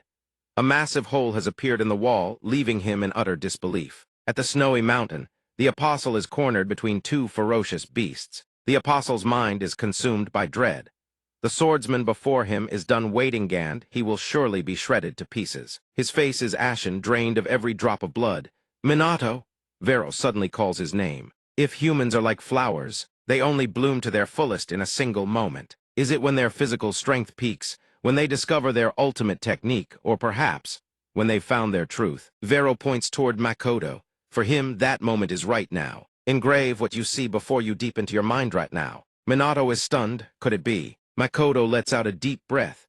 Countless fragments of memories flash through his mind. Memories of days gone by. Makoto is like a late-blooming bud. The moment he raises his hand, the petals begin to unfurl, gradually revealing the pistol within. Before Minato's very ice end, even the 12th widens his at the spectacle, raises his hand high, his piercing gaze locking onto the 12th. At last, the flower blooms in full. The exclusive sword style of the Hinoki school lost forbidden art.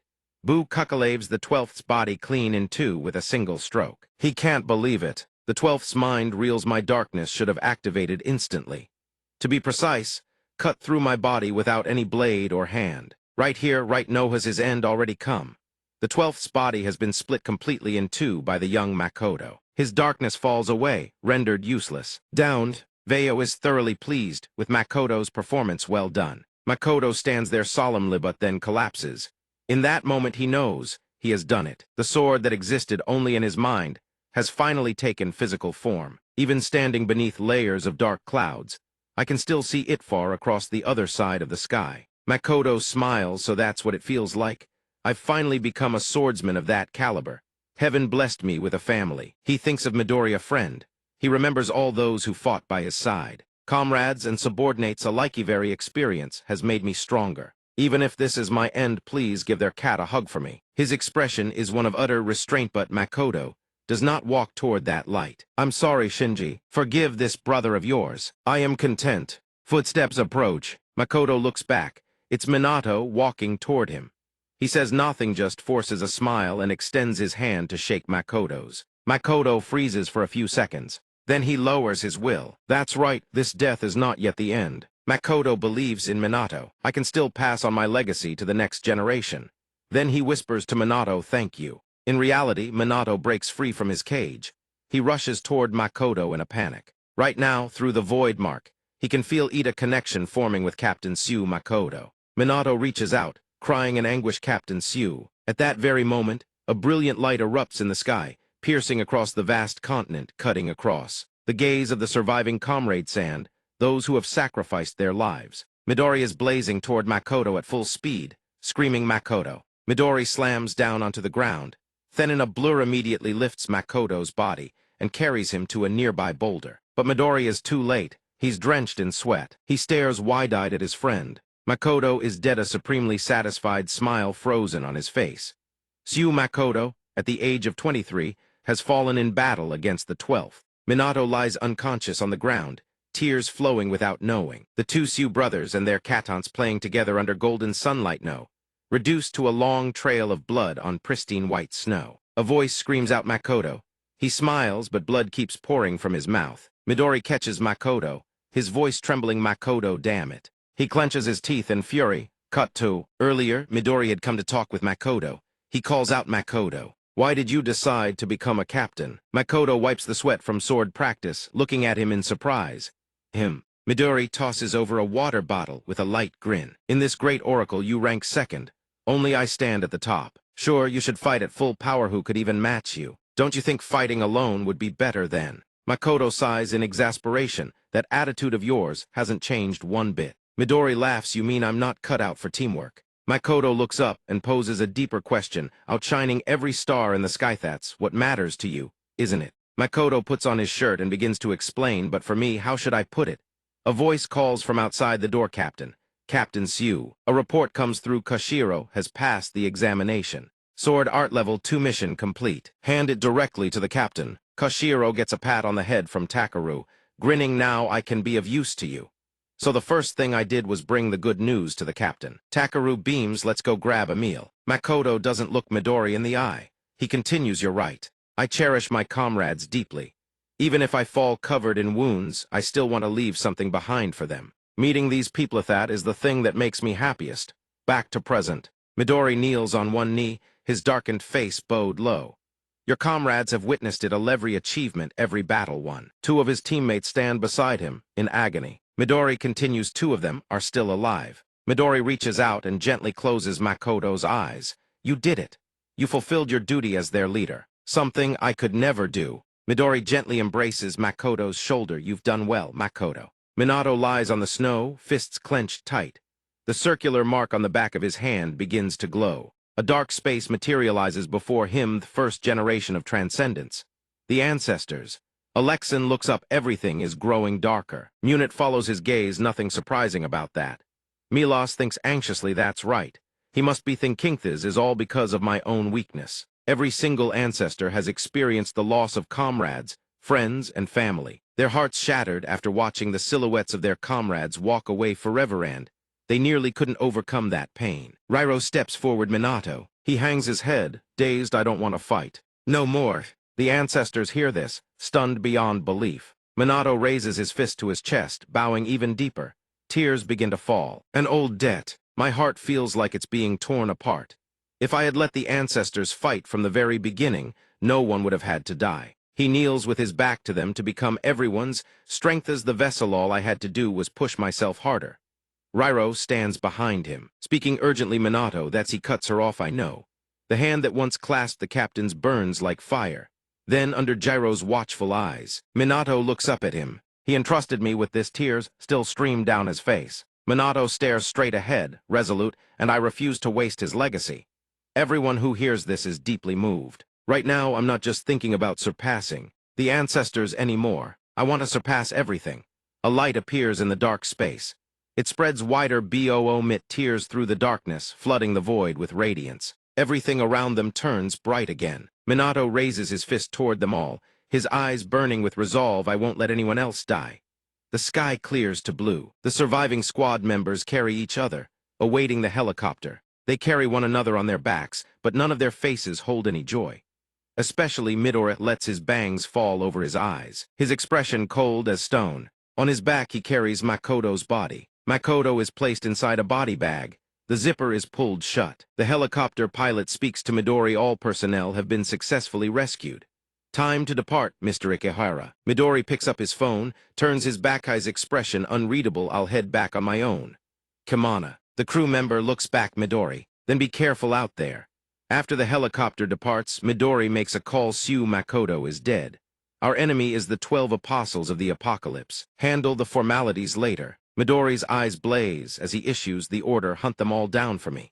And just like that, Ikehara Midori vanishes. 1 month later, Nagano Prefecture, Mount Michi. By the riverbank, two figures clash. Shinji throws a punch at two of them. Shinji and Minato are sparring. Minato pulls his hand back, then strikes with the piercing technique. Shinji crosses both arms, blocking Minato's attack. Shinji grimaces. Minato's strike sends the river water behind Shinji churning and splashing into the air. Shinji throws his hands back in a counterattack toward Minato. Minato is caught off guard, deflected the piercing technique. Then, in an instant, he recovers, seizing Shinji's arm and slamming him to the ground. Shinji is incredulous Aikido. Shinji whips a kick toward the back of Minato's neck, but Minato raises his hand, catching the strike with a single palm. Worry flashes across Shinji's eyes. Minato counters with a kick of his own. A voice cuts in. That's enough. It's Ikika. She stands with a stern face. She crosses her arms, watching them. Cut to at Makoto's funeral, his memorial portrait. The annihilation of the Sioux squad has left a deep wound within the great oracle. At the ceremony honoring the fallen, Shinji stands before his brother's portrait, a solitary silhouette. He stands motionless before the memorial image of Captain Sioux. Then the scene shifts elsewhere, a corridor in the Kaminaga residence. Minato spots Shinji. He calls out in surprise, Sioux Shinji? A stack of books tucked under his arm. One hand grips a cat carrier. Eyes ringed with dark circles, Shinji speaks and a soft meow escapes from inside. A cat. Minato is caught off guard. So that meowing was from a golden-furred cat sits quietly inside the cage. Shinji speaks. You knew he had a cat. While I didn't know a single thing about him, before I ever stepped into his room, there was a cat curled up on the bookshelf. I never knew that there was such a cute little thing in there. I didn't know what books he read, what clothes he bought, what food he ate, or what went through his mind. Before seeing the things that belonged to him, I knew nothing at all. Minato notices something and asks, is that a diary? What are those books in Shinji's hands? He answers, yeah, I'm going to take them with me. Makoto always left behind a message because he feared that he could lose his life at any moment during a mission. Shinji had opened the diary and read those words. I'll leave these diaries to Shinji. All of his daily training and every mission were recorded inside, and every entry was dated the 12th of month 0. The mornings and late nights are getting colder. I wonder if Shinji can handle this weather. He stands hunched over, turning page after page, reading every single word his brother left behind. March 7th, Shinji passed the hunter qualification exam just like me. I'm so happy. Month end, 17th, it looks like the great oracle wants to recruit Shinji. I'm worried. July 19th KY brought a really delicious watermelon. On the page, the words, I want to share some with Shinji too, are stained with teardrops. October 1st, Shinji was dispatched to an unidentified cataclysm for a reconnaissance mission. But I'm sure he'll come back safe. Makoto's figure fades away. Now only Shinji remains in his knees, collapsed to the ground in agony. He clenches his teeth, hugging the diary tight, crying without a sound. It was always about me. Minato speaks with empathy. Sue. Captain, he remembers the times Makoto talked about his family. He always said, I truly love my little brother. Makoto always spoke about his little brother. Shinji steels his resolve. I want to become stronger so my brother never has to worry about me again. Flash back to the present. Yik rests a wooden sword on her shoulder and asks, Who are you two? Shinji answers, my brother Sue Makatofel in battle. Hearing this, Yik's eyes widen in shock, but she regains her composure almost instantly. I see. You two. Both speak in unison. Can you help us become stronger? From an overhead angle, the three of them stand in a triangle formation. Ikika evaluates, both of you are growing stronger. Though a month ago Minato had the overwhelming edge, Shinji, your growth rate is truly impressive. Shinji responds, thank you very much. Minato asks, Yik-sensei, what about me? Yik lets out a sigh. HMPHDO, I even have anything left to teach you. It'd make more sense for you to teach me, honestly. She steps down onto a wooden staff. Oh, forget it, swish. The two wooden staves shoot straight toward them. Yik unleashes a massive surge of power, swings the staff onto her shoulder, and faces the two. Sword raised, her face brimming with battle hunger, come at me. Both of them charge forward, staves in hand. They shout in unison, yes, Ikika. He blocks Shinji's strike coming from the side. Huh? Minato leaps and swings his staff down. I have to get stronger. When I become the world's most powerful Transcendent, then surely. Scene shift. London, England. A lone figure walks down the street. The figure rounds a corner and stops dead. A voice calls out, You're one of the 12 apostles of the end, Kawato, isn't that right? The other, gripping a staff, stares silently and says, You finally came. Midori's silhouette stands against the backlight. The apostle speaks his name, Ikehara Midori. Midori's expression is unreadable. He speaks, Tell Muher is your comrade's base. Try anything funny and I'll kill you on the spot. Kawato transforms the staff in his hand, conjuring a stream of black energy. Don't be so hasty. Come on, have some fun with me first. Midori stares at him, expression cold as ice.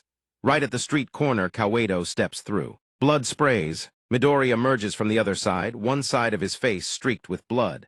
I told him I'd kill him. He hands a booklet to a large man with slick-back white hair and black sunglasses.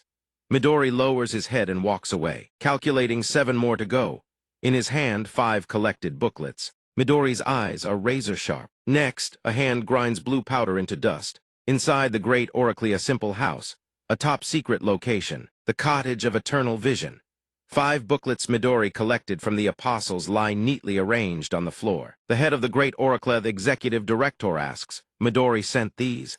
Synonymy Tanjin, assistant director, replies, yes. It appears these are the oracle books taken from the 12 apostles of the end. Beside her stands Kitori Siki, also an assistant director, offering her own perspective. On the matters, these look more like fragments of a single book. Du picks one up and opens it, I see. Eliminating them and reclaiming these books isn't an issue for us. Not at all. She closes the book, thinking of Midori's lone figure, and says, but this time he went and did everything by himself again. It seems Makoto's death left a deep wound in Midori's heart. Kitamori Siki asks, what should we do, ma'am? Joe smiles and replies, just leave him be. Even if we say something, he won't listen. When Midori gets back, I'll have tea ready for him. Beneath the surface, koi fish glide through the water. Director, regarding the aftermath of the Sue Makoto incident, Makoto's portrait flickers into view. Squad Sue has been wiped out. We have no choice but to fill the void. The name Sue Squad is crossed out in red on the roster. The 2 assistant directors speak in unison. We would like to propose forming a new squad under our names. Director Joe regards them silently. Somewhere else entirely, Tokyo, thousands of masked figures flood the streets, flags waving. A Tier 2 prophecy unfolds a rebellion. The boss-class entity, the Demon General, the nameless god of dawn. It swings an iron-spiked mace down at a figure. That person grits their teeth, barely blocking. It's just one of them, and it's already this strong. Can't you attack from range? The girl called out to responds hastily. Each of these things has a different weak point. A shout rings out, Captain Hibiki. Captain of Squad 2 Hibiki Zuna. After cutting down a monster, she turns to assess. What a boring bunch. She glances back. Well, think you can handle it, Akan? Akan steps forward. She raises the back of her hand. Her mark. Glowsend answers yes. Sacred art tri-sanctifying punishment activate. A sphere materializes. Phase 1, she announces, seniors, please fall back. The sphere launches toward the bewildered monsters. She extends the back of her hand and recites gas. The sphere detonates. Noxious fumes send the monsters into violent coughing fits. Phase 2, liquefy. The gas condenses into liquid form, engulfing their heads. Phase 3, ignite. The liquid ignites, and the monsters shriek in agony. AAARRGH. Akan spreads her hands wide and everything solidifies. Everyone charge. All the monsters twist, and deform iron spikes burst from their heads. The spikes grow, elongating, piercing through other monsters. Everyone present stares in stunned silence at the carnage behind Akan. They stammer, what the? She snaps her hands apart and everything erupts in flames. Akan turns back and says, done. See? Applause. Incredible. Hibikizuna claps as she strides over poison gas, toxins, extreme heat, and physical attack for damage types in a single sequence. You're the real deal, Akan. She lifts Akan's chin and grins. Shame I can only recruit you as a temporary member for now. Oh well, once your training's done, come join my squad for real, Akan. Akan grabs Hibikizuna's hand with a beaming smile. Thank you.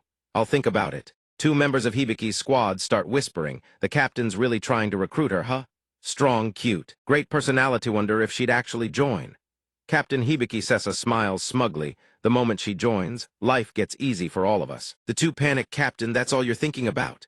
Meanwhile, Akan is already on the phone, walking briskly. Hello, Kannagi Minato. It's Akan. I finished the lesson on tri-state alchemy control. Hurry up and send me the next one. Back on the mountain. Minato is on the other end of the line. He answers, got it. He thinks she's fast. Orobi Manju stretches and snatches his sandwich right out of his hands. Shinji notices too. It's the show me kick manover, pushes up his glasses and snickers. Heh heh heh. That girl finally passed Saturday's lesson. Minato thinks, Kick-sensei, could you prepare about 3 more lessons for her? No need. He chuckles cheerfully and picks up a book. Leave it to me. After getting the confirmation, he tells Akan, I'll try to send it soon. She replies, thanks. Saitama Prefecture, Takurazawa City. Looks like Hikataro's already on lesson 8. A tier 2 prophecy, the Hell Beast boss class monster. SBINX, the gluttonous one, appears. But in an instant, the monster's head is kicked clean off. Hikataro clenches his fist in triumph. Lesson 8 radiant kick, power step complete. Captain of squad Todoroki Kyuikairu pumps his fist. Outstanding, Hikataro, join my squad. The whole team hoists Hikataro into the air. Cheering, Hikataro laughs, ahahaha, let me think about it. He thinks, which squad should I join though? Back at Akan's location, her voice is steel over the phone. I swear I will not be left behind and I'll beat every last one of you, just watch. Minato closes one eye and replies, sure thing. Shinji's getting stronger too, you know. Hey, how can I just sit still? But still, she's happy to hear it. Akan blushes, furrowing her brows, Meanwhile, Orobi Manju turns around and acts smug toward Shinji. Can you believe this guy? Why? Then why do you keep clinging to Kaminaga like that, Orobi? He replies, because you keep doing stuff that scares the kid. Akan on the other end, what are you so anxious about? Any disasters? Oh right, and suddenly speaks up, hey, have you heard anything about the new team? Over here, Shinji is trying to pry Orobi Manju off Minato. He repeats in confusion, the new team? She frowns in response. Apparently a new team is being formed to fill the gap left by the Sioux team. It looks like the captain will be selected from the member with the highest performance. Minato holds Orobi Manju and responds, so that's how it is, huh? I wonder who it'll be. And speaks up loudly from across the way, the real issue isn't who becomes captain. That stuns Minato. HMPH, Hikataro called too. I already talked this over with Hiko, and asks, what do you think about a Team Kaminaga? Minato laughs, Team Kaminaga, that name sounds pretty cool, haha. And was mid-sentence when Minato panics, wait, what did you just say? Minato blurts out, run. The person shouts, Team Kaminaga. Minato stammers, what? You guys want to appoint me as captain? Why me? The question leaves an in-thought for a moment. Then she replies, Daxianji has always harbored one ambition. There must be someone in this world capable of erasing every single prophecy. Minato hears this and responds, every prophecy, and envisions a burning castle and adds, that is what I desire too. Minato, hearing her words, can't help but wonder she wants that as well, and continues from the other end to fulfill that wish. Everyone on the team wants to find someone with an unbreakable will to lead them. And I believe you have what it takes to be that, Captain. Minato is left utterly stunned by her words. Shinomiya. Right at that moment, Habiki Shuna. That's in being called, I have to go now. She turns to Minato, think it over, will you? We'll talk later. He panics, wait. But the line goes dead. Minato lets out a heavy sigh. He sits on a rock weighed down by thought. His mind races with everything and just said, Captain Ho, Captain. Over here, Hinoki Ikika spots him from afar and asks Shinji, do you know what that kid's doing? He's sitting there meditating, training. Shinji looks up and answers his master, actually. After hearing Shinji's account, Ikika mutters captain of the newly formed team, HMPH. If he wants the job, that's his call. Shinji shares his master's opinion. I think Kaminaga is the right fit for that position. As for Minato at this moment, he remains still, eyes closed, perfectly silent. Hinoki Ikika hums to herself, deep within his mindscape. Melius observes Kaminaga Minato through a small screen and asks, does anyone have advice for him? The other ancestors respond in perfect unison, not a single thing. Alex throws up his hands helplessly. I don't know what to say. Shimkanis responds, we all spent our entire lives as true masters, you know. Gontak adds, but when it comes to leadership. Hinoki Gyro agrees with them. Who among us knows a damn thing about that? Melius stretches out both arms and sighs, we really are a bunch of useless old masters. Hinoki Gyro snaps back angrily, you're insulting yourself too, you know. Then he turns around and asks, hey, what about you? Rang, founder of the Bin Thuen lineage, continues his work and replies, it's not yet time for me to show myself. Hinoki Gyro furrows his brow, Rang. Rang pauses his work, looks up, and adds, besides, there's already someone here who can help him. Hinoki Gyro blinks, what do you mean? Suddenly, a staff flies toward where Minato is sitting. Ikika strides forward, walking across the water's surface, and calls out, hey, Minato, get back to training before you waste any more time. Really? She grins with blazing enthusiasm. Then let's train together. Now show me your flash step. Minato hastily responds, why yes, ma'am. He activates flash step and leaps down. The moment his feet touch the ground, Minato chains it into a flicker step. Seeing his proficiency, Ikika praises him excellent, not a moment's hesitation. She narrows her eyes. I'm starting to get curious about who you really are. Your current level, if you're merely a Transcendent who just awakened less than 6 months ago, there's no way you should be able to do this. Minato scratches his cheek, recalling how Hinoki Gyro taught him this even in dreams, and lets out a nervous laugh, He thinks to himself, I had to train in my sleep until I was gasping for breath. Then his face goes wide with shock. Hinoki Ikika swings her staff at Minato, dodges just in time. But the boulder behind him is cleaved clean in two. The river surges, startling Oribe Manju. Shinji cries out, Master!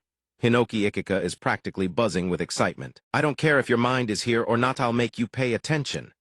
Minato raises his wooden sword before him, bracing for battle. Is that the girl? Hinoki Gyro asks, observing from the mindscape.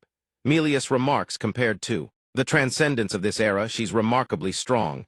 No wonder she truly is your descendant. Vero quickly corrects him, not mine. She's my senior disciple's descendant. I don't have children. Thinking of Makoto's unwavering figure in battle, Vero adds, HMPH. Right, the one who trained Joe Makoto. So Hinoki Ikika is the successor, is she? At that moment, she hoists her wooden staff overhead. Readying an attack, Hinoki one-hand sword style celestial descent. Watching from within, Hinoki Gyro murmurs in astonishment. What was that technique just now, Kaminaga? Minato barely blocks the strike, thinking she's going all out from the start. Hinoki Ikika follows up with a devastating hell blade. Minato's eyes widen, raises his guard. A massive impact erupts. Vero exclaims with a grin, now that's something new to me. Heisha's created an entirely new technique from what we passed down to future generations. Interesting. Ikika rests the wooden staff on her shoulder and exhales, ah. The surrounding area lies in ruins. She praises him, dodging that one too. Now that's impressive. You should have been completely unfamiliar with it. Your Hinoki one-hand sword-style moves are remarkably similar to those of our ancestor, Kaminaga. Minato freezes upon hearing this. Ikika continues without pause, let me take a guess at what's weighing on your mind right now. You're wondering whether you can ever be as strong as Makoto. Am I right, Kaminaga? Once again, Ikika's words strike Minato to the core. Makoto's back appears in his mind, that towering silhouette. Could I ever become a captain like that? Shinji watches from behind, muttering Minato's name under his breath. He thinks so that's what's been eating at him this whole time. After hearing his master's words, Minato becomes more resolute. His grip tightens around his weapon. That's right, I'm the one who witnessed it all with my own eyes. Makoto was an incredible captain, but can I really walk the same path as him? Right then a voice echoes from within, you don't need to be like him. Minato startles, huh? From across the way, Ikika shouts, focus. She launches into Hinoki one-hand sword-style phantom dance, swinging her staff down in a blur. The techniques I'm using now were developed by the masters of previous generations, based on the ancestors' own knowledge. They'll never match the ancestors' original power. There's a massive gap in power between us and the ancestors, but we kept striving closing that gap, little by little, and the dojo halls guided us along the way. Minato hears these words, unable to stop the thought from forming, always striving, closing the gap. Bit by bit, as she keeps attacking, Ikika continues, I don't know what kind of Captain Makoto was, but then again, he was certainly a remarkable one. He didn't start out that way, though, but if you never stop honing your skills, you'll reach that point someday. Guaranteed. She says this, then sets her face with iron resolve and calls out, isn't that right, Kaminaga? She points the tip of her staff straight at him. What you need to think about isn't how to become someone like Makoto. It's what the weight on your shoulders truly is. Along with her words, images of Makoto flood his mind, including the moment they shook hands. He answers with unshakable conviction, the future. Ikika's face lights up with joy. Excellent, she cheers. Then forge yourself for that future. Come on, Kannagi Minato. Minato grips his weapon and charges. The two clash, sending massive shockwaves rippling outward. Time races by like a dog sprinting across an open field. 2 weeks later, Daxienji headquarters. Habuki Shuna stares at the monitor and lets out a grunt, HMPH. Todoroki Kuikaru, phone pressed to his ear, speaks up, so, this is the candidate list for the new team? Shomi nods. A moment later, Shomi Tanjin takes a drag from his cigarette and answers, that's right. The director submitted these nominations personally. The top 2 names on the list, Kaminaga and Hinoki Ikika. He scans the data. Kannagi Minato, 17. Male, 169 cm, 62 kg, affiliate trainee, active for 0 years and 2 months. Hinoki Ikika nominated by the Special Forces Division. He remarks, looks like we've got some rather unusual candidates this time. At that same moment, beneath the shadow of a tree, a mysterious figure whispers into a communicator, yes. Infiltration successful. The captain selection exam for the new team takes place in 3 days. Rest assured, the captain of Daxienji's new team will be me. And he is none other than Eveon of the 12 Apostles of the Apocalypse, an apostle of the end, possessing the forbidden skill Celestial Demon. This skill allows its user to assume the identity and existence of a person they have previously killed. Their objective, become captain of Daxienji's newly formed team and destroy the organization from within. Eva slowly turns his head. Thoughts churning. Ikehara Midori is currently on a killing spree. More than half of the 12 apostles have already fallen. On my own, I can't hope to beat that monster. The only thing left for us to do is sabotage Daxienji from the inside. He raises a hand to cover his face and murmurs, everything all of Theses to fulfill the prophecy. 3 days later, at the grand training grounds of Daxienji, the man standing at the front surveys the line of assembled candidates and bellows, everyone fall in. He announces at the top of his lungs, from this moment, the captain selection exam for the new team begins. He continues with the briefing. The format and rules are as follows. There will be a total of 4 tests. Only the top 4 candidates will advance to the final round. The exam is point-based. First place receives 3 points, second place receives 2 points, and third place receives 1 point. In the end, the candidate with the highest total score will be appointed captain of the newly formed team. During the exam, the director will be present to observe. Give it everything you've got. The moment he finishes, every candidate responds in unison, yes, sir. Minato furrows his brow slightly and glances toward Tenjin. At the same time, a thought crosses his mind. Everyone here is a candidate for the new captain. On top of that, it feels like someone is staring right at me. His face tightens, a trace of unease flickering across his expression. There are a total of 8 candidates. A young man with brown hair lightly touches his neck while glancing at the teammate beside him. That kid's he, the oddball Ikehara Midori brought along. What do you think? Is he from Yara Koharu's team? The young man beside him replies with clear disdain. Only 2 months in and he's already gunning for captain. Give me a break. Absolutely laughable. He's from Yorozaga's team. The moment he finishes speaking, a black-haired girl standing nearby smiles and remarks, so that kid is still just a trainee, huh? Pretty amazing, isn't it? Showa, she's from the Yushima squad. Sono, the young man with blazing golden hair, didn't look pleased at all. He glanced over at them and snapped irritably, "Quit yapping." Meanwhile, he thought to himself, that guy only joined about 2 months ago, and he's already here. Who is he? That's Hisajizo from the Macabe squad. Nearby stood a man with violet hair. He gazed down at the tablet in his hand, casually adjusted his glasses, and smiled with self-satisfaction, thinking one of only 5 survivors who made it back from a first-rank prophecy. And he was personally recommended by Hinoki Ikika. He then murmured, "Interesting." That was Sakazaki Esuk from the Surek squad. Also present was an orange-haired young man who stood out like a bonfire. He was currently tearing into the bread in his hand with feral aggression, his expression absolutely savage, and he remarked, "Word is he even tutors his buddies. Hugh, what a flavor." He was from the Todoroki squad. Shaman. Nearby, a blue-haired young man with a rather timid demeanor stood quietly. He lowered his head slightly, thinking to himself, "So that's your teacher, huh? Not nearly as cute as me." And he was from the Habai Kuranu squad. One among them was EVA member of the 12 Apostles. While every other participant had their squad captain accompanying them, Minato's side lacked a special endorsement. Shenyang Minato. He shut his eyes, thinking to himself, everyone else has their captain backing them up. And yet Master Ikika isn't here with me. The image of his phone and his master's message slowly surfaced in his mind. The message on the screen read, "I overslept. If you fail, before I get there, prepare to be buried in a volcano." Then, memories of all the things his master had done to him came flooding back. He thought to himself, look, when master says something like that, she means every word. She absolutely will follow through, and she'll enjoy every second of it too. I don't even know what this exam will entail. But at the very least, I can't afford to get eliminated before master shows up. The more he thought about it, the more panicked Minato's expression became. Suddenly at that moment, the squad captain's voice rang out. "The exam officially begins." The announcement shattered his train of thought, and he couldn't help but startle, thinking it's starting already. Deep in the forest, Shinji was tearing through the trees like the wind. Just as he was running, feeling utterly bewildered, he asked his master, "Master Yik, is this really part of the training too?" Yik stood above on a ridge, hand shielding her brow as she scanned the surroundings. At the same time, she kept pushing her disciple, "Faster, move faster." Shinji's eyes flew wide open in shock. Ikika narrowed her eyes and warned, "No, hurry up, or it'll be over before you know it. Shinji, go watch. Minato wins. Come on." Ikika appeared behind Shinji and immediately dashed forward, back to Minato's side. Tenjin furrowed his brow, his expression clearly bored. "Mana measurement." A blazing blue stream of mana surged toward Minato. Without a moment's hesitation, he extended his hand to be tested.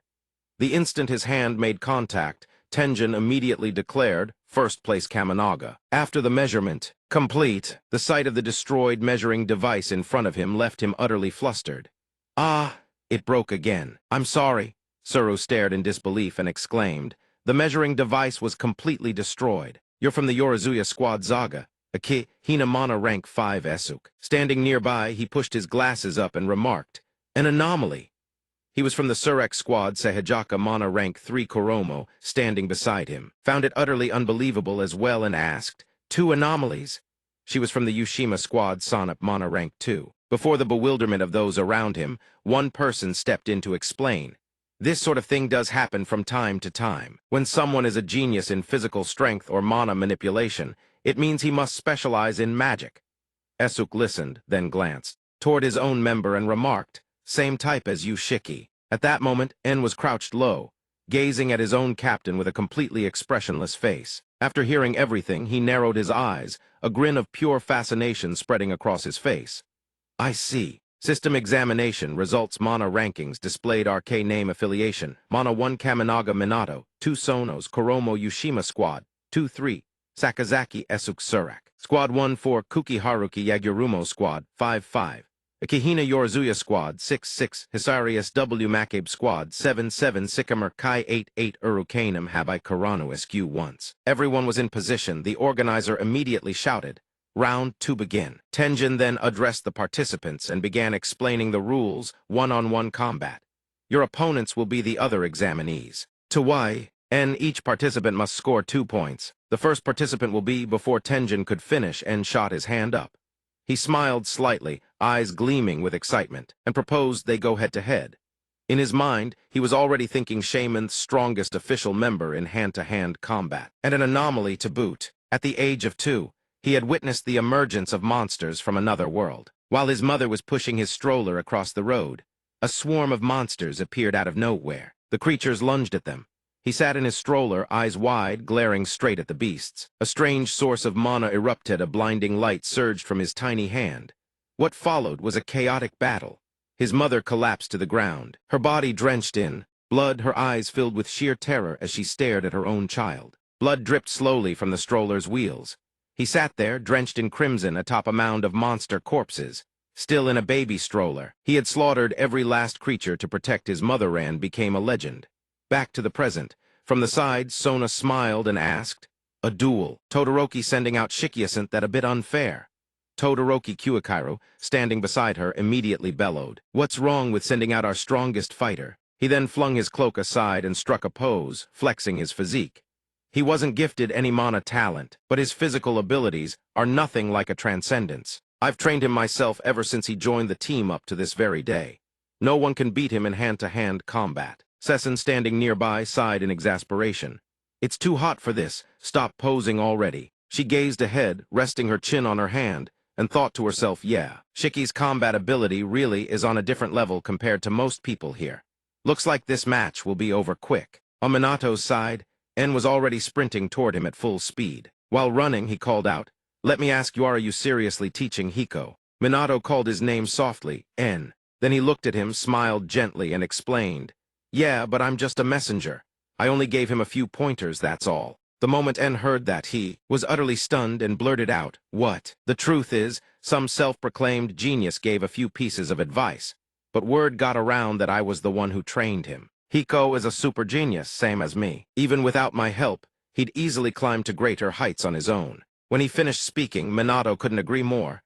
"You're right." Seeing him agree so readily left En momentarily stunned. "Ha!" Minato flashed a brilliantly warm smile, and said, "That's exactly what I think too." Hearing that, En furrowed his brow, utterly confused. What a weird guy. Whatever. He slowly raised his hand, then began channeling his mana. "Savage devouring." He also shouted, "Let's go." En stomped his foot hard against the ground, and in an instant he was like a bolt of lightning blazing straight toward Minato. Watching his silhouette tear through the air, Minato couldn't help but gasp in shock. He's so fast. As En closed in with his attack, Minato deftly ducked low, effortlessly dodging the blow. Around them, a torrent of mana with terrifying force erupted outward, hurling rocks and debris skyward. Haruki, standing nearby, had to raise his arms to shield himself from the mana shockwave. Todoroki Kyuichiro watched with unbridled excitement. He looked over at them and cheered, "Incredible!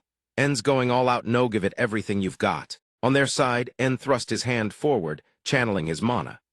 A massive, blazing crimson flame engulfed his entire body, and he launched a relentless barrage of attacks at Minato. But Minato continued to weave and dodge every strike with fluid agility. Suddenly, an attack came hurtling straight at his face. Minato's eyes widened, but his expression remained utterly calm. That was his guard stance. In one fluid motion, he seized En's arm. Then he swung his body in a full arc and slammed him into the ground with a devastating surge of mana, cratering the earth beneath their feet. Rocks and rubble continued to explode upward from the impact crater. A massive shockwave of mana radiated outward. Si and Haruki, standing nearby, were scrambling to leap onto the flying debris, utterly stunned. "What the?" they exclaimed in unison. They stared at Minato, who had En pinned from above. Their eyes were wide with awe as they murmured, "All he did was redirect the attack, and it was already that powerful." Minato looked down at En and praised him. "You're truly strong, Chikami." Hearing that, En's face twisted with rage, and he snapped, "You bastard dare to mock me." Minato looked at En and praised him once more. "You're really strong, Chikami." Hearing those words, En scowled and growled, "You bastard, are you mocking me?" Minato let go of En. A colossal surge of mana erupted from his body. En quickly landed back on the ground. Haruki and Kanem, watching from nearby, were left wide-eyed. He recovered that fast. The terrain is completely wrecked and he's totally fine. Yuke, still holding his tablet and tapping away, looked over at Minato with an expression of pure fascination and remarked, "Of course, Shiki's physique is anomalous. The sheer hardness and density of his body far surpasses that of any ordinary Transcendent." Back to En's side had already replenished his mana, and without wasting a single second, charged straight at Minato again. Minato, standing on elevated ground, had already taken his fighting stance. Minato began calculating just playing defense won't be enough to beat Shiki.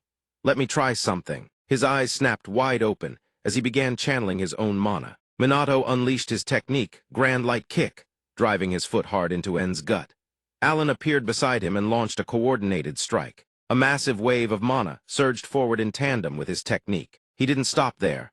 After planting one foot firmly as a pivot, combining it with penetration, he raised his leg high and unleashed a devastating attack at En. Gongtak, fighting alongside him, also unleashed his own technique, Grand Light. A powerful kick slams into En's stomach. The sheer force of Minato's attack leaves him unable to resist the sent flying, crashing hard and tumbling across the ground. The group Haruhi, Kanem, Kumo, says, and Sura witnesses the attack. They can't help but stare in astonishment. On En's side, after being launched by Minato's strike, he plummets straight into the ground. A faint wisp of smoke escapes his mouth. His clothes are scorched black. He can't put up any more resistance. The team leader immediately declares, "Stop. The victory of this duel belongs to Kamen." Notification 2 points awarded SHNYONG, MINATO. Minato turns around and lets out a relieved sigh. Alexin and Gong are overjoyed. They bump fists in celebration. Watching the scene unfold, Zoa is thoroughly entertained. His stamina far exceeds expectations. Shiki's always been like that, hasn't he, Sakazaki? Didn't you say Kamen Minato only specializes in mana? Esuk is still busy typing away on his computer. He responds, that's correct. But in his mind, he thinks Kamen Minato. I never expected his combat ability to be this formidable. If left unchecked, perhaps. He'll eventually be eliminated too. But this one could get in my way.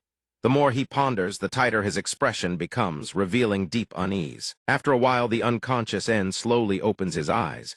Minato's figure comes into view. En stays silent, but only for a few seconds. Fully conscious now, he immediately shouts, "Ah, you damn bastard." Minato is channeling mana to heal him. Seeing him move, Minato warns, "Don't move yet. I'm treating your wounds." En frowns, his face scrunching up as cold sweat pours from the pain. He looks up at Minato and asks, "Isn't it already absurd enough that you're exceptional in both mana and physical ability? And you can heal too? What? Can you do literally everything?" Minato doesn't respond. He stays silent, focusing on En's injuries. In his mind, painful memories surface, watching everyone die right before his eyes. Powerless to act, but I couldn't save a single one of them, he thinks with quiet anguish. Breaking free from the memory, Minato looks at En and smiles gently. "Not really." After a few more moments of mana healing, he says, "You can sit up now." En slowly rises, staring at him with a completely bewildered expression. "What do you mean?" Suddenly, an enormous explosion rings out from the distance. En looks toward it. What was that? Minato watches, then answers, "The final match of the duels." En's eyes go wide. "The final match already? How long was I out?" "Minato, about 5 minutes after our fight ended." They begin pairing the contestants and running the remaining matches simultaneously. In the match between the KOH Yaguruma squad and Fruhai Suat, Haruhi has Kem locked in a tight headlock. He grins with pure arrogance. Over in the match between Suru and Koromo, Suru raises his hand with the smug bearing of a victor and strides away. Behind him, Koromo sits on the ground, sobbing uncontrollably. Minato remarks, "2 matches just finished already, but the other 2 are still going." On Esuk and Zoa's end, they're still deadlocked. Sakazaki Shusaku's Ikajima B squad versus Zoa. Esuk maintains a cold expression in a defensive stance. Zoa charges forward, unleashing a flurry of lightning-fast punches, attacking while taunting. "You think you're all that, huh? Just because your abilities are high-level and stable across the board." Esuk doesn't attack back, just deflects her strikes. Zoa channels her mana, a massive surge of energy blasting Esuk backward. She declares, "Too bad you've got no special talent. You're nothing but someone easily replaceable.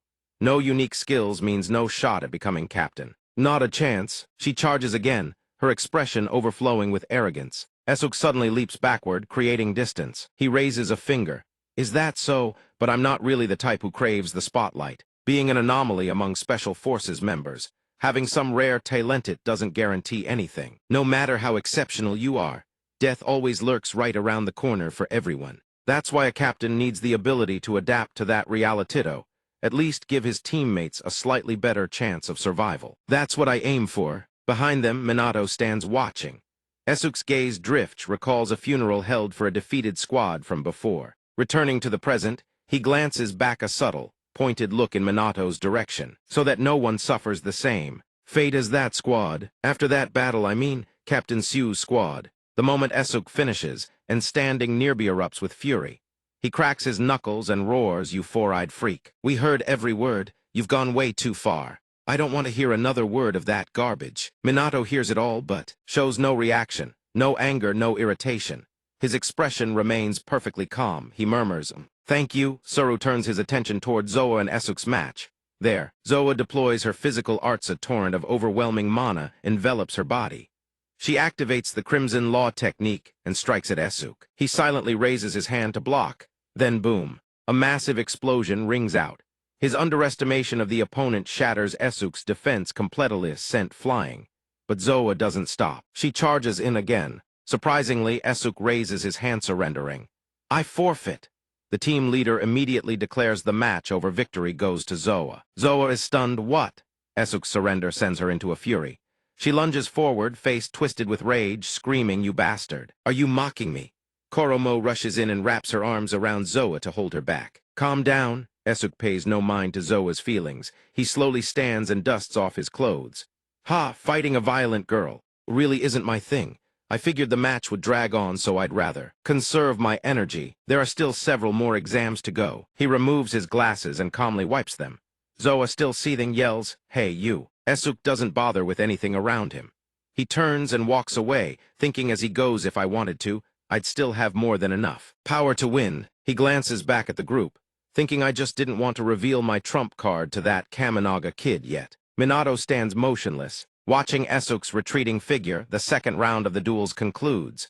The leaderboard appears. LEADRBORD Round 2 complete. 1 Shenyang Minato, PH 3 Mana 2 Combat 5 Total 9, 2 Sanavishijima Squad, 2 Mana 2 Combat 2 Total 4-3 Koki Haruki Yaguruma Squad Mana 2 Combat 2 Total 4-4 Akihina Suru Yorzuya Squad Mana 2 Combat 2 Total 4-5 Hisari So Makabe Squad Mana 2 Combat 2 Total 7-6 Sakazaki Isuk Surukin Squad 1 Mana 1 Combat 2 Total 3-7 Shiki Squad 8-8 Uru Squad 2. Tenjin looks at them and says, "Well done. You now have a 30-minute break. After that, the third round will begin. And don't forget that the 4 lowest scoring contestants will be eliminated from the competition." As Tenjin finishes speaking, Minato looks up, thinking, break time, huh? Master Ikika and Shinji are really late. Could they have gotten lost? Meanwhile, on Shinji's end, Shinji is panting heavily, completely exhausted. He bows his head before Ikika and reports, "We've arrived, Master." Ikika smiles. "Well done." Once Shinji catches his breath, he looks up at her, puzzled, and asks, "But Mastery, aren't we at the exam venue? Instead of the competition grounds, we're at the backyard of the Great Oracle's headquarters." "That's right." Then she suddenly stops. "Someone died here recently." She halts before a tree. Shinji, trailing behind, gasps in shock. Ikika continues, "There's still a faint residue of the energy signature, but it's been concealed quite skillfully. It appears a Transcendent was taken down by some terrifying monster." Shinji is utterly confused. He looks at Ikika. "Someone caused trouble at the Great Oracle's headquarters. But this place is supposed to be top secret." She immediately explains, "The self-proclaimed 12 apostles. As expected of the strongest captain, Joe Makoto would have known all about us. It's only natural they found this place." Hearing this, Shinji is utterly stunned. "That's impossible. What are they trying to do?" Ikika cuts off his questions and immediately turns to leave. "Come on, Shinji, let's get to the venue." Meanwhile, she thinks the victim must have been at least captain level, yet there are no casualty reports. She murmurs, "Interesting. Ikehara isn't the only one who wants to avenge Makoto's death." Lunch break. The new squad captain selection exam. Koromo carefully applies a bandage to Zoa's wound. Haruhi, Kanam, and Shuru are enjoying their lunches. Esuk drinks milk while focused on his computer. Over here, En is happily devouring a chicken leg. Minato is using chopsticks to enjoy his own lunch. In the distance, 2 figures are approaching. The moment they appear, someone exclaims, "Master Ikika, Shinji is here too." It's Ikika and Shinji. She looks at Minato and says, "How fortunate. I was starting to think I'd have to toss my disciple into a volcano." Haruhi suddenly looks over. "That's..." Suru continues, "one of the 5 members of the Great Oracle's special forces, including Ikehara Midori." Isuk, standing nearby, adjusts his glasses and says, "Hinoki." Ikika hears them talking. Zoa glances over and comments, "Sounds like you're introducing her like some kind of product." Shinji looks at the group, his expression worried and uneasy. "Master, something isn't right. You said someone at captain level was killed, didn't you?" "But there are 7 captains here." Ikika smiles at his question, then looks at Minato. "Minato, I need to speak with you, come here." The moment he hears this, Minato exclaims in shock. Waitin' of them is a spy for the 12 apostles. Seeing him shout so loudly, Shinji snaps, "You idiot, don't yell like that." Ikika turns back. She observes, then says it's highly likely, based on the energy signature I detected in the backyard. Someone at minimum captain level was definitely murdered. Someone was killed, yet everyone here is still accounted for. So in other words, the killer has disguised themselves as the victim and infiltrated this place. The realization hits. Minato turns his head. Stunned, "Doesn't that mean the situation is incredibly dangerous?" Shinji immediately responds, "Of course it does. A ringleader who murdered a captain is hiding right inside the Great Oracle's own headquarters." Ikika adds, "If we don't deal with this quickly, there will be more victims. Not to mention, if we let them run free, they might help fulfill some apocalyptic prophecy capable of driving humanity to extinction." She pauses. "Or we could just kill everyone and be done with it." The moment she finishes, Minato and Shinji both shout in unison, "No, master." Minato sits down. He looks at both of them and says, "So, at this exam venue, we need to find and eliminate the 12 apostles spy hiding among us." Ikika smiles. "I knew you'd get there first." "Agreed. Exactly. And those apostles there, the ones who murdered Makoto. The flame of vengeance. Is it burning yet?" Minato doesn't respond after hearing that. He silently watches the two of them, then recalls the memories. The old grief watching countless people die while he could do nothing. He speaks with conviction. Then, Joe Shinji. Standing nearby, Shinji clenches his fists, his eyes blazing with extreme fury. Minato sits on the ground, resting his chin on his hand. He begins to ponder, then lowers his gaze, eyes full of sadness, and asks, "What does everyone think about A's side?" Watching Minato's figure through the screen, he murmurs, "Let's see now." He takes the cigar from his mouth, glances at it, and says, "If possible, I'd like to see the murder scene in the backyard, but the exam's still going, so it might be tricky." Head investigator ancestor ponders. Minato chimes in through the screen. "I'm on lunch break right now, though. If we're quick, it should work." Puts the cigar back in his mouth. "But doing that will tip off the culprit. If that guy's at the same level as the apostle we ran into on the snowy mountain, he could slaughter everyone here on a whim. We need to prepare for that scenario too." Hearing that, Minato nods firmly. He places his hand on his chin and says, "The next round is today's last test. Once it's done, I'll go investigate. But after a team captain from the Great Oracle HQ was assassinated, what if even you ancestors can't trace?" "Sure. Any trace?" Vero, standing on A's side, speaks up. "That's entirely possible. We've been holed up on that mountain for a whole month. Just withstanding the volcanic airflow, there is already a form of training. That's the birthplace of the Hinoki family's swordsmanship." Minato exclaims in shock, "Really?" Sino, standing beside A, adds, "Besides, aura detection only works at close range. But that clearly came from an apostle of the same rank as the one we faced." He sighs in exasperation. "Oh, come on. Why is everyone explaining things already? Then don't steal the detective's job." Vero frowns and snaps, "Shut up. Hurry up and find the culprit already." He grits his teeth, grinning fiercely, "So I can deal with him myself." Seeing that, Minato panics slightly, thinking to himself, "Why are all the Hinoki family members like this?" Puffing on his cigar, speaks up. "All right, Minatosk, Miss Hinoki, a question for me, will you?" As soon as it finishes, Minato calls out, "Master," and relays the question. What if the enemy isn't impersonating a team captain? What if they're actually one of the examinees? The moment he finishes, both of them freeze in shock, staring at him. She speaks up, "Come to think of it, if we consider the examinee candidates, that's very possible. But we still can't rule out suspicion of the team captains." Even so, she doesn't forget to add a reminder. Minato slowly stands up and says, "That's right.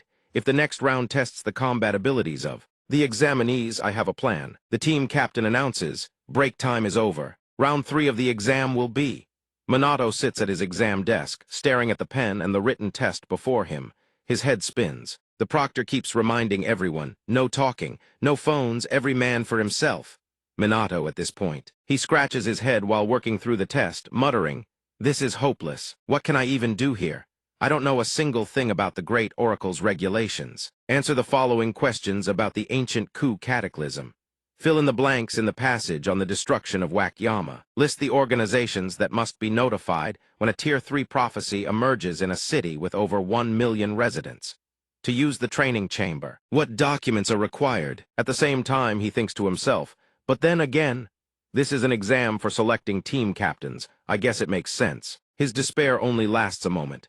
His eyes snap wide open as he thinks, no, I can't give up this early. I have to push through to the very end. Shortly after, the team captain announces the results. The results are in. The results board lights up RK name affiliation, Mana combat writing total. First Shenyang Minato Mana 3 combat 2, total 5 second Sakazaki Isuk.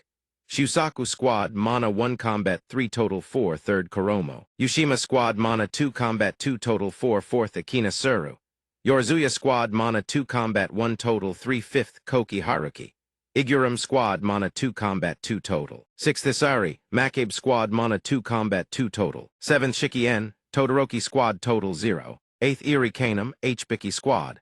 Shenyang scores dead last in the written exam 0 points. Looking at his written exam score, Minato feels a sharp sting of devastation. This is bad, so bad. At that moment, N walks over and says, the bottom 4 get eliminated, right? His sudden appearance catches Minato off guard. Shikien. N looks at him and praises. Well done, Sakazaki Isuk, Joy Surak. First place in the written exam perfect score. Looking at everyone's scores on the board, Minato sighs sadly. Looks like only 2 of us got 0, huh? N glances toward Isuk and scoffs. That four-eyed guy maxed out the writing score. How annoying is that? Then he throws his hands up and says, but hey, you are still in first place overall. That's insane. As for my 0 in both combat and mana, I've lost all hope. So good luck with the rest of the exam. Wonder who'll become the next team captain. They'll be keeping an eye on whether the new squad runs smoothly, you know. A squad needs at least 7 members, so you'll need to find at least 6 more. Once you make captain, think about recruiting from this batch of examinees. Suddenly, he steps forward and slaps Minato hard on the shoulder. Then N points at himself and grins. If you want your squad to lead in raw physical power, recruit me right now. With that, he quickly turns to leave. Before going, he tosses back, all right, then get ready, Minato. Minato responds, thanks, Shiki. The moment N disappears, materializes behind Minato and says, now then let's head to the backyard. Minato looks up at him and says, you already know who the culprit is, don't you? Hearing this, Selen and the others all gasp in unison. Really? Lets out a light breath, smiling smugly. Of course I do, Minato. I'm a detective after all. But we need evidence before we can draw conclusions. Oh, 12 apostles know it's our turn to strike. Minato, just off a phone call, can't help but panic. You guys want me to be team captain? After Team Joe was wiped out, the examination to select a new captain had begun. Following Hinoki Ikika's advice, Minato had entered the exam and received terrible news. At the exam venue, someone had been killed and replaced by one of the 12 apostles and ancestor. Inside, how with his detective expertise helped Minato reach conclusions and deductions. Vero asks, confused, why are you suddenly being so roundabout? Sinos waves a hand and replies, they're just setting the mood a little. She continues, and know we have reached the crime scene. From the canopy above, cicadas drone relentlessly. Minato kneels, touching the footprints on the ground. What do you think, eh? Strokes his chin. Just as I predicted, Aunts, we confirm the victim's identity. The culprit becomes obvious. Minato doesn't respond. He follows A's gaze. Rai, standing nearby, speaks up. So our enemy this time is the 12 apostles, huh? He definitely has the same thing as the one on the snowy mountain, that abominable Book of Doom. Sinos, standing nearby, asks, so what now, Minato? He answers, well. Suddenly, strange sounds echo from within the canopy. His eyes widen in shock. Seeing that, Minato also exclaims, From above, a pair of feet slowly descends. Sensing a strange glow emanating from behind, he whips his head around. The silhouette of a woman stands before him and he freezes in astonishment. He turns and stares intently. The old woman speaks. Young man, are you investigating something? Minato stares at her transfixed. He asks involuntarily, who are you? She stands facing him and answers, I'm just an old lady passing through. Could you answer a question for me? Minato tilts his head slightly. He answers her question. A murder has taken place. Right here. Hearing this, her expression darkens slightly. Oh my. At the same time, she thinks to herself, so he's detected the residual traces too. If I'm not mistaken, he's one of the exam candidates. This young man's abilities are no joke. She looks at him and says, then we must find the culprit. He quickly responds, no, I already know who the culprit is. It's not just a hunch. But even so, I still can't point him out yet. She furrows her brow. I don't understand. Wouldn't it be better to deal with the culprit right away? Minato answers, our enemy is extremely powerful and there may even be 2 culprits. She is visibly startled, too. Minato continues, so it's better to lure them both to the same spot and take them down at once. I promise I'll settle this by tomorrow. Could you please just watch from the sidelines and not intervene? As soon as he finishes, she doesn't respond, just stands there watching him in silence. Then a smile slowly spreads across her face. Intervene. I'm just an old lady passing through, young man. I hope all your efforts will be rewarded. She slowly turns, about to leave. From behind, Minato calls out, "Ma'am?" When she stops to listen, he introduces himself clearly. "My name is Shenyang Minato." The old woman squints her eyes, smiles gently, and says, "I'll remember that, Minato." As she departs, a fierce gale sweeps through.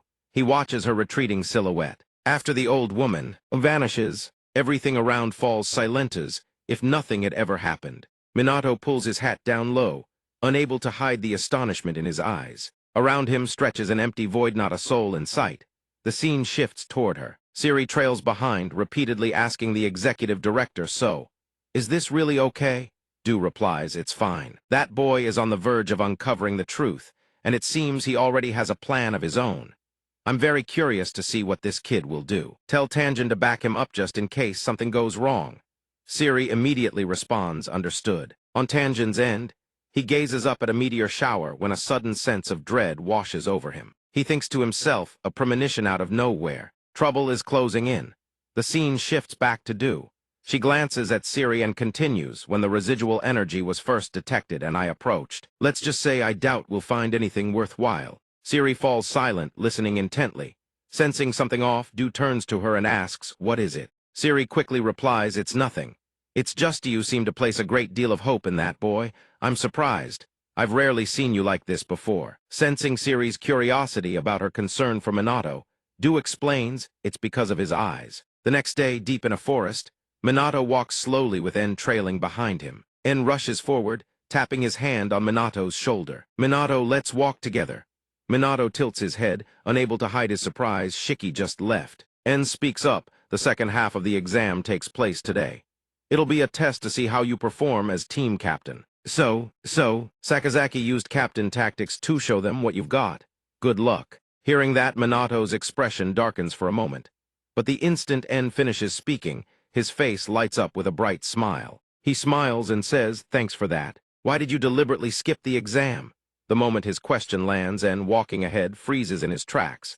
Then he turns back, smiles, and replies, "Because I changed my strategy. Instead of being team captain, I prefer being free-serving under some captain or another." Minato presses further, "So that means you could kill all the potential team members." Behind them, near a tree trunk, Ikika secretly watches the two.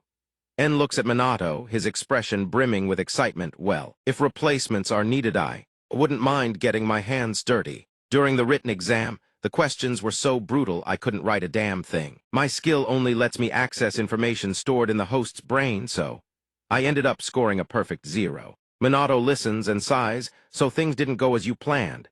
En scratches the back of his head sheepishly. "My brain's pretty useless. Should have just killed Sakazaki and stolen his body while I was at it. That's why." Suddenly, En's steps grind to a halt. He sees figures rushing in from every direction, blocking the path ahead, and murmurs, Well, it's come to this, huh?" Behind the crowd, Todoroki Ikuru stands bound in heavy chains. Silence, dead-eyed, arms crossed. Sessa stares at En with an expression of pure arrogance and speaks up, "Hey, you apostle over there, how about you introduce yourself, En looks at them and smiles. Then he replies, "I am Wymang number 9. You've all seen my skill already. I can replace someone I've killed and extract every piece of information stored in their brain. No wonder the only one left in camp was Captain Minato. I killed the owner of this body because their physical stats were the most outstanding." The surrounding group watches him with extreme wariness. Sessa speaks, "You were planning to destroy the great oracle from the inside, weren't you?" En replies, "Exactly. But I failed, so no, all of you must die." Then he surveys the group and asks, "But before that, let me ask who discovered me." Sekuji furrows his brow and answers with a detached gaze. "That person has been standing right next to you the entire time." Shenyang Minato, at least, that's what she said. En whips his head toward Minato, still standing right beside him.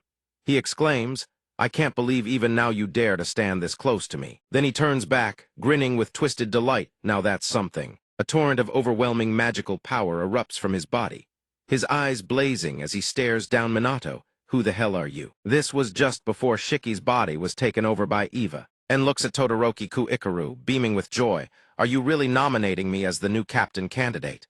Really? Captain Todoroki Ikaru meets his gaze and confirms it's true. The announcement will be made tomorrow morning, so keep it under wraps for now. En exclaims happily, got it. So that's why you called me here, right? But man, you're way too cool. Look. Upon hearing that, Todoroki Ikaru plays along, teasing, ah, right. Both of them burst into laughter. After sharing a good laugh, Todoroki Ikaru crosses his arms and looks at En with a serious expression. En, from what I've observed, apart from the captains, you're the strongest one right now. I'm confident you'll make an excellent captain. I'm counting on you. He extends his hand toward En, resolute and trusting. Feeling the weight of that trust, En is deeply moved, his eyes welling up with tears. Captain. En reaches out and clasps Todoroki Ikaru's hand, answering with confidence, no master, just watch over me. I'll give it everything I've got. But before he can finish the sentence, an attack comes from nowhere, slashing clean across his body. And blood sprays in every direction, splattering across Todoroki Ikaru's face. His eyes go wide. The smile on his face freezes solid. After snapping back to reality, his expression is pure shock. En. From behind the trees, a faint, unfamiliar voice drifts out. The stranger steps forward and speaks. Is this really the strength of a captain candidate in the great oracle? That's because we've grown far too powerful, all thanks to the artifacts our leader bestowed upon us. I am Eva, one of the 12 apostles you've been hunting. I'm very much looking forward to our upcoming victories. He is Eva. Eva smiles, channels his magic, and grins at Todoroki Ikaru. Then he unleashes his technique on En's body. He deploys the demonic heaven art. At that very moment, Todoroki Ikaru's palm comes crashing down from above Eva's head. He unleashes his diamond skill and strikes. A spray of crimson blood follows. His eyes burn red, tears streaming endlessly as he glares at Eva and roars, "You bastard! How dare you!" Eva, inhabiting En's body, stands behind him, clapping slowly. Bravo, took down an apostle in a single blow. No wonder you're my master. Hearing En's voice, Todoroki Ikaru whips around. En, you're still alive. But before he can collect himself, Evainside En's body strikes a single devastating blow, cleaving his body in two. Eva smiles with complete satisfaction. Wrong. My master is Evaith, one who has taken over this kid's body. Then he produces an artifact. He scatters it over the body, while simultaneously performing the soul-summoning dance. Todoroki Ikaru's body is instantly mended. His eyes snap open, staring straight at Eva. Then he immediately rises to his feet. Eva, still in En's body, praises excellent. Then he pats the man's chest and declares, now you will be my undead slave. Understand, master, answer me. Todoroki Ikaru replies with a cheerful smile. Yes, leave it to me, Eva. But the moment the words leave his mouth, he eats a full-force punch straight from Eva inhabiting En's body. Oh my master. Then Eva points at himself and says, my name is Shiki and not Eva. Todoroki Ikaru blinks and replies, oh right. The two of them lock eyes and burst into laughter together. The rewind sequence finally reaches its conclusion. A voice speaks, the only thing that can rewind. Minato stands still, watching the replayed images before him. A man appears from behind. He speaks, this is as far as it goes. Minato's eyes widen in shock. He watches the events unfold before him, while simultaneously activating his skilled detective stage. Detective stage, a skill that replays a scene that has occurred at a crime scene. Activation condition, the user must have already gathered evidence and identified the perpetrator. It doesn't just peer into the past. As long as the user can reason through the case, he can also foresee crimes that will occur in the future. However, it has a fatal flaw. The skill vanishes if the user's deduction or conclusion is wrong, which means that throughout his entire life, he has never once made an error in his conclusions. Selson bows his head slightly and speaks one ability that lets the user replace those they've killed, and an artifact that controls corpses. Vero steps forward, placing his hands behind his head. Walking along, he remarks, no matter how you look at it, having two perpetrators is just vile. But before he can finish, an overwhelmingly powerful source of magical energy erupts directly in front of Minato, shocking every last one of them. Sinos widens his eyes and shouts, Minato. His eyes blaze wide, fury twisting his expression as he roars with rage, I will never forgive him. At the same time, the circle on his hand flares to life. Minato unleashes his technique card, light reflecting the radiance, and launching a direct strike at Eva's face. Inhabiting En's body, he channels every ounce of his energy and surges forward. His foot plants behind him, Combining it with penetration, Minato delivers a devastating grand light palm straight into Eva's eye. Caught completely. Off guard, Eva takes the hit head-on and is hurled backward. After being blasted a distance, he extends his leg for a foothold, but even so, he can't fully recover, pushed further by Minato's magic. A massive explosion erupts. Surprisingly, Eva inside En's body emerges completely unscathed. Laughing with delight, Minato stares at him, unable to hide his shock. Eva slowly rises from En's body. "Hey now, I've been awfully patient, you know, Min. Aren't we friends after one good fight? Is that how you treat a friend?" Seeing that Eva is completely unaffected, Minato clenches his teeth. He blames himself. "Just as I suspected, me current strength still isn't enough." As Eva stands, he begins channeling his own magical power. Eva looks at him and taunts, "That's nowhere near enough, Minato. If this is all you've got." Eva fully straightens up and without the slightest delay, channels his magic after effortlessly blocking Minato's attack.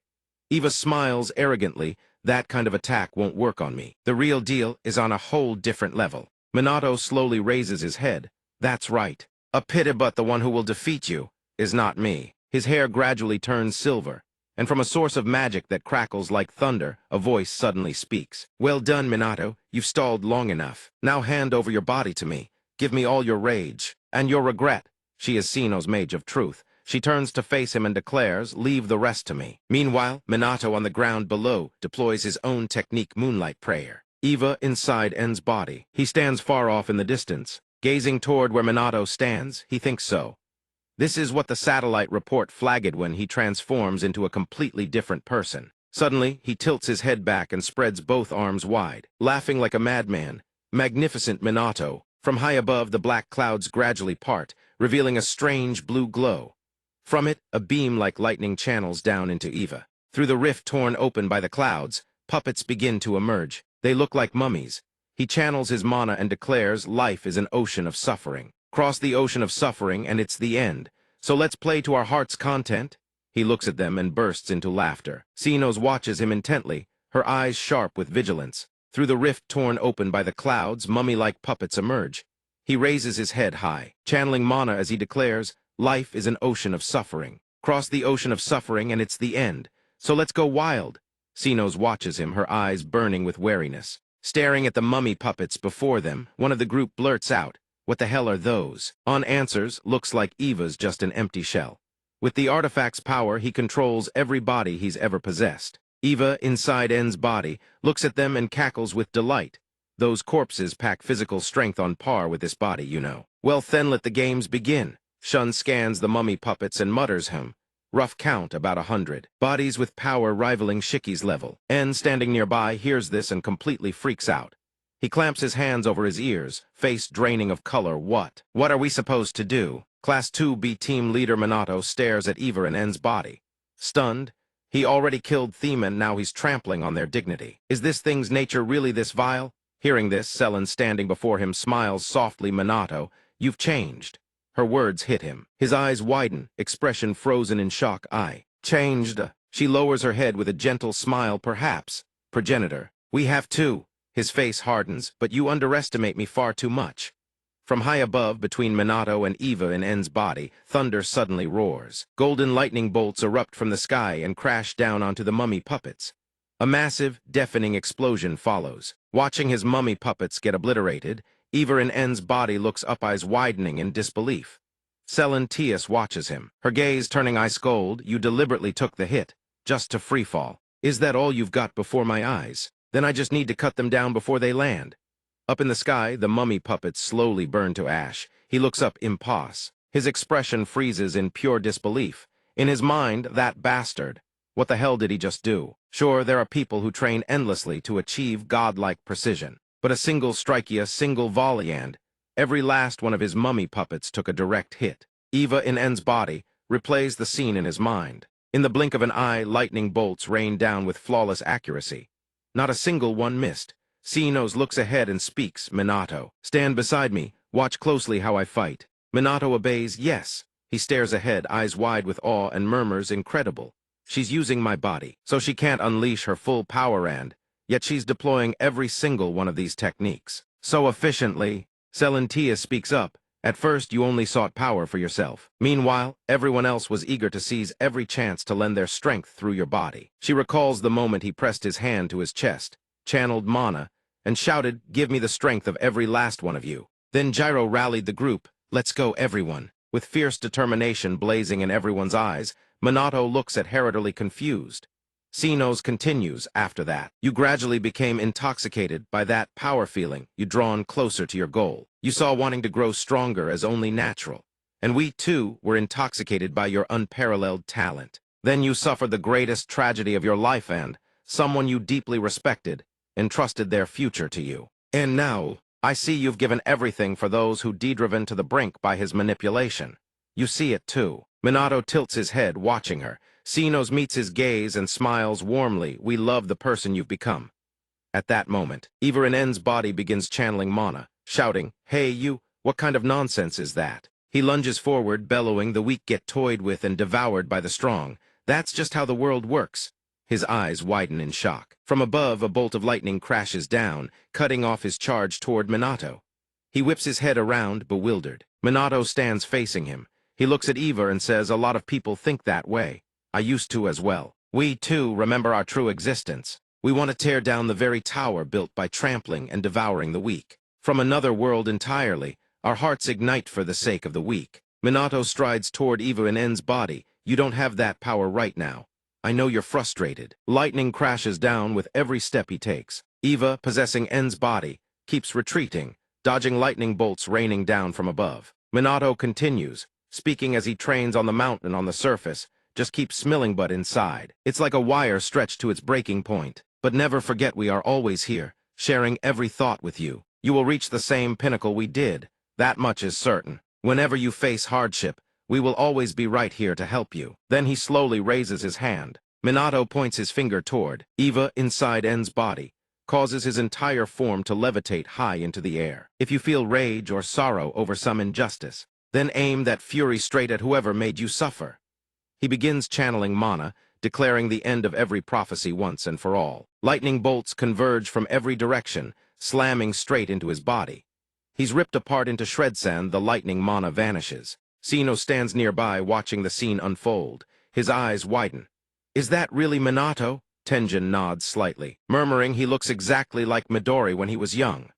Eva, still clinging to N's body, isn't fully dead yet. He can't believe what just happened right in front of him. His thoughts race. He destroyed over 100 puppets midair just like that. Over 100 puppets annihilated in midair. Minato walks slowly toward him, speaking as he goes. "Now you see the gap between us. I've got plenty of questions that need answering, don't worry. We have excellent interrogators on standby. You'll spill everything." His eyes radiate a terrifying killing intent, locking onto Eva without blinking. Eva lies still in a pool of blood, then finally speaks. "The 12 apostles are dead. In my current state, I can't beat you, but lucky for me, I listened to Big Brother's orders. This thighs is my trump card." Eva, inside N's body, refuses to give up. He continues channeling mana from underground. A coffin rises to the surface. He looks up, staring hard. A coffin. Eva in N's body speaks again. "You know something. Hundreds of years ago, the Tower Destroyer was one of the progenitors. 1 against 10,000. The coffin lit open sand. Inside lies the body of Hinoki Ikaru. The moment they see the corpse, Alan and Gongtak are stunned, exclaiming in unison, "What?" Vero, standing in the center, is equally shocked. "That's my body." Minato doesn't care in the slightest. He raises his hand and channels mana. Heavenly thunder strikes straight at the coffin, sending the body flying out. Vero sees it and shouts, "Minato, stop." Sinnoh, standing nearby, speaks up. "Looks like it's the real deal." Vero hears this, frowns slightly, and murmurs, "Huh." Then, in one fluid motion, he draws the sword from behind his back. A voice rings out, "He cut through my lightning strike." Without warning, a torrent of dark mana crashes down from above, engulfing Vero's body. His eyes slowly shift to crimson. Vero breaks into a terrifying grin. "Now it's getting interesting. This is perfect." The sight leaves him completely frozen. His thoughts kick in. Is this pressure the same kind of aura I felt from Ikehara on the training ground? No, this time it's even stronger. Vero raises his hand high, declaring, "Bring it on." From beneath the earth, the hands of mummy puppets begin crawling out, one after another. He watches the puppets line up in perfect formation across the ground, and mutters, "Time for round 2. Seeing this, Minato is consumed with fury. He clenches his teeth, glaring straight at Vero. Sensing his anger, Selen speaks up to comfort him. It's fine. Then a massive explosion erupts from behind. He whips his head around to look. A giant question mark practically floats above his head. Rai stands beside him and calls out, Minato, don't forget. Then Hikato on. The black-haired girl and Sue Shinji charge out at the same time. They all draw their weapons and channel mana in unison. Selen adds, you are not alone. Every single one of them drops into a battle stance. Vero stares at them and asks, what the hell is this? Those are your friends. Minato furrows his brow, his gaze drifting toward the puppets. His thoughts whisper that voice sounds just like Jiraseven the way he talks. Vero rests his sword on his shoulder, looks at Minato, and says, I almost feel sorry for you. My puppets are a bit too strong. On Shun's end, he's fighting desperately against the mummy puppets. A mummy puppet swings its arm, attacking straight at him. Shun leaps up instantly, dodging the strike. He grits his teeth, staring at the mummy puppet with pure disbelief. His mind races a body enhancement skill. I already unleashed equatorial law at full power, and they're still completely unharmed. Don't tell me every single puppet has its own unique skill. Ru rests his sword on his shoulder, surveying the mummy puppets encircling him. They're too strong, he mutters under his breath. He glances toward Kalem, who's desperately trying to break free from the swarm of puppets. Kalem sprints, screaming, why are there so many? Shun watches from a distance. She slowly pulls her headphones up. Her eyes narrow, she activates visualization. Reality sound. A phoenix of flame erupts from beneath the ground, soaring skyward, carrying with it an enormous surge of mana that incinerates every mummy puppet in its vicinity. Nerm, having barely escaped the puppet's pursuit, tears up with relief, Captain. Shun plants her hands on her hips, strolls over casually and says, the situation's not great.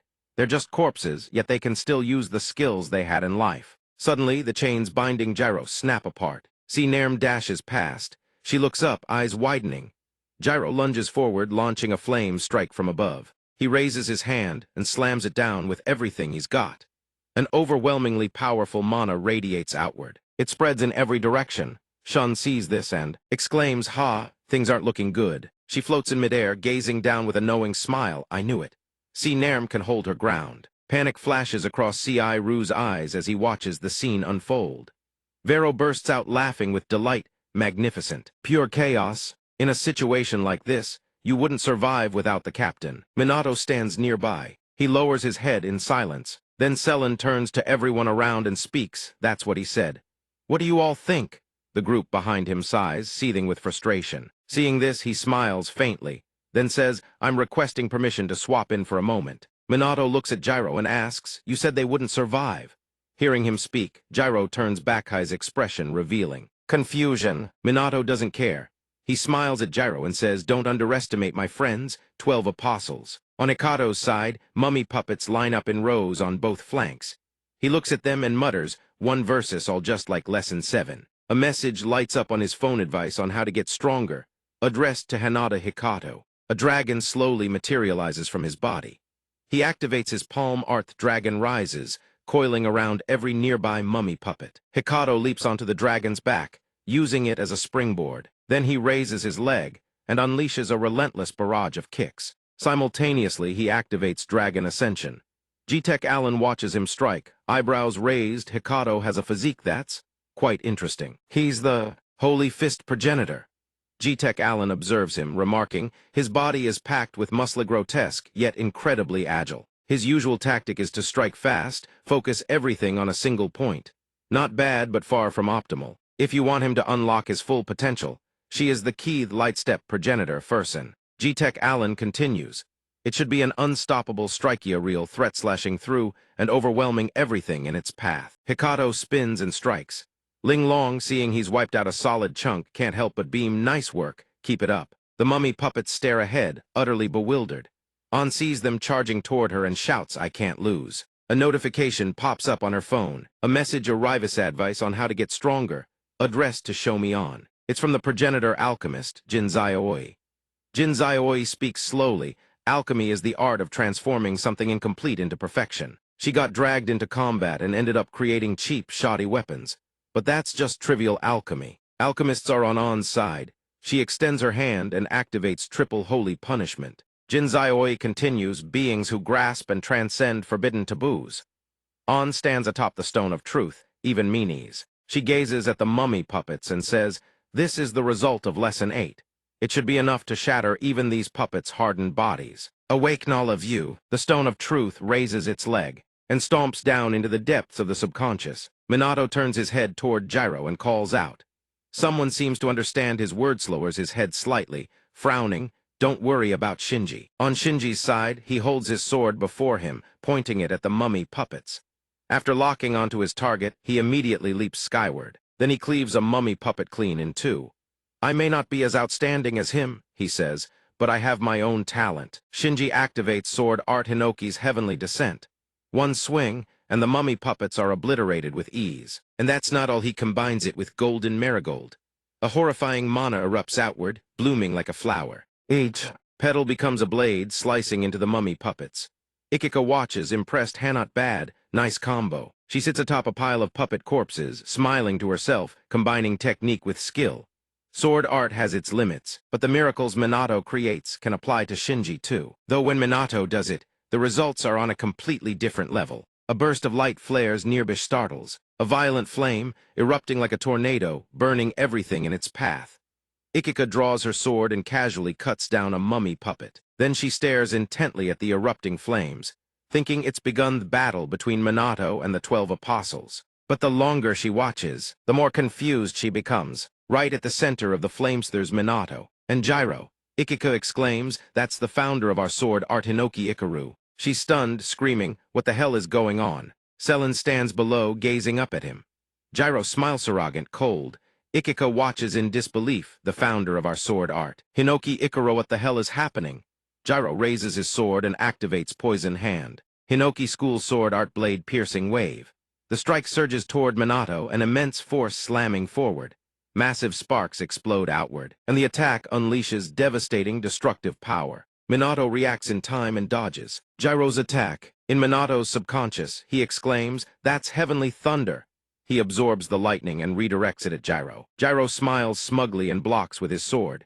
Sinnoh glances at him, thinking, "Just as I suspected, not enough output." Vero continues with Fragment Slash.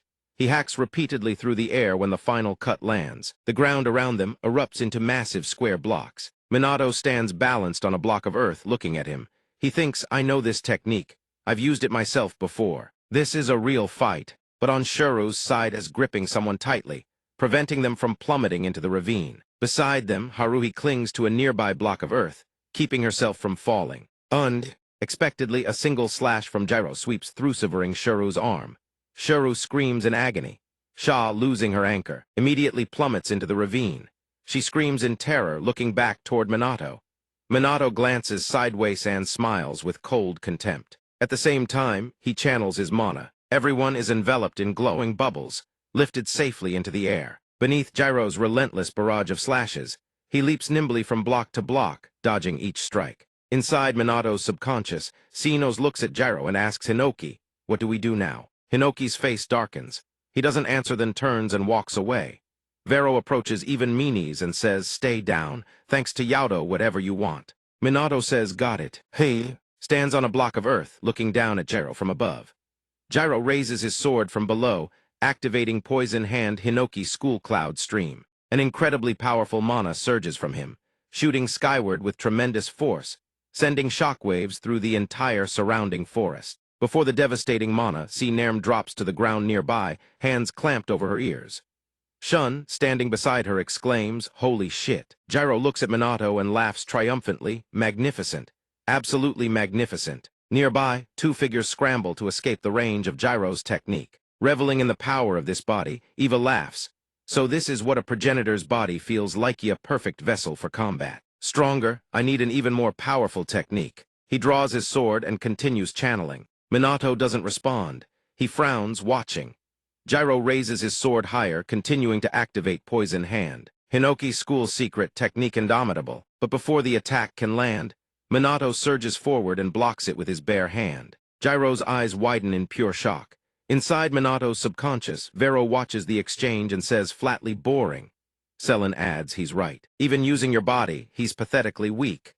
Vero flinches and looks at Minato, screaming, "What the hell are you talking about? How can this body possibly be weak? This belongs to the legendary progenitor." "Look," Seeing his technique losing its edge, Vero mutters, "You."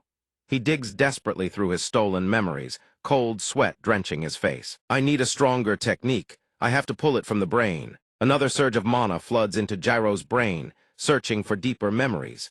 Unexpectedly, tears begin streaming from Gyro's eyes. He stares at them, speechless. Two rivers of tears flowing ceaselessly down his cheeks. Eva cries because the memories of Hinoki Ikaruchi deep in this brain, from when he was still alive, are overwhelming. Just looking at those memories invites the madness to invade, to consume. Ivana Tower cleaved in two, with a single sword strike. After achieving greatness beyond measure, he gradually became colder, more desolate. Eva, trapped inside Gyro's subconscious, clutches his head and screams, "What the hell is this body? It's too powerful for me. Can the human mind truly reach this level?" Inside Ikaru's memorous images of cutting down humans, monsters, the open sea, entire planets. Gyro's eyes go wide. The tears keep flowing. Vero drops to his knees, crumbling into despair. A single thought loops through his head: where the hell do I get stronger? Vero sobs, screaming, "No, I can't use this. My soul will shatter."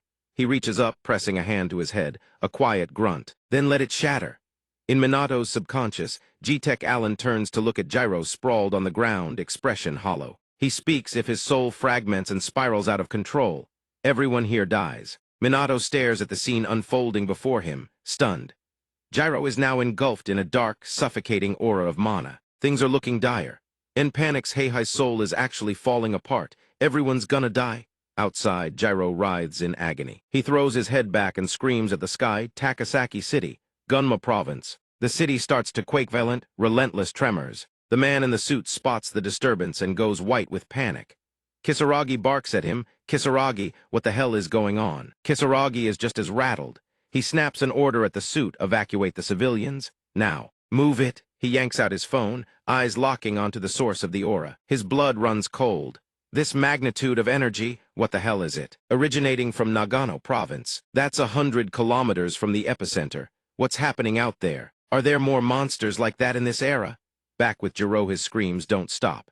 Every mummy puppet on the ground slowly fades to nothing. And stares horrified. "What?" Hikato drags himself to his feet. "This is..." Shinji stands nearby, driving his sword into the ground to anchor himself. The sheer force of the energy threatens to blow him clean away. He grits his teeth. The aura's insane.